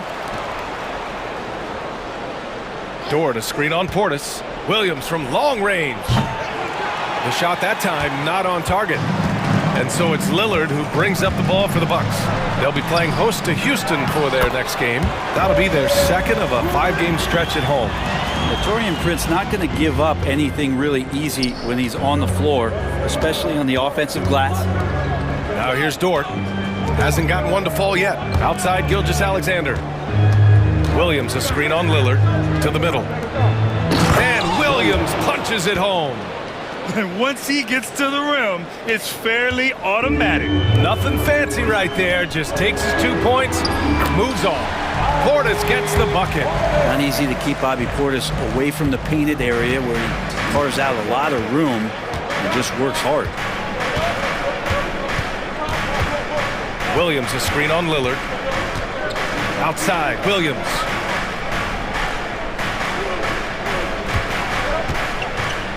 To the inside. Outside for Dort. Gilgeous-Alexander from outside. SGA from distance.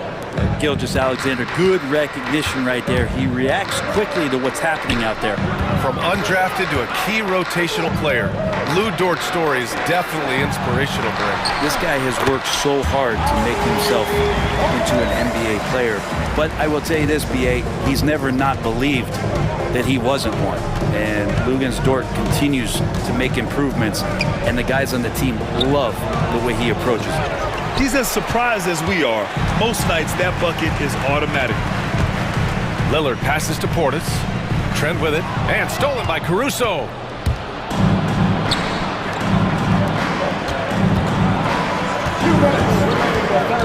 Gilgeous-Alexander against Smith. They get it back. Outside, Williams.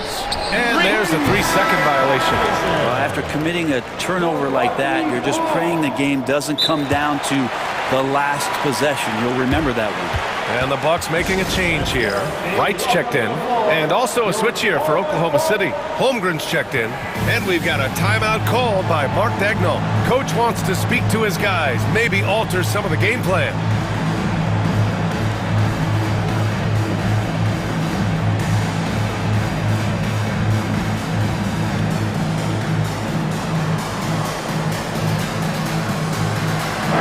Group getting ready for the Bucks. Lopez, he's checked in for Smith. Antetokounmpo comes in for Portis. Middleton is checked in for Prince. And Green is subbed in for Trent. Williams is checked in for Oklahoma City. Wallace comes in for Gilgeous-Alexander.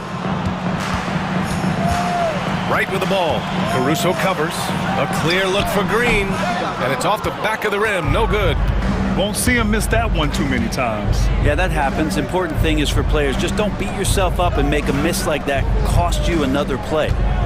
Now here's Wallace. He has 6. And the defense got away with one there. I mean, that's a shot he typically makes. Here's Middleton. Lays it up and banks it in. Middleton's got his second basket of the game.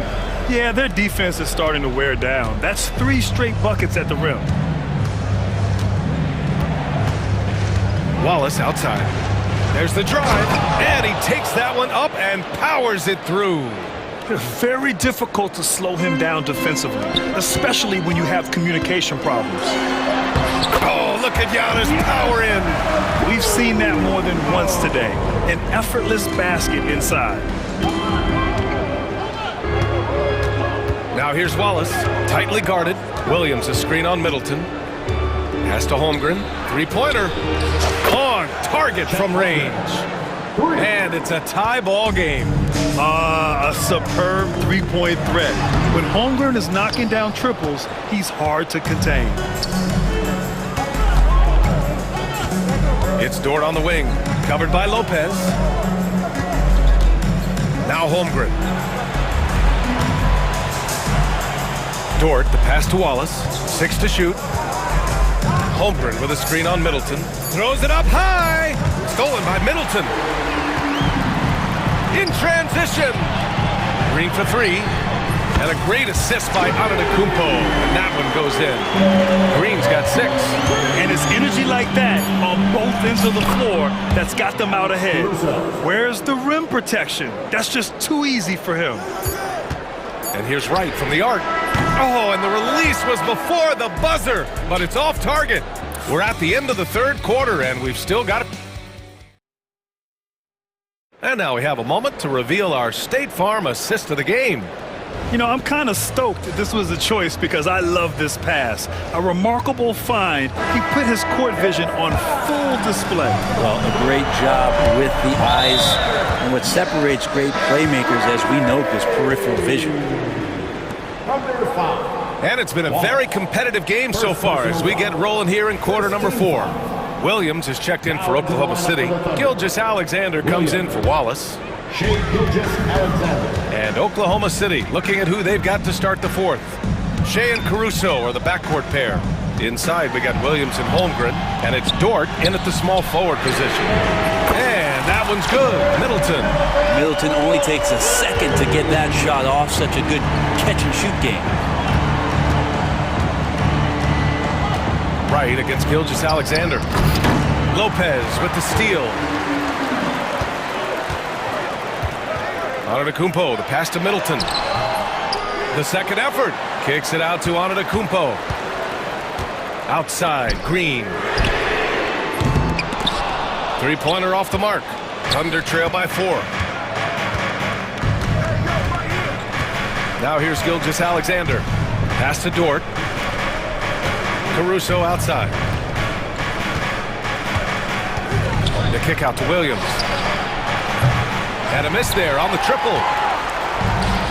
Milwaukee has gone 4 of 8 from 3. A nice percentage. Antetokounmpo misses the baby hook. And the Thunder shooting the ball at around 42% for the game. And Williams punches it home. Explosive move from J-Dub. Great athlete. Antetokounmpo inside. Dort defending. Antetokounmpo. Bam! Adds to their lead. They've been able to rely on him all night. Screen by Holmgren. Williams from long range. Rebounded by Lopez. Lopez has got 6 rebounds in the game. He made a 3 back in the first half, but that's it. We'll see if he can find his stroke. Fundamental play there from Lopez, spotting the open man and then sending him the ball.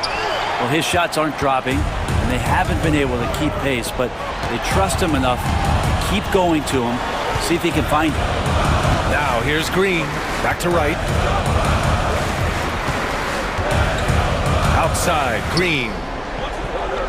Just 5 on the clock. Wright, pass to Antetokounmpo. Here's the second effort. Oh, too much Giannis. Yeah, this period, they're letting him go to work, and it's paying off. Gilgeous-Alexander against Wright.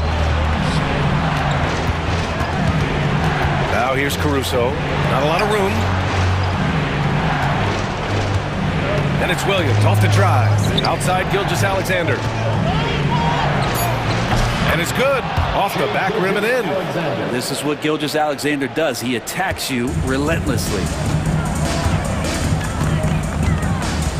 Williams against Middleton. To the middle. Here's Antetokounmpo. Gilgeous-Alexander with a rebound. And Gilgeous-Alexander's got the ball here for the Oklahoma City Thunder. They trail by 6. Holmgren with a screen on Wright. Down low. There's Holmgren on the slam. These moments are important for Holmgren's development. He needs to keep sinking those big-time shots. Antetokounmpo. And Giannis with the dunk. His arrow's been trending up as of late, and he's been magnificent tonight. Lopez on the double team. Gilgeous-Alexander against Wright. Back to Williams. And it's out of bounds to the Thunder as Oklahoma City retains possession. And some changes here for the Bucks. Trent comes in for Green, and Damian Lillard subbed in for Wright. Gilgeous-Alexander passes to Williams. Caruso outside. From outside the arc. Rebounded by Lopez.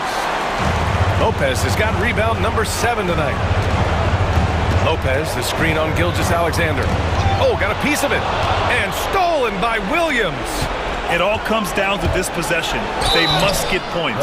You can't make any mistakes right here if you want to keep hope alive. Their execution has to be precise. You put the size and skill together. Holmgren is one tough cover. That's also good, so he hits both free throws. Those are big free throws. Now they need some defensive stops.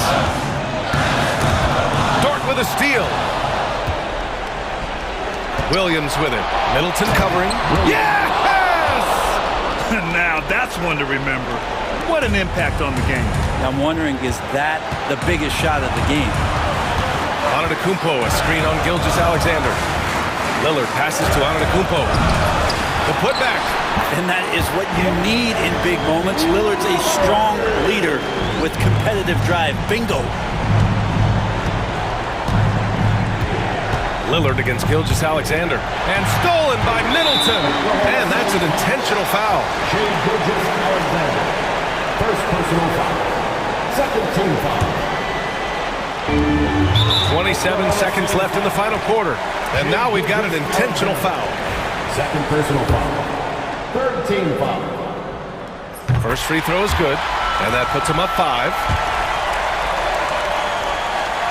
So he goes 2 for 2 at the line, and it's a 6-point ball game. He doesn't waste a chance to pad their lead. It's been some solid free throw shooting. And Mark Dagnall has called a timeout. He wants to make sure everyone is aligned, given the situation right now. Give yourself a round of applause. Now into the lineup for the Thunder. Number 11, Isaiah Joe. 27 seconds left in the game. Gilgeous-Alexander on the wing, defended by Lillard. It falls! What a beautiful shot! Brings him within 3! SGA quickly becoming the guy you want with the ball in his hands down the stretch. And that's out of bounds. Milwaukee will keep it. Somehow they kept possession of the ball after that poor pass. They should be very thankful that wasn't a turnover. And an intentional foul there stops the clock. Yeah, no, you had to do that. I mean, you can't allow them to dribble out the time.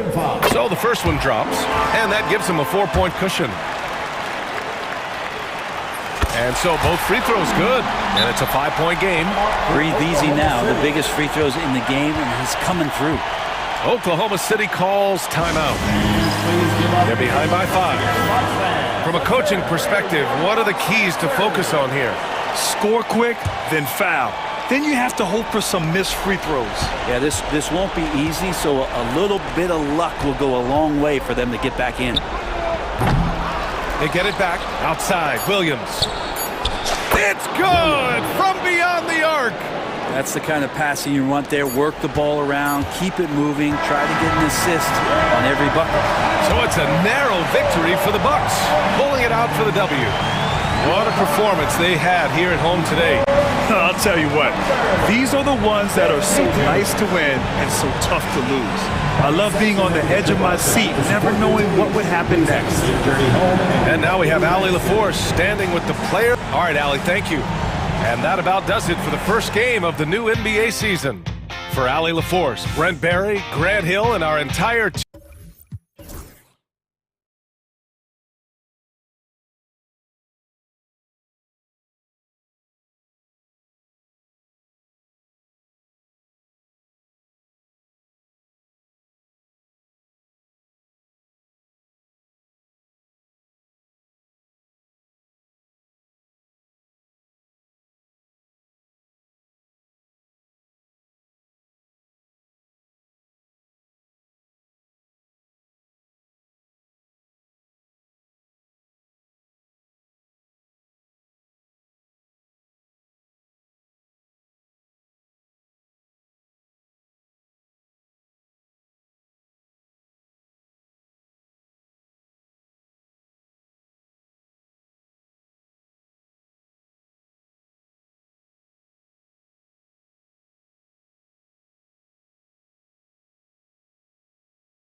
opening night, one of the best dates on the calendar. I know you're as excited as I am.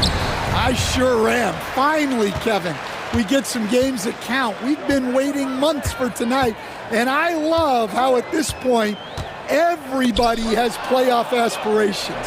A lot of optimism, isn't there, Coach? There sure is. This is the best day of the year. And now the opening lineup for Boston. Holiday in the backcourt. To his side is White. And in the front court, Brown and Tatum. And it's Porzingis in at the center position. And it's Morant missing. That's not a bad shot at all. It just didn't go in. Sometimes the process is right, and you still get a bad result. Yeah, that's a nice dish. A lot of times the best way to put the ball in the right spot is with that bounce pass. Boston shooting their first foul shot of the night. And last season, when they got themselves to the line, they usually came through as a team up around 81%. Now here's Morant. Pass to Jackson. The rebound by Jason Tatum. Outside, Porzingis. Lets it go from 11. Again, the Celtics good for 2. And because he can score from all over the floor, Porzingis can find space inside. That's not the case for most 7-footers. And the conversation for Porzingis, Coach, tends to always come back to health. And what a challenge that has been for him. Yeah, Kevin, over his career, on average, he's missed about 30 games per season. But that's not an uncommon problem, as you know, for players who stand well over 7 feet tall. Well, Morant is so athletic, and he finds himself at the free throw line a lot. White looking around. And it's off from three-point range. The Grizzlies off to a slow start. 6-point game. Good on the triple. You can't play lax defense on Bane because he's looking to shoot as soon as he catches it. Tatum against Jackson. A 3.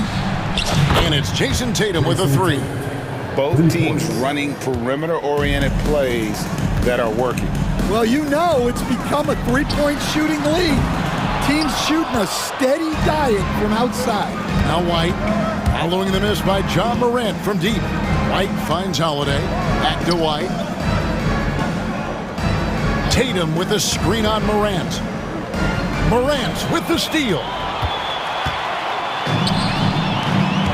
Outside Jackson. Morant outside. Jackson a screen on Tatum. Morant dishes to Jackson.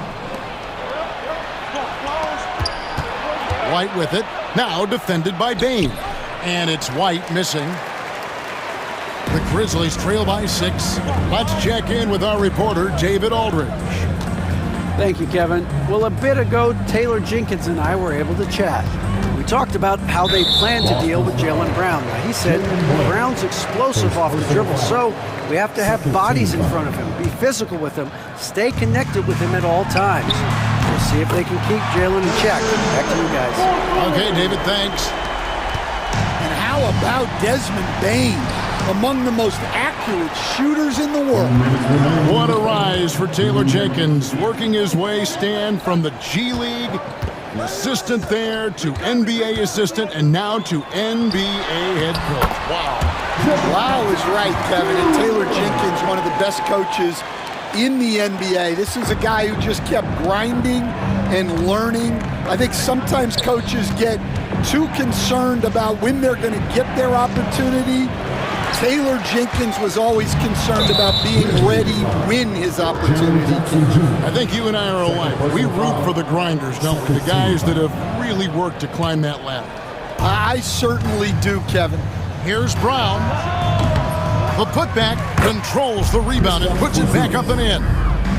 And let's get your guys' take now on the hustle stats for Boston. Well, so far they've done a great job of reading the offense and repeatedly putting themselves in the right place to interrupt the play and force turnovers. And they've also done a great job turning defense into offense tonight, creating turnovers and capitalizing on the other end. Yeah, nice hustle by Tatum. When an all-NBA level guy is giving effort like that, it's infectious. It's White on the wing, guarded by Bain. And White with the stuff. The D just kind of stepping aside and letting him get to the rim. There's a reason, GA, the lead is what it is right now. Well, that's too easy. As he says, let me add to my highlight reel. And here are the Grizzlies now, following the bucket by the Celtics. About 7 seconds separating the shot and game clocks. It's rebounded by Memphis. Morant left side. And they double up Morant. And Morant throws it down. And he just punched the ticket on that one. That'll get the job done. Powerful two-hand jam. The kick out to Brown. Got it off in time, and he The officials will have 2 minutes to review. And it looks like they are going to review the play. The question, did he get the basket off in time? And to me, guys, it looks pretty clear-cut on the instant replay. And so it's Boston in the driver's seat, up 8 points at the end of the quarter. They're playing a bruising game inside, and it's working for them. We'll return shortly. And thanks again for tuning in. If you're just joining us, we've played through 1 quarter of action so far. And when you consider how the Celtics are doing, guys, what do you think? Way to set the table. Offensively, they dominated on the interior. Well, if they're going to be that ferocious inside, this defense is in for a long night. On the court for the Celtics, second quarter underway. They've got Horford, Holiday out there with Brown, and it's Springer in at the shooting guard position.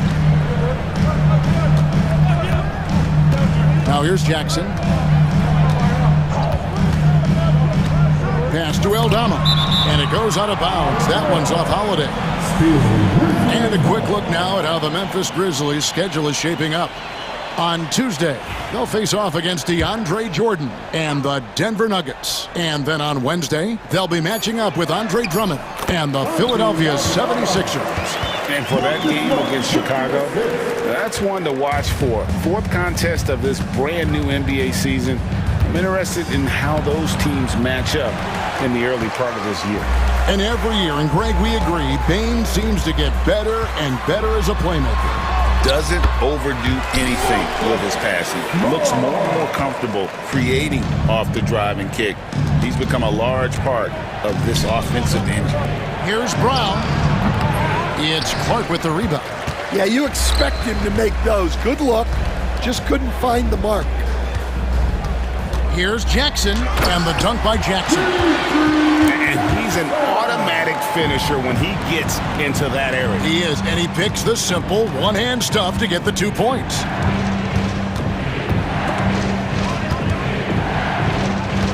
Brown kicks to Horford.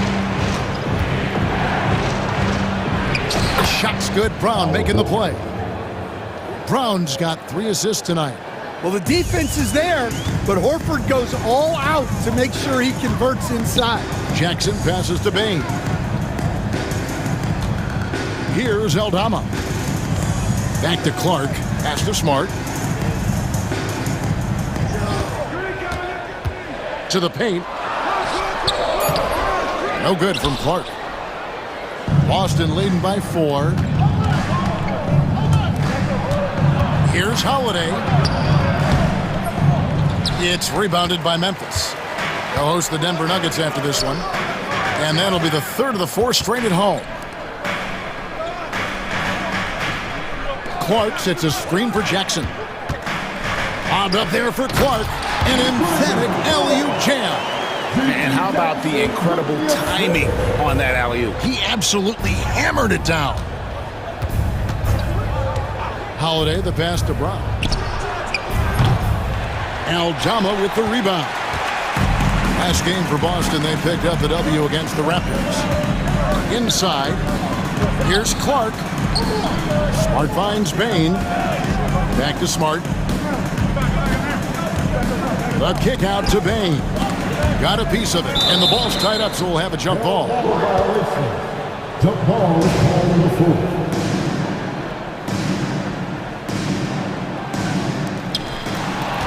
2 minutes remaining in the first half. 2 minutes. Springer the pass to Brown.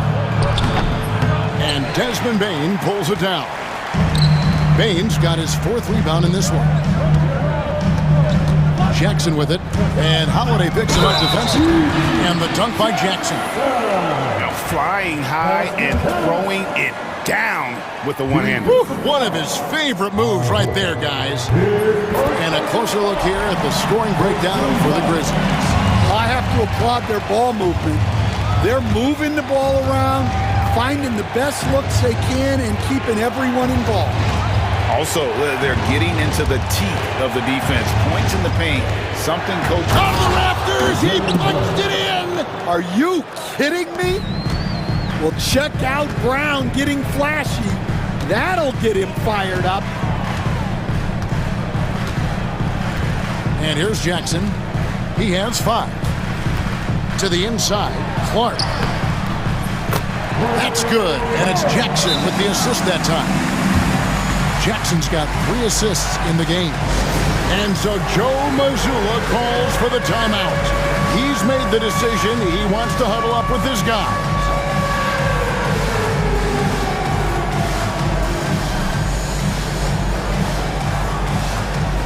Some changes for Memphis. Edie's checked in for Clark. Jackson comes in for Santi Aldama. And it's Luke Kennard in for Bain. A moment now to hear from our sideline reporter, Hall of Famer David Aldridge. David. Kevin, the Grizzlies retired Marc Gasol's number 33 last season. You may recall he moved to Memphis in his teens, watching his older brother Powell play for the Grizz. Marc said, "I had a very unique perspective, that of a fan. When I came back as a Grizzlies player, I carried that with me." Kevin, that pride certainly showed. Pride's a great word to use. No question, D.A. Thank you. Here's Tatum going inside, and he uses the glass on the layup. Tatum's got 7 points. Well, not just fast, but also precise. Tatum shows a lot of control on his drive. Jackson with it. To the paint, trying to find Jackson. He's got it now. Terrific assist, a nice finish. Solid play all around. And it just seems that every pass they make is leading to a score. Just great ball movement. Tatum passes to Pritchard. And the 3 off target. Here are the Grizzlies with the ball. They're on a 16-6 run. And Pritchard pulls it down. Excellent coverage defensively, making it hard on him. And a close game so far through the first 2 quarters as we reach halftime. Grizzlies lead by 2. Live from the FedEx Forum, you're watching 2K Sports.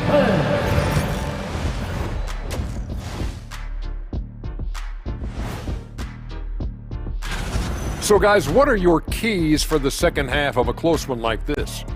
Rebound, passing, shooting. I think those are... So, let's move on now to this Grizzlies game, which has turned out to be a tight one. Without the points they've gotten off the bench, this game wouldn't be as close as... And that is it for half.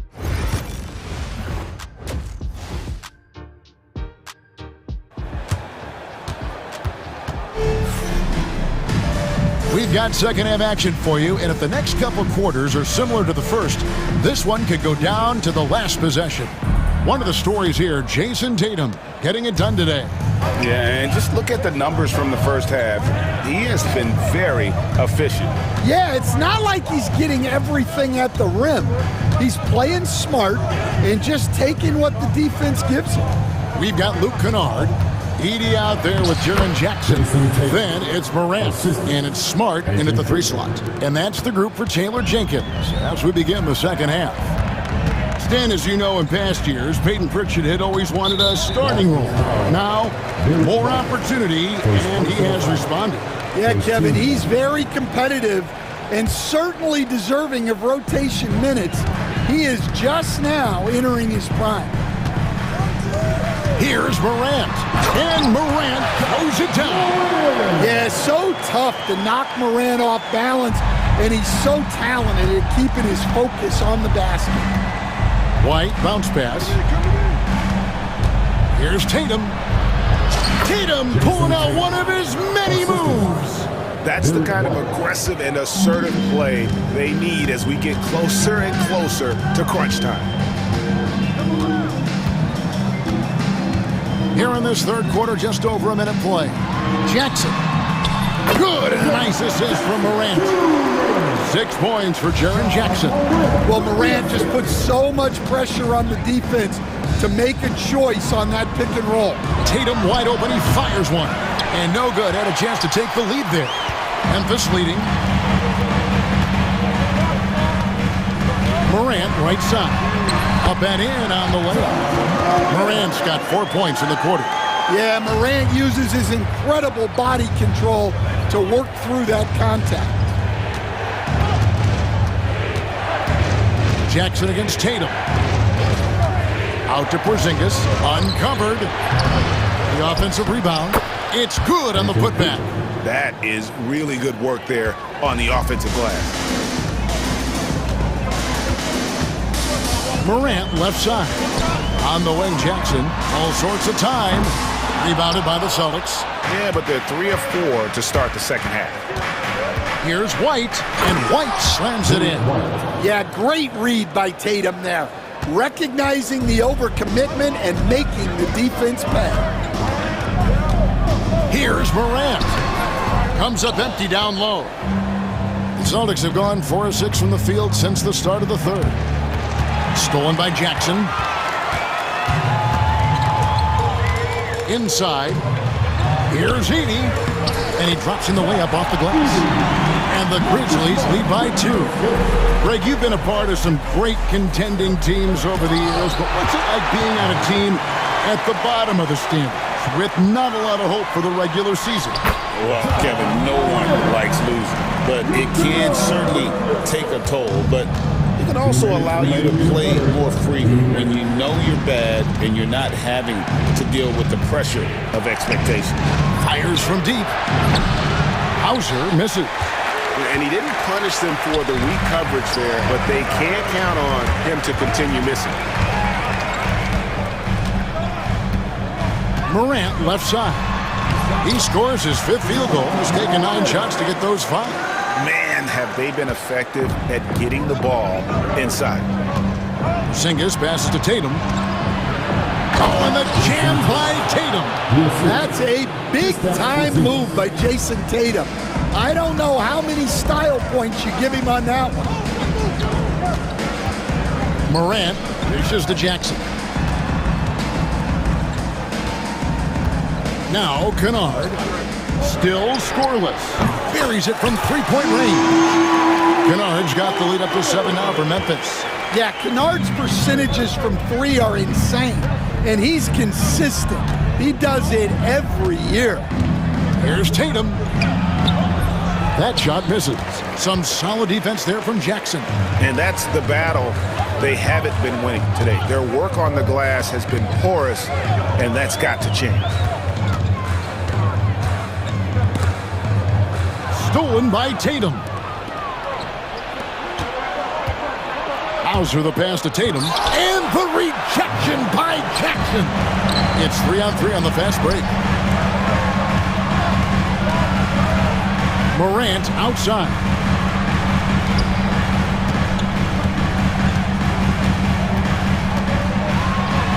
And he's fouled pretty hard on that shot, but he's got the chance to pick up the points at the line. Some guards are absolutely fearless working inside, and Morant very high on that list. Both free throws good from Morant. 11 seconds left in the third quarter of the game. White down low. The layup missed. We've got a timeout called by Taylor Jenkins. He's going to have a discussion here on the sideline. Let's give a warm welcome.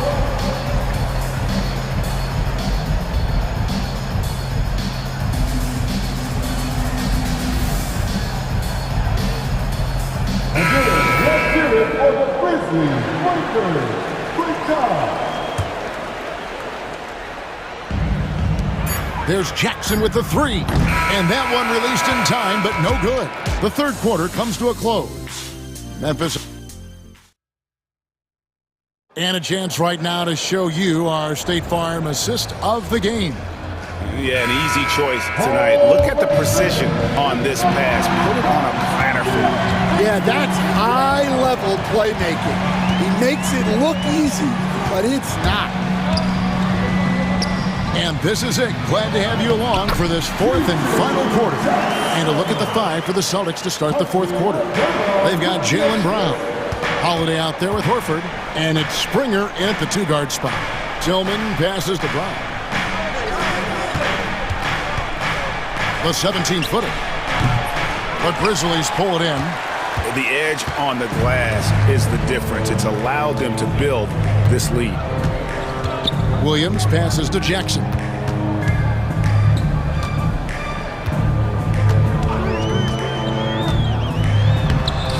Al Horford with the rebound. Celtics trail by 11. Here's Springer. Softly drops in the floater. Yeah, it took just enough off of it for the floater. Memphis has gone 3 of 6 tonight when they've let it fly from downtown. Jackson down low, guarded by Holiday. And foul on the shot, so he'll get a chance at the line. Defense way up on Aldama there. He barely had any room, hence the whistle. And so he hits both. Impeccable from the line since halftime. And so Brown will bring it up for Boston. They trail by 11. Following this one, they get to host the Cavaliers. That game will be a quick pit stop before hitting the road again. Good on the three-point shot. Well, you know, when Brown's hitting the three, it really opens up this offense. Jackson deciding where to go with it. And the dunk by Jackson.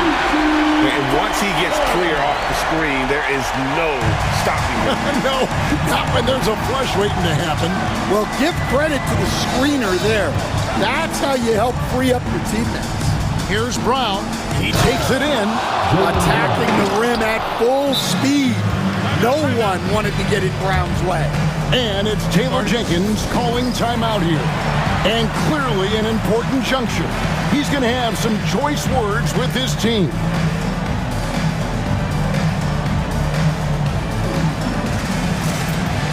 Some changes for Memphis. Jackson comes in for Santi Aldama. And Smart subbed in for Vince Williams. The Celtics making a switch here. Getting the latest now from our sideline reporter, David Aldridge. David, it's all yours. Take it away. Hey, Kevin. Well, Taylor Jenkins just reviewed his plan with his team. Now, he reminded his team, keep looking for the deep ball. If the three is there, take it. You've done a good job getting those looks, so keep taking them. Back to you guys. Thank you, David. Strong take by Tatum. Just daring the defense to foul. And a chance for just a second to check out the scoring breakdown for Memphis. Well, they've been owning the painted area offensively. I love the intensity they're playing with down there. And we're also seeing a lot from them at the arc in this one. Tonight, it's been all about that three ball for these guys. The Grizzlies making a switch here. Morant's checked in. 6 to shoot. Back to Clark. Goes back up. It's good. The assist this time from Jackson. And the Grizzlies lead by 10. A little artistry in the painted area, converting against the sides. Yeah, he didn't let the defense affect him there. He just kept his focus. For Memphis, they've gone 3 of 6 from the field so far in the fourth quarter. Here's Morant. Goes straight to the defender for the dunk. Draws the foul. He'll go to the line. That one is on Holiday. Yeah, he's looking pretty much unstoppable. Morant making the defense regret that physicality. Stan, I've always admired you. Come from a coaching family. Was there a point growing up you knew you wanted to be a coach? Yeah, I loved being around the game. And so 2 things happened that drove me into coaching. Number one, I loved baseball and I couldn't hit one. So that was out. And I wasn't a good enough basketball player to go on that way. So if I wanted to stay involved in the game, that's when I knew I wanted to be a coach. But your dad had a little bit of that in his background. I say in a little kind of tongue-in-cheek, right? He was a guy that led the way in your interest there. Yeah, my dad coached for over 40 years, and I think he had a great passion for it and always used to tell us, that he never actually felt like he worked the day in his life. He loved it so much. Following in his footsteps. Terrific score. We've played just over 3.5 minutes now in the fourth quarter.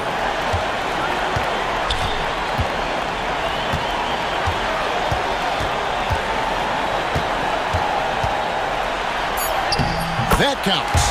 He's put up 13 shots, and he's had 8 of those go in. And guys, what we saw here tonight is one side having everything going for them.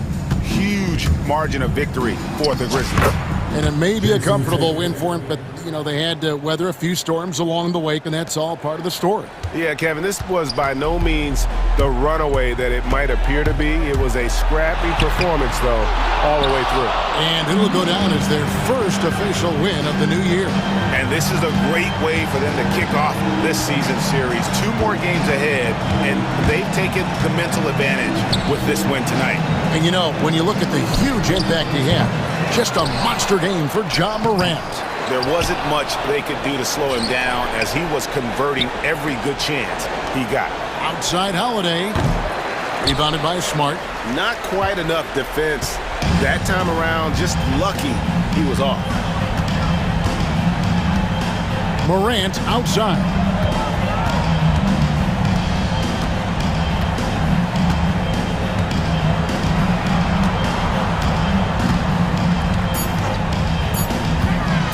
Here's Jackson. Great D that time from Tatum.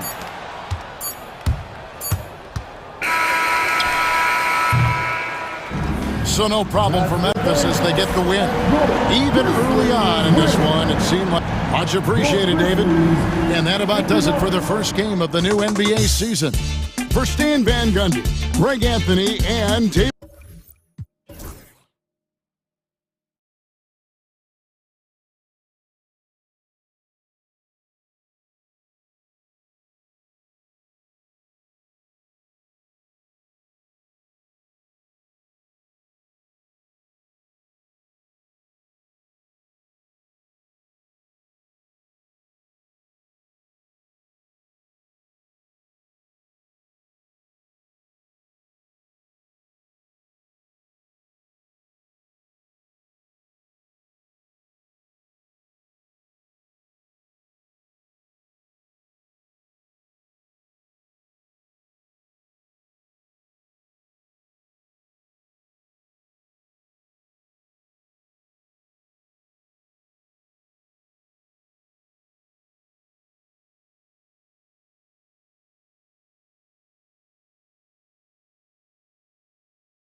excitement still in the air, Grant. No question, BA. I mean, the fan base will usually carry it until their team is mathematically eliminated. Fans in this league are so passionate about their teams, and that's one of the things that makes the NBA so great. Looking at the starting five for the Minnesota Timberwolves. Conley and Ant are the one and the two. McDaniels out there with Julius Randle. And it's Gobert in at the center position, locking down the middle. And good luck stopping that. Giannis just makes it look so easy. Here's Edwards. The Bucks getting their last shot to go. Pass to Randle. Fires the three. Rebounded by Trent. McDaniels from long range. From behind the arc. Drops in the three. Yeah, McDaniels really trying to become consistent with that jump shot. The drive by Antetokounmpo. Oh, and makes it with the kiss. And setting the tempo with an assertive move. Like, where was the defense on that play? To me, that's a complete lack of communication on that side of the ball. These guys need to be talking to each other. And that comes off the assist by Middleton. Antetokounmpo has got 6. Yeah, one of the most efficient inside scorers. Giannis just can't be stopped.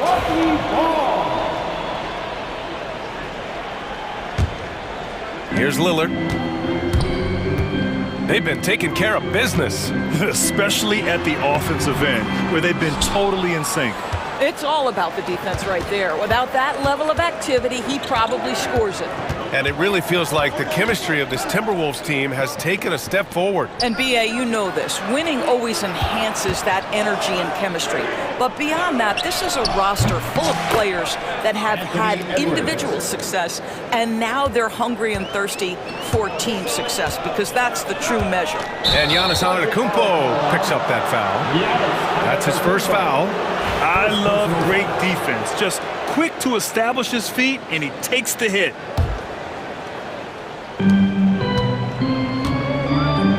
Conley against Lillard.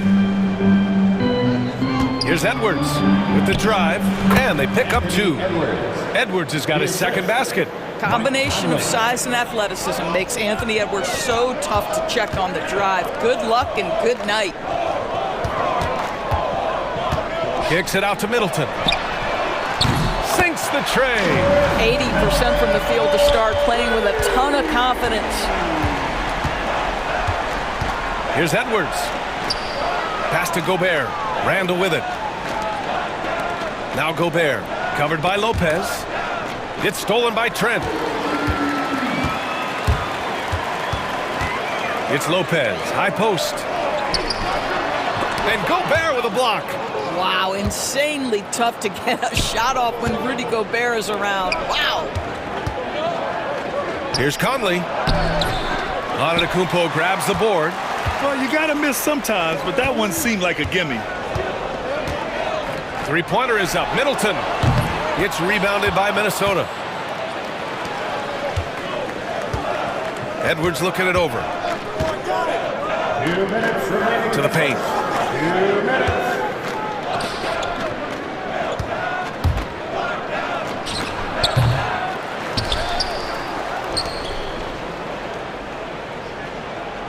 Randle, a screen on Trent. Edwards with it, and Lopez picks him up. Shot clock at 6. Here's Randle. And it's Randle with the jam. Wow, Julius Randle with a little flavor on the finish. You know, a reliable veteran like Julius Randle is so valuable. He provides a foundation for everyone else to play off of, because they know he'll be there to score and help out. He makes it easier for other players to succeed around him. And it's Lillard, that time on the assist by Middleton. He's known for the long ball, but Lillard every bit as effective in the mid-range. Edwards. And he got the whistle on the way up, so he'll be headed to the line for a pair. First personal foul. And Doris, you watch Anthony Edwards year to year. He just keeps reaching a new level. He wants greatness badly, and he's putting in the time, BA, to get there. Anthony Edwards, the shooting, the confidence, the leadership, everything's growing. He's now producing like an MVP. Look out, everybody. Here he comes. Pass to Lopez. Now Middleton. Trent outside.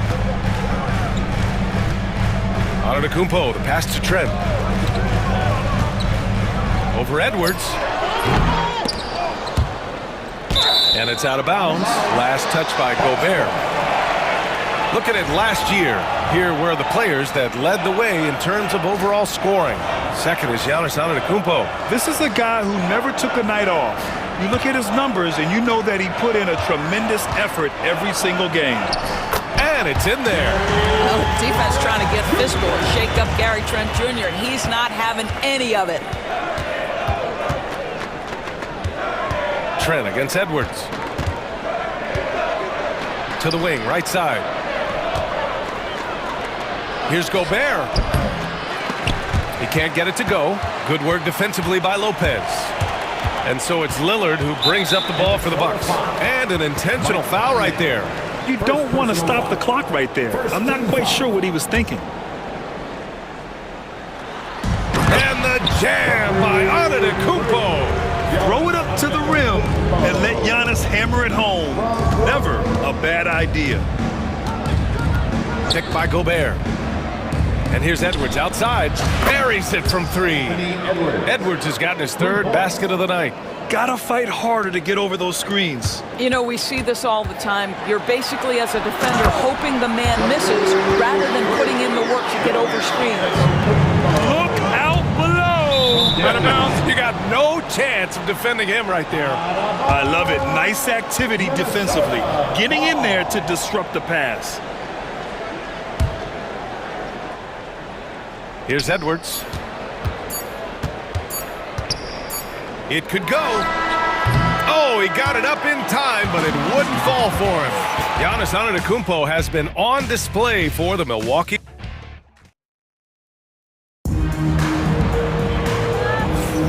And if you're just joining us, it's been a pretty even game through the first quarter. And a moment now to quickly take a look at the offensive approach for the Bucks. Well, you got to be impressed with how selfless they've been so far. Their passing has been simply outstanding.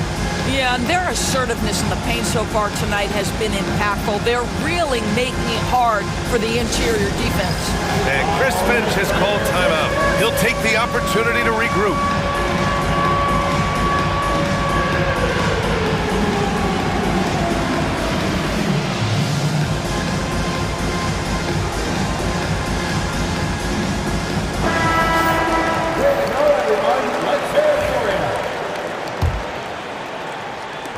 Timberwolves trail by 3. They've got Taurean Prince, Green out there with DeLon Wright. Then it's Smith, and it's Antetokounmpo in at the power forward position. That's the group for Milwaukee right now. Now here's Reed. Clock at 6.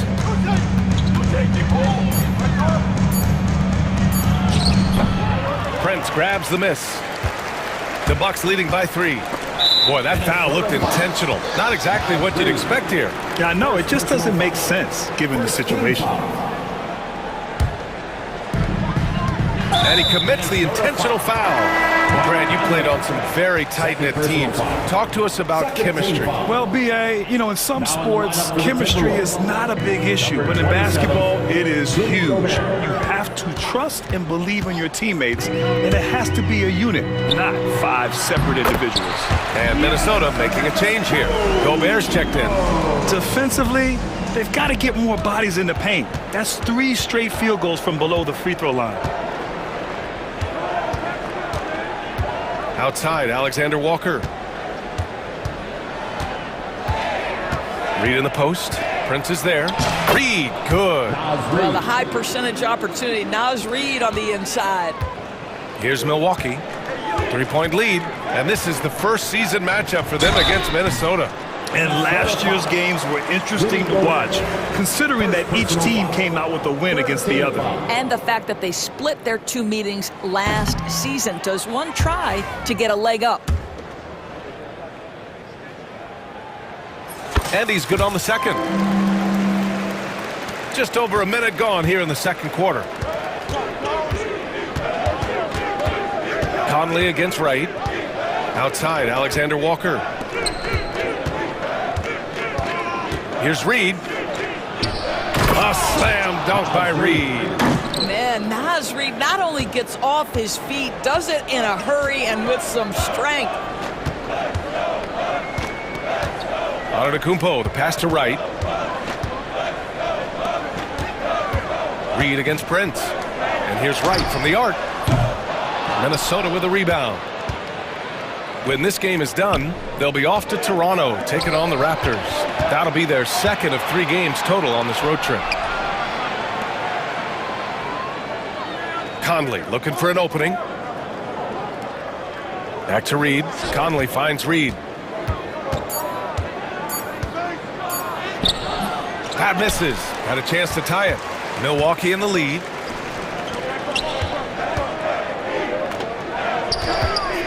Antetokounmpo, the pass to Wright. It's Wright on the wing.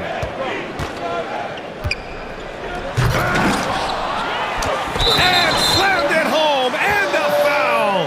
A chance at another point at the line. Rudy Gobert picks one up.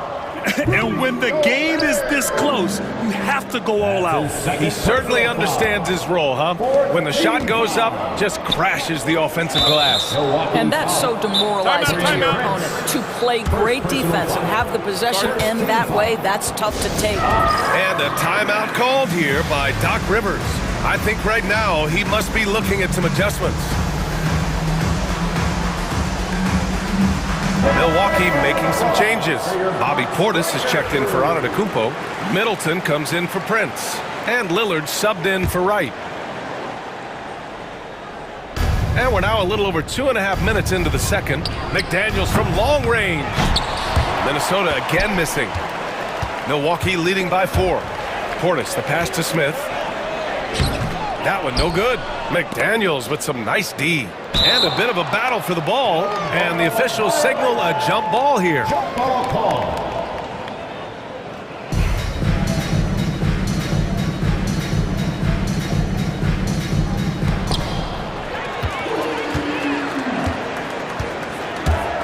Portis, the pass to Middleton. 2 minutes remaining in the first half. Off target from the wing. One reason this game is so tight is because both teams are hitting the boards with reckless abandon. A moment to hear from Allie LaForce.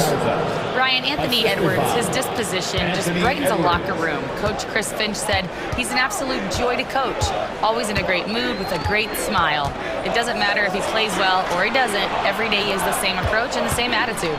And he wants to be great, Allie. There's no doubt about that. And so it's Milwaukee with it, following the score by Minnesota. And just too good of a shooter for the D not to react to Lillard's pump fake. He's got his first free throws of the night right here. I love it. In attack mode, drawing foul calls this quarter and getting to the free throw line. Alexander Walker, he's checked in for Anthony Edwards. An efficient night from the line. This is a guy who puts in the work and it pays dividends. Here's Garza. Over to the wing. Reed in the post. Green covering. Reed, good. They have no answer defensively inside. And Naz Reid has proven to be a matchup nightmare for opposing big men, Doris. He has, BA, and the reason is he's bigger and stronger than most 4 men. Traditional 5s are too slow to stay with him. He can space you out to the three-point line, or he can punish you on the inside. Naz has got big-time game. I mean, the versatility of Middleton. Not just a scorer, also a solid passer and distributor. Here's Reed. Softly drops in the floater. Reed's got 8. Their defense just falls apart once the ball goes inside. Lillard with a step. Here's Smith. Yes, great play by Lillard to set it up. Lillard's got 3 assists now in this one. DiVincenzo against Lillard. Pass to Reed. 20 seconds left in the first half of basketball. Ooh, coming through again, shooting 5 for 7 now.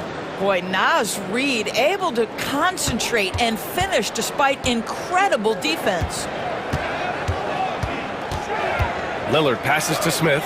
Oh, the dunk by Smith. Oh, nice one-handed jam there, BA. Hey, little exclamation point. Reed sets a screen. For 3, DiVincenzo drills it from deep. Well, there's an unpredictability to his offensive game. He is always keeping the defense off balance. And the first half comes to a conclusion in a game that's been very close so far.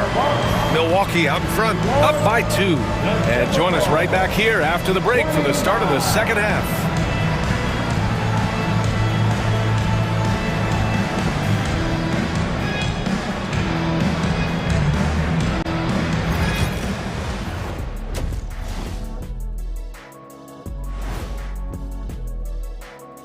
Welcome. There's a lot of action going on in the NBA. Chicago with a win against the Pistons in Detroit.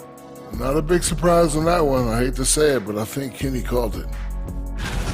Getting to that first half of action from Minnesota, they find themselves in the middle of a tight one. They're getting bullied on the defensive end. Thanks for joining us.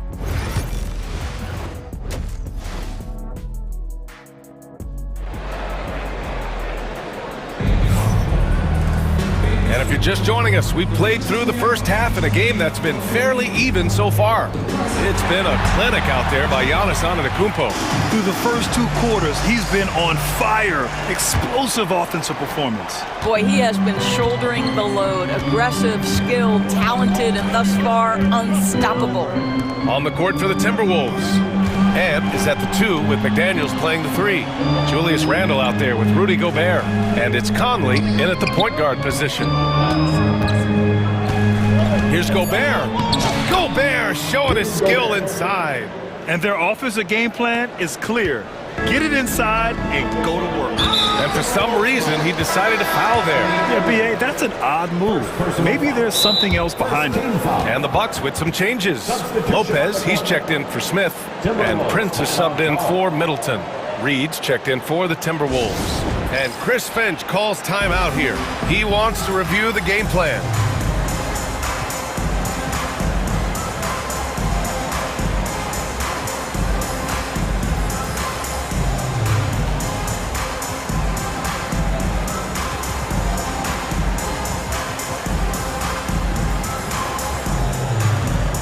Antetokounmpo's checked in for Portis. Rudy Gobert's checked in for Minnesota.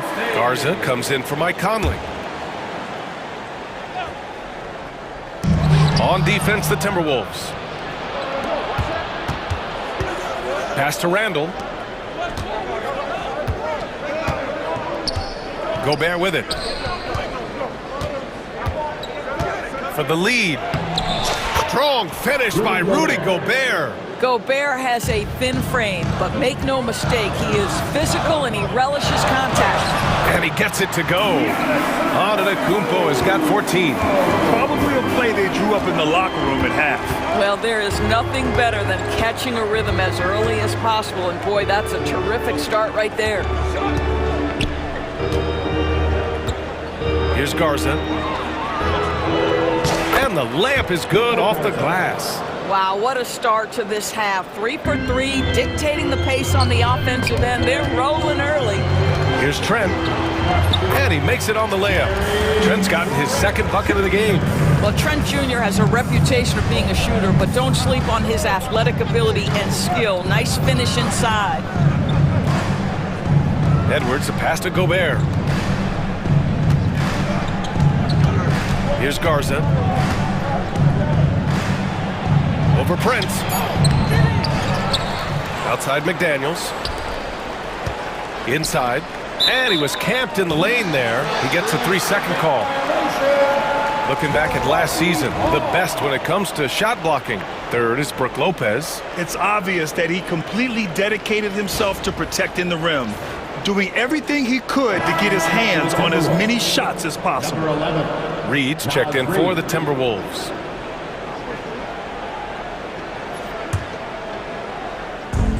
The Bucks shooting an insane 65%. Just terrific. Right with the ball. Pass to Prince. Giannis to the cup. The shot no good. Good D by Gobert. You Gotta love how they've been crashing the boards, fighting hard for every miss. There aren't many more dominant defenders in the NBA than Gobert. Well, that's definitely fair to say, B.A., because his defense has an outsized influence on a game. The inside presence changes an opponent's game plan. Milwaukee making some changes. Smith, he's checked in for Lopez. Chris Middleton comes in for Prince. And Green is subbed in for Trent. Here's Reed. And he banks in the layup. Reed's got 12 points. Hey, they're just getting pushed around inside. The Bucks trail. Pass to Smith. And a great assist by Antetokounmpo. And that one goes in. And showing the point guard instincts there. Boy, Giannis can make it look easy. Here's Gobert. 2 minutes remaining for the third. 2 minutes. Now Randall launches it. Antetokounmpo grabs the board. Ooh, that's a tough break. After poor communication defensively, it leaves him all by himself. So they take the lead. And now a three-point Milwaukee lead. That's been typical of their performance today. They're sharing the ball and creating good shots. Pass to Reed. It's McDaniels on the wing. Gobert inside. He's against Smith. I love that Rudy left no doubt. Show off that power, Rudy. And a timeout called here by Doc Rivers. We might see him looking to make some tweaks to the strategy here.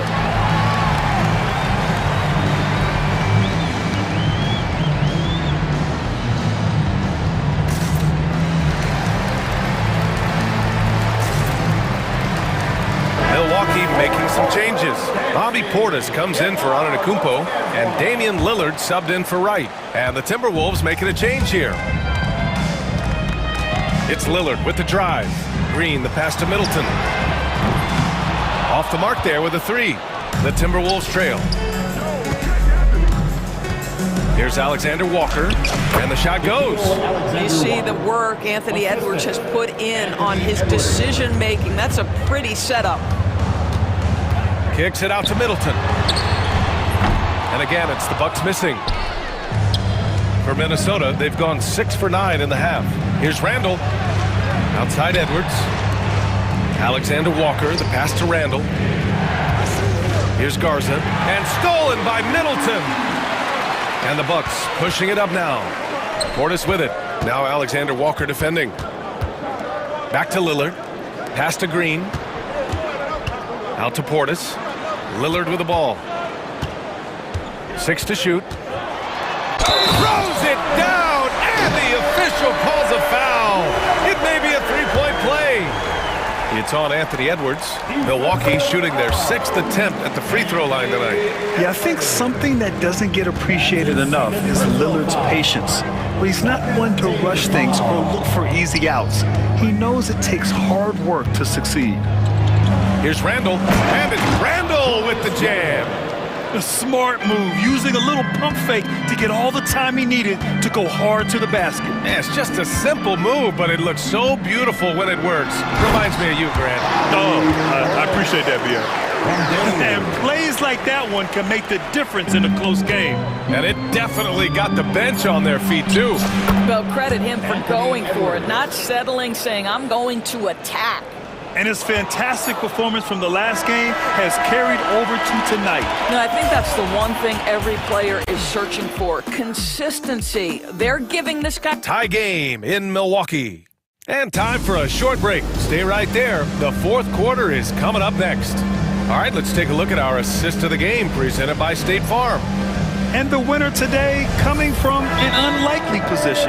It's the big fella with the sweetest pass of the day. Well, we have some elite passing big men in the NBA, and you love that skill. Wow. Well, what a terrific game it's been so far. With this fourth quarter sure to bring more pressure-packed basketball. And Chris Finch has called timeout. He is not messing around, calling them into the huddle. And keeping us updated from the sideline, Allie LaForce. I was able to listen in on what Chris Finch was going over with his team. He tried to loosen the tension a little, asking his guys, are we having fun? I know I am. Just relax out there and follow the game plan. We've got this. Allie, thank you. Inside, we have Giannis and Lopez. On the wing, it's Trent Jr. and Middleton. And it's Lillard in at the point. That's the group for Milwaukee right now. Here's McDaniels, and he makes no mistake. Slam dunk. That's about moving downhill with purpose. McDaniels puts it on the floor and makes the drive work.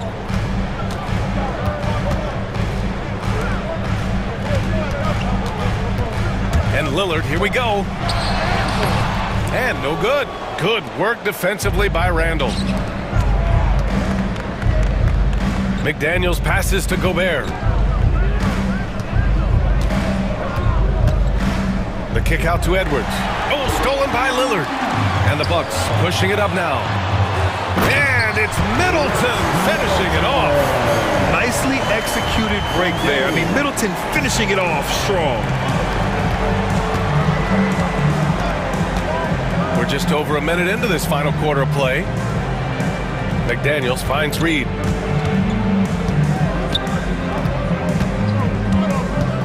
And it's going to be a 3-second call. Boy, that's the last thing they needed. This game too close to be making those kinds of errors. Milwaukee has gotten 3 of their 7 threes to find the net in this matchup. To the inside, Lopez. And it's Lopez with the jam. Boy, you love Lopez's effort. This guy dunking is easy for him, right? He's close to the rim, 7 foot. Come on now. Edwards with a step. Outside Reed. McDaniels from long range. Nails it from 3. And the Timberwolves lead by 1. Coming down the stretch, it's still anyone's game. Incredible effort and energy on both sides. These guys must be gassed.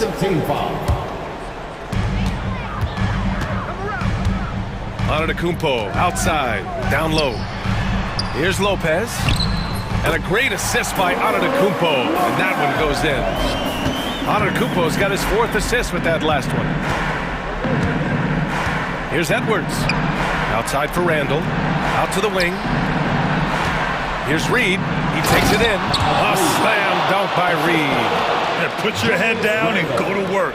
That's what they need to do. Boy, the tide is running one way and then shifts back in the other direction. I've lost count of how many lead changes we've had here tonight. Man, that's now 10 straight points in the paint. I'm not sure what's happened to their defense, man. Pass to Gobert. Reed with it. A slam dunk by Reed. Absolute monster of a delivery from Naz Reed. Big time bucket. Back to Trent.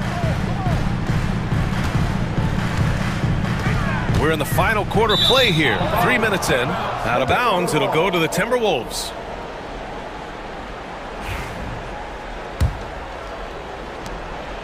And it's Edwards with the ball for the T-Wolves. They lead by 1. 2 minutes. Outside Reed. Pass to McDaniels. For 3, Randall. Lillard pulls down the board. The Bucks have gotten 4 shots out of 6 attempts to drop so far in the 4th. And Antetokounmpo with the stuff. And he is just showing off right now. I mean, he's giving you leadership. Giannis just takes pride in stepping up and hitting those big shots. Reed can't hit.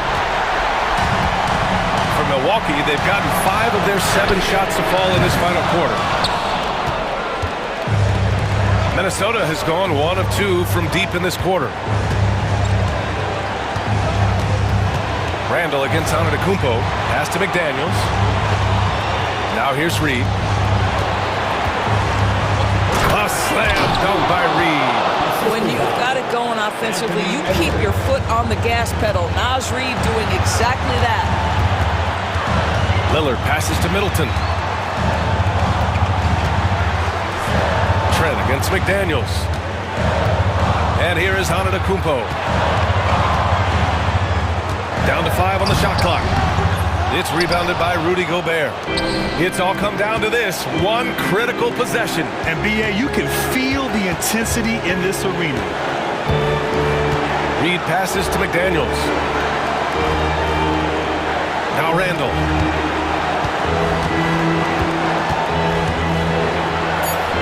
Yes! And the stakes were high right there. What a bucket. I'll tell you, that changes things, doesn't it? Good job, young fella. What a game. And so they choose to intentionally foul. I mean, I'm just not sure what he was thinking right there. I mean, he needs to get his head in the game. Out to Lillard. Back to Antetokounmpo. Trent on the wing. McDaniels covering. Lopez, the screen on McDaniels. Pass to Lopez. Ooh, McDaniels with a steal. He set that trap up perfectly. I mean, he had the inside-out pass scouted and jumped right on it. And they committed intentional foul. We'll see another one of those, so they get into the penalty. Here's Edwards. And so it's Minnesota who scrapes by with a win. With the late victory, they upset. Allie, thank you as always. And that'll do it for this inaugural game of the NBA season. For Doris Burke.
Kevin, I'm always interested in the rookies, seeing which guys step up. The leap to the NBA can be a huge one, so you never know what will happen with some of these young players. Now the opening lineup for the Oklahoma City Thunder. In the backcourt, we'll see Gilgeous-Alexander and Caruso. The post pair form will be Williams and Holmgren. And it's Dort in at the small forward. And the dunk by Holmgren. I mean, sneaky. When he moves around the floor, Holmgren takes you out of the play, slips past, and just rolls to the hoop. Now here's Morant. Jackson has the open look. And a miss there on the triple. And so it's Williams who brings it up for the Oklahoma City Thunder. This, of course, their first opportunity to play Memphis this season. And we'll see if anything's different this year, because they didn't match up well with this team last year, getting swept in the season series. Just reliable, guys. He's just always trying to make the right play. Here's Morant after the made shot from Shai Gilgeous-Alexander. Okay, I see you, Ja, flexing a little bit of muscle, showing off that athletic ability.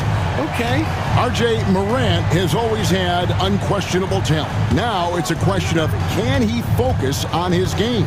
And you hope he had his wake-up call. Still one of the most exciting players in the game. His burst and bounce, one of a kind.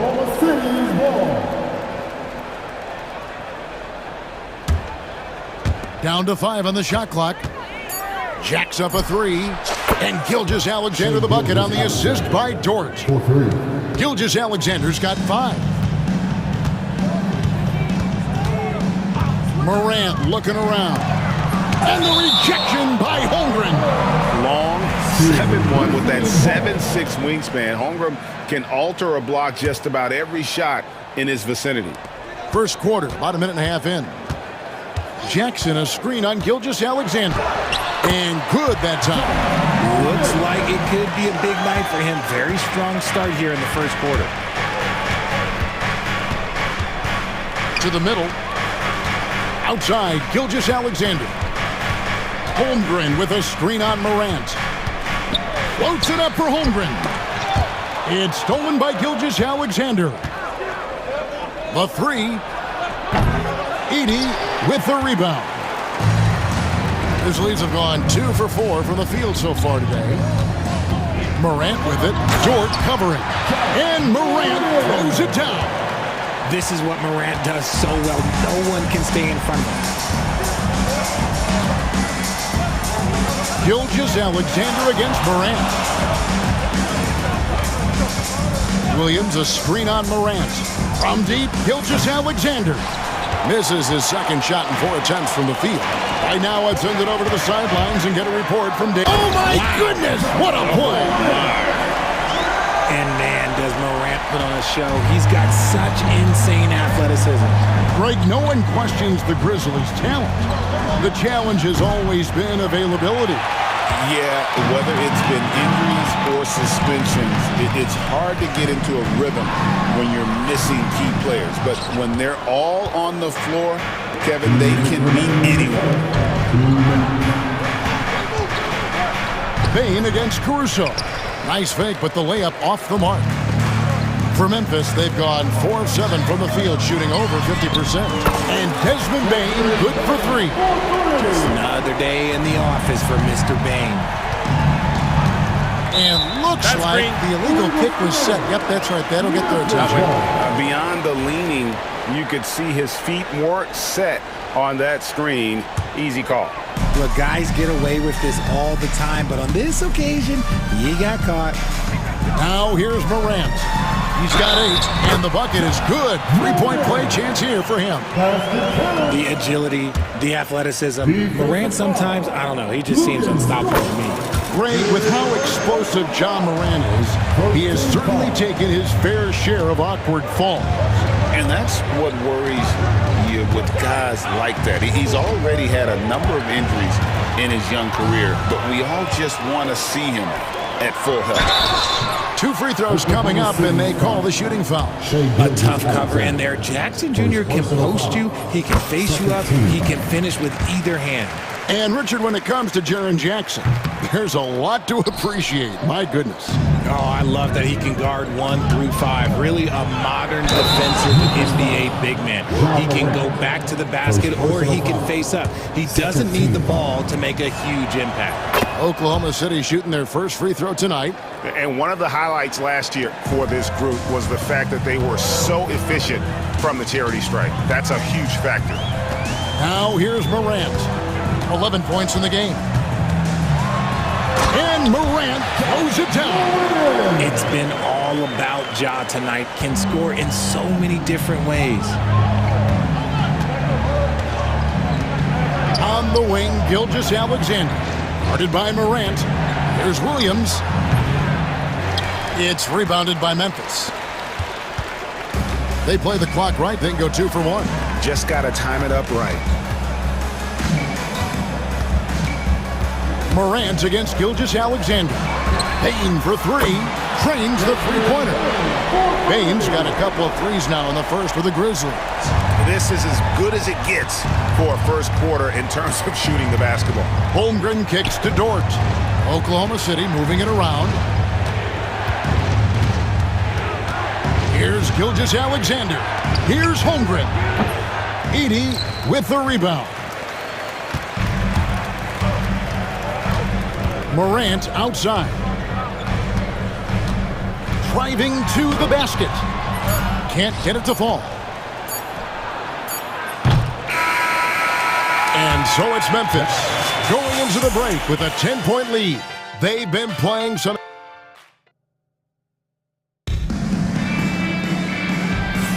And so far through one quarter, it's been a lopsided game. We'll see if that changes here in the second. And a moment to look at the scoring approach in terms of where the points are coming from for the Grizzlies. They've started the game the right way, penetrating the defense and attacking the rim. They're just not settling. And on top of that, they've been asserting themselves offensively, getting a good chunk of their points from inside. On the floor for Oklahoma City, getting going here in the second quarter. Dort and Williams up in the forward positions. Alex Caruso out there with Isaiah Joe. And it's Hartenstein in at the center position. Last season, the Thunder finished as the 1 seed for the first time since 2013. Yeah, and that was when they were led by the young duo of Durant and Westbrook. But they've got a new group of young stars now who are looking to bring that first championship to OKC. The shot by Williams, no good. Memphis leading by 10. Down low.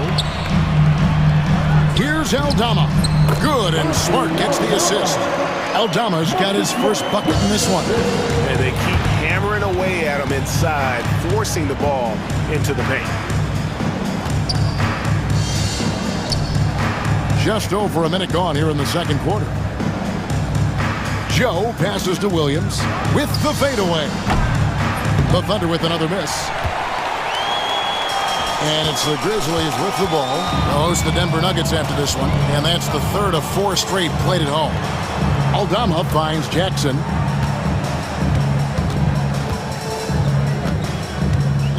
Shot clock at 6. And it's out of bounds. They say it was last touched by Jackson. And this is what the schedule looks like coming up for Memphis. On Tuesday, they'll face off against DeAndre Jordan and the Denver Nuggets. Then on Wednesday, they'll be facing Joel Embiid and the Philadelphia 76ers. And for that matchup with the Blazers, that's one to mark on the schedule. It's their 5th game of the year, and we should start to see their lineups get sorted out. And the dunk by Hartenstein. And hard to decide which was better, the pass, the catch, or the slam. Oh, there's no wrong answer. Sensational alley-oop. The drive by Jackson, and the rebound goes to the Thunder. Give the defender credit, willing to challenge the shot. Lots of other guys just let them score there. Nobody near Williams. Off target with his 3. He's been held scoreless tonight, really just unable to make any sort of impact. Here we are sizing up GA Jalen Williams, and his shooting has got to be his biggest strength. Absolutely. He's great at spacing the floor for his teammates with his catch and shoot abilities, but he's equally gifted shooting off the dribble. And the Thunder pushing it up now. And he caps off the fast break with a monster slam. It's all about effort with Dort. He's had nothing handed to him. When he wants something, this man takes it. Outside for Smart. Pass to Bain. 2 minutes remaining in the first half. On the top of the key, jump shot is good. Bain's got 8 points. Unwilling to let up even for a moment. That's his killer instinct, just fanning the flames. Always plays hard until the final whistle, no matter what the situation is. And Mark Daigneault calls timeout here. He wants to make some adjustments to the game plan, clearly. He's checked in for Memphis. Ja Morant comes in for Jackson. A different look for Oklahoma City. Thunder trailing by 10.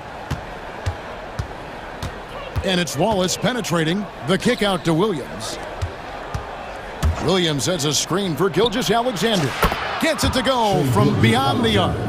He's got 8. The classic combo guard. Gilgeous-Alexander is effective in the two-man game, especially on that first option, taking it himself, taking matters into his own hands. Yeah, we didn't expect to see that kind of finish.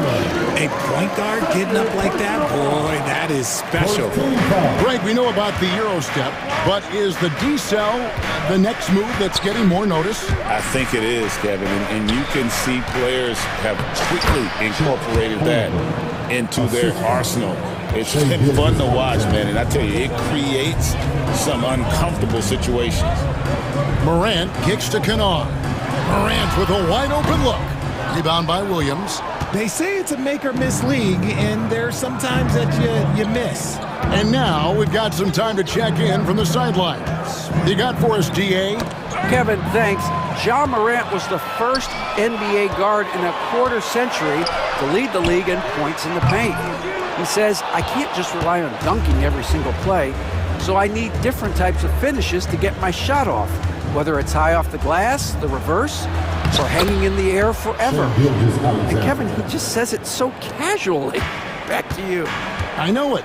But look, David, he doesn't do it casually, right? He is a one-man circus. That's just the bucket. Look, you expect him to make. It's tough when you miss those. To the middle. A good finish at the rack off the slick feed. And now it's just a 4-point Grizzly lead. Morant outside. Score the basket is 8 for 13 from the floor. And if you're wondering what makes Ja so special, it's his ability to take over games all by himself. Here's Gilgeous. Oh, what a slam! Oh my! What a slam! Gracious. And talk about putting some extra on it. That dunk was way over the top. Close game or not, he's going to finish firm when he gets the space. And so we conclude the first half. Grizzlies lead by 6. And we'll be back with you right after this. 25.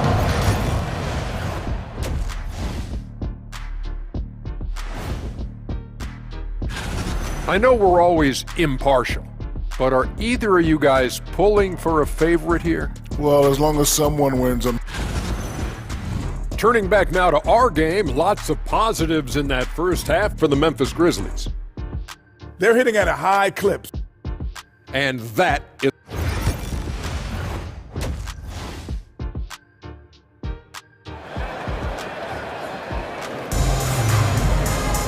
Second half of basketball upon us. We may be in for an exciting finish based on how close of a game it's been so far. Guys, Ja Morant has been sensational. No problems fighting his way to the rim in this one. A lot of points in close. And you love that mindset he has going at the rim. He hasn't settled for anything, and he's been the aggressor all game long. Marcus Smart is out there with Jackson. And there's Jackson. Then it's Luke Kennard. And it's Edey in at the 5 down low. And that's the group for Taylor Jenkins as we begin the second half. Here's Gilgeous-Alexander. Tried to bank it in, but he misses. And usually that's a bucket for him. But look, nobody's perfect in the mid-range. Jackson drives in, draws contact on the shot, and now a three-point play chance as he'll head to the line. Great recognition of the mismatch, abusing his smaller defender, poor guy. For Memphis, they have been successful on 3 of their 4 free throw attempts up to this point. That's good from Jackson. And Gilgeous-Alexander's got the ball here for Oklahoma City. It's an odd stat, but what I'm going to throw out there anyway, the Memphis Grizzlies set an NBA record last season for players used in a season. Kevin, this isn't football, right? They had 33 different guys suited up last season. That tells you how difficult it was. Constant change, hard to build chemistry, and let's face it, hard to win games. On the wing, Jackson. Gilgeous-Alexander covering. And foul on the shot. He'll shoot 2 at the free throw line. That one on Holmgren. I mean, even from over here, you can see that one pretty clearly. And he sinks the second. Thunder trailing by 12. Gilgeous-Alexander deciding where to go with it. Kennard with the rebound. The Grizzlies shooting indicative of smooth offensive play, up at 60%. They're a machine from the floor. From downtown, they grab their own miss. The shot missing. Thunder shooting at a decent 44% clip here. And the dunk by Gilgeous-Alexander. And this is SGA's role. He's out here to score and score often. Here's Jackson. Jackson, a screen on Gilgeous-Alexander. Jackson passes to Kennard. And a clear foul there as he shot the triple. He'll go to the line for 3 free throws. Yeah, good job trying to get a hand in the face, but you've got to be more careful. So, Greg, you played the point. In creative player, if you had to pick a different position to play, which would it be? Ooh, good question, Kevin. Probably small forward, wing. I'd like to be a fearsome finisher who can soar and dunk over everybody. A good board there, Kevin, but overall they're getting slightly out-rebounded. On the wing, Jackson driving inside, and Jackson throws it down hard. Oh, inflicting some punishment with the two-hand flush. They're going for the throat. Caruso finds Holmgren. Edey with the rebound. Edey's got 7 rebounds in the game. Just over 2.5 minutes gone by here in the second half. Jackson down low, defended by Caruso. Jackson misses, and Mark Daigneault calls timeout here. And coach has decided they need a moment to talk things over.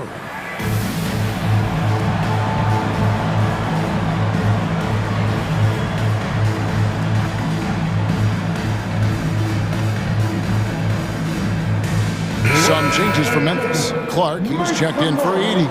And it's Morant in for G.G. Jackson. And a new group in here for the Thunder. Hartenstein's checked in for Chet Holmgren. Williams comes in for Jalen Williams. Wiggins is checked in for Alex Caruso. And it's Cason Wallace in for Mitchell. Wallace dishes to Williams. 4-on-3 break. Here's Morant. Oh, yes! With elite speed and quickness, Morant continues to be ferocious on those fast breaks. Morant against Wallace. Pass to Hartenstein.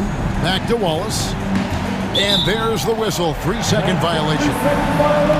Here is the 2K leaderboard with the list of last season's top three-point shooters. Well, you look at Kennard, second in the league, extremely accurate from beyond the arc. The bucket must have looked 3 feet wide to him last year. I mean, very deserving in terms of that spot among the league leaders from 3. Here's Morant. And Morant throws it down. Puts the D in a tough spot when you have a point guard who can throw it down. He really does, GA. He really does put pressure on him. Yeah, hard to strategize for a guy who can make a pass or a play like this right in your face. Wallace against Morant. Clock at 4. To end the drought. Hartenstein can't get it to go. And the Grizzlies leading by 19 points. It's Morant with the drive. And finished off by Morant. Offensively, defensively, they are in total control. And guys, to go on a big run, get some breathing space, it has to be a great play on each end. A moment now to see the stats for Williams. Some last season stats for him. Put up about 10 points per game, 5 rebounds, and 3 assists. Yeah, he's been making the right decisions and letting the game come to him. Solid play all around. Yeah, not playing outside himself, but finding lots of chances to do his thing and affect the game. Jackson, he's checked in for Morant. We've got a timeout called by Taylor Jenkins. Looking for a breather and maybe just 1 or 2 things to talk about.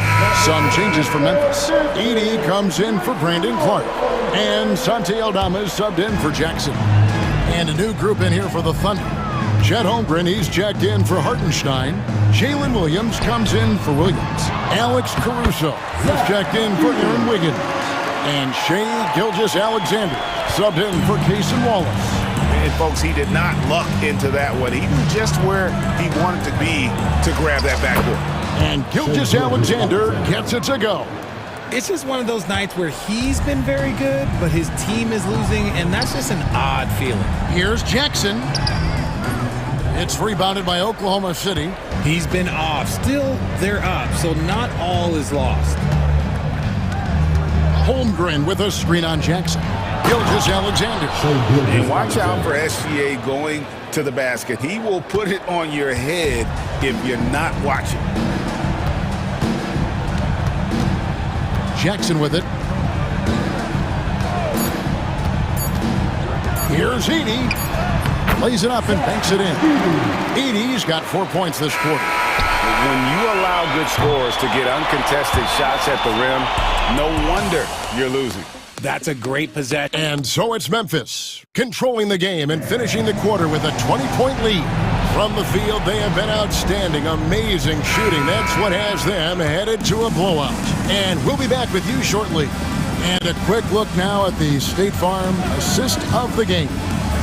Yeah, an easy choice tonight. Look at the precision on this pass. Put it on a platter for him. You've got to admire the vision just as much as the accuracy. Not many players can even spot that pass. And as we head into the fourth, we'll see if there's a comeback in the works or if it's more of the same from the first 3 quarters. And Oklahoma City, look at who they've got to start the fourth quarter. In the backcourt, we'll see Gilgeous-Alexander and Caruso. Dort and Williams up in the forward positions. And it's Holmgren in at the 5. So Memphis ends up going with the new group. Morant outside. And the rejection by Holmgren. Do not test Mr. Holmgren, a gifted shot blocker. Strong move to the 10, trying to get his guys going. Hard not to get motivated, GA, right when your teammate makes that kind of play. And that could be the spark they needed to make a little run as they try to even this thing up.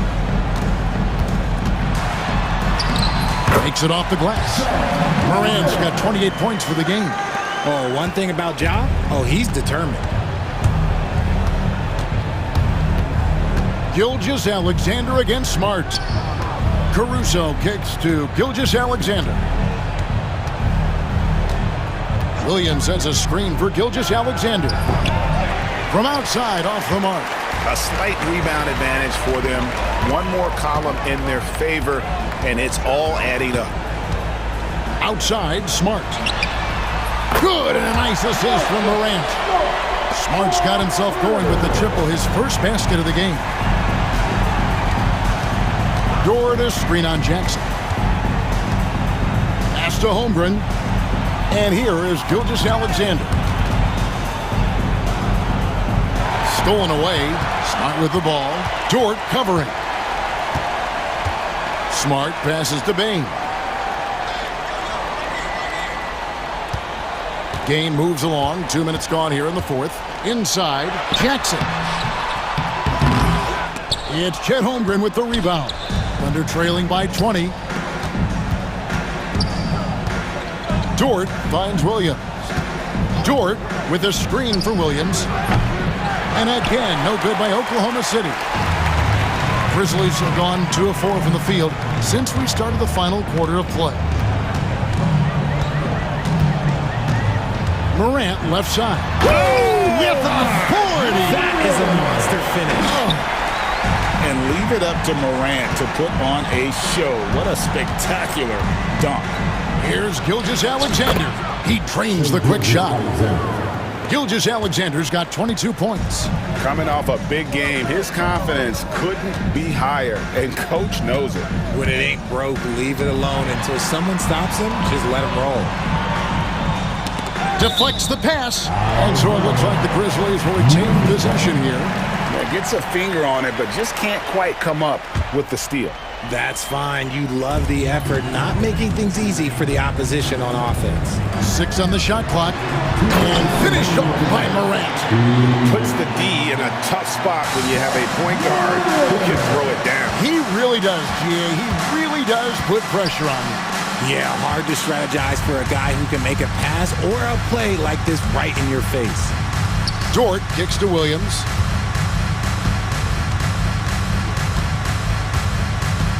Holmgren with a screen on Jackson. Williams for 3, and the rebound goes to the Grizzlies.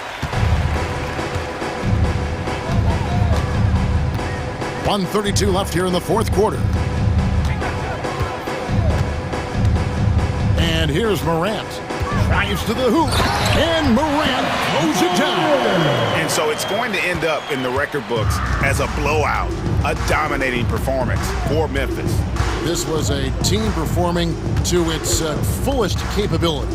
A hugely satisfying win. A game that not many will soon forget. And on the other side, one that I think most will try to forget.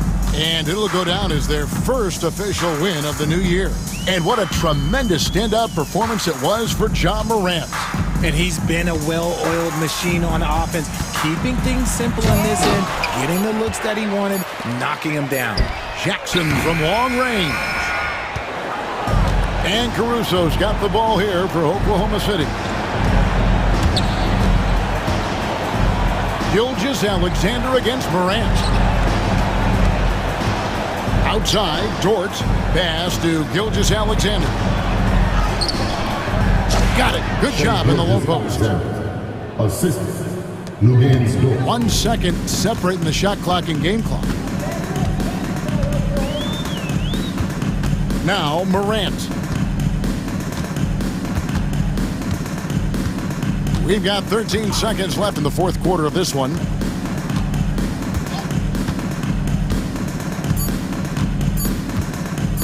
From deep three-point land. Doesn't go for him. So no problem for Memphis as they get the win. They won this. All right, David, thank you. That concludes the first game of the NBA season. Alongside Richard Jefferson and Greg Anthony. And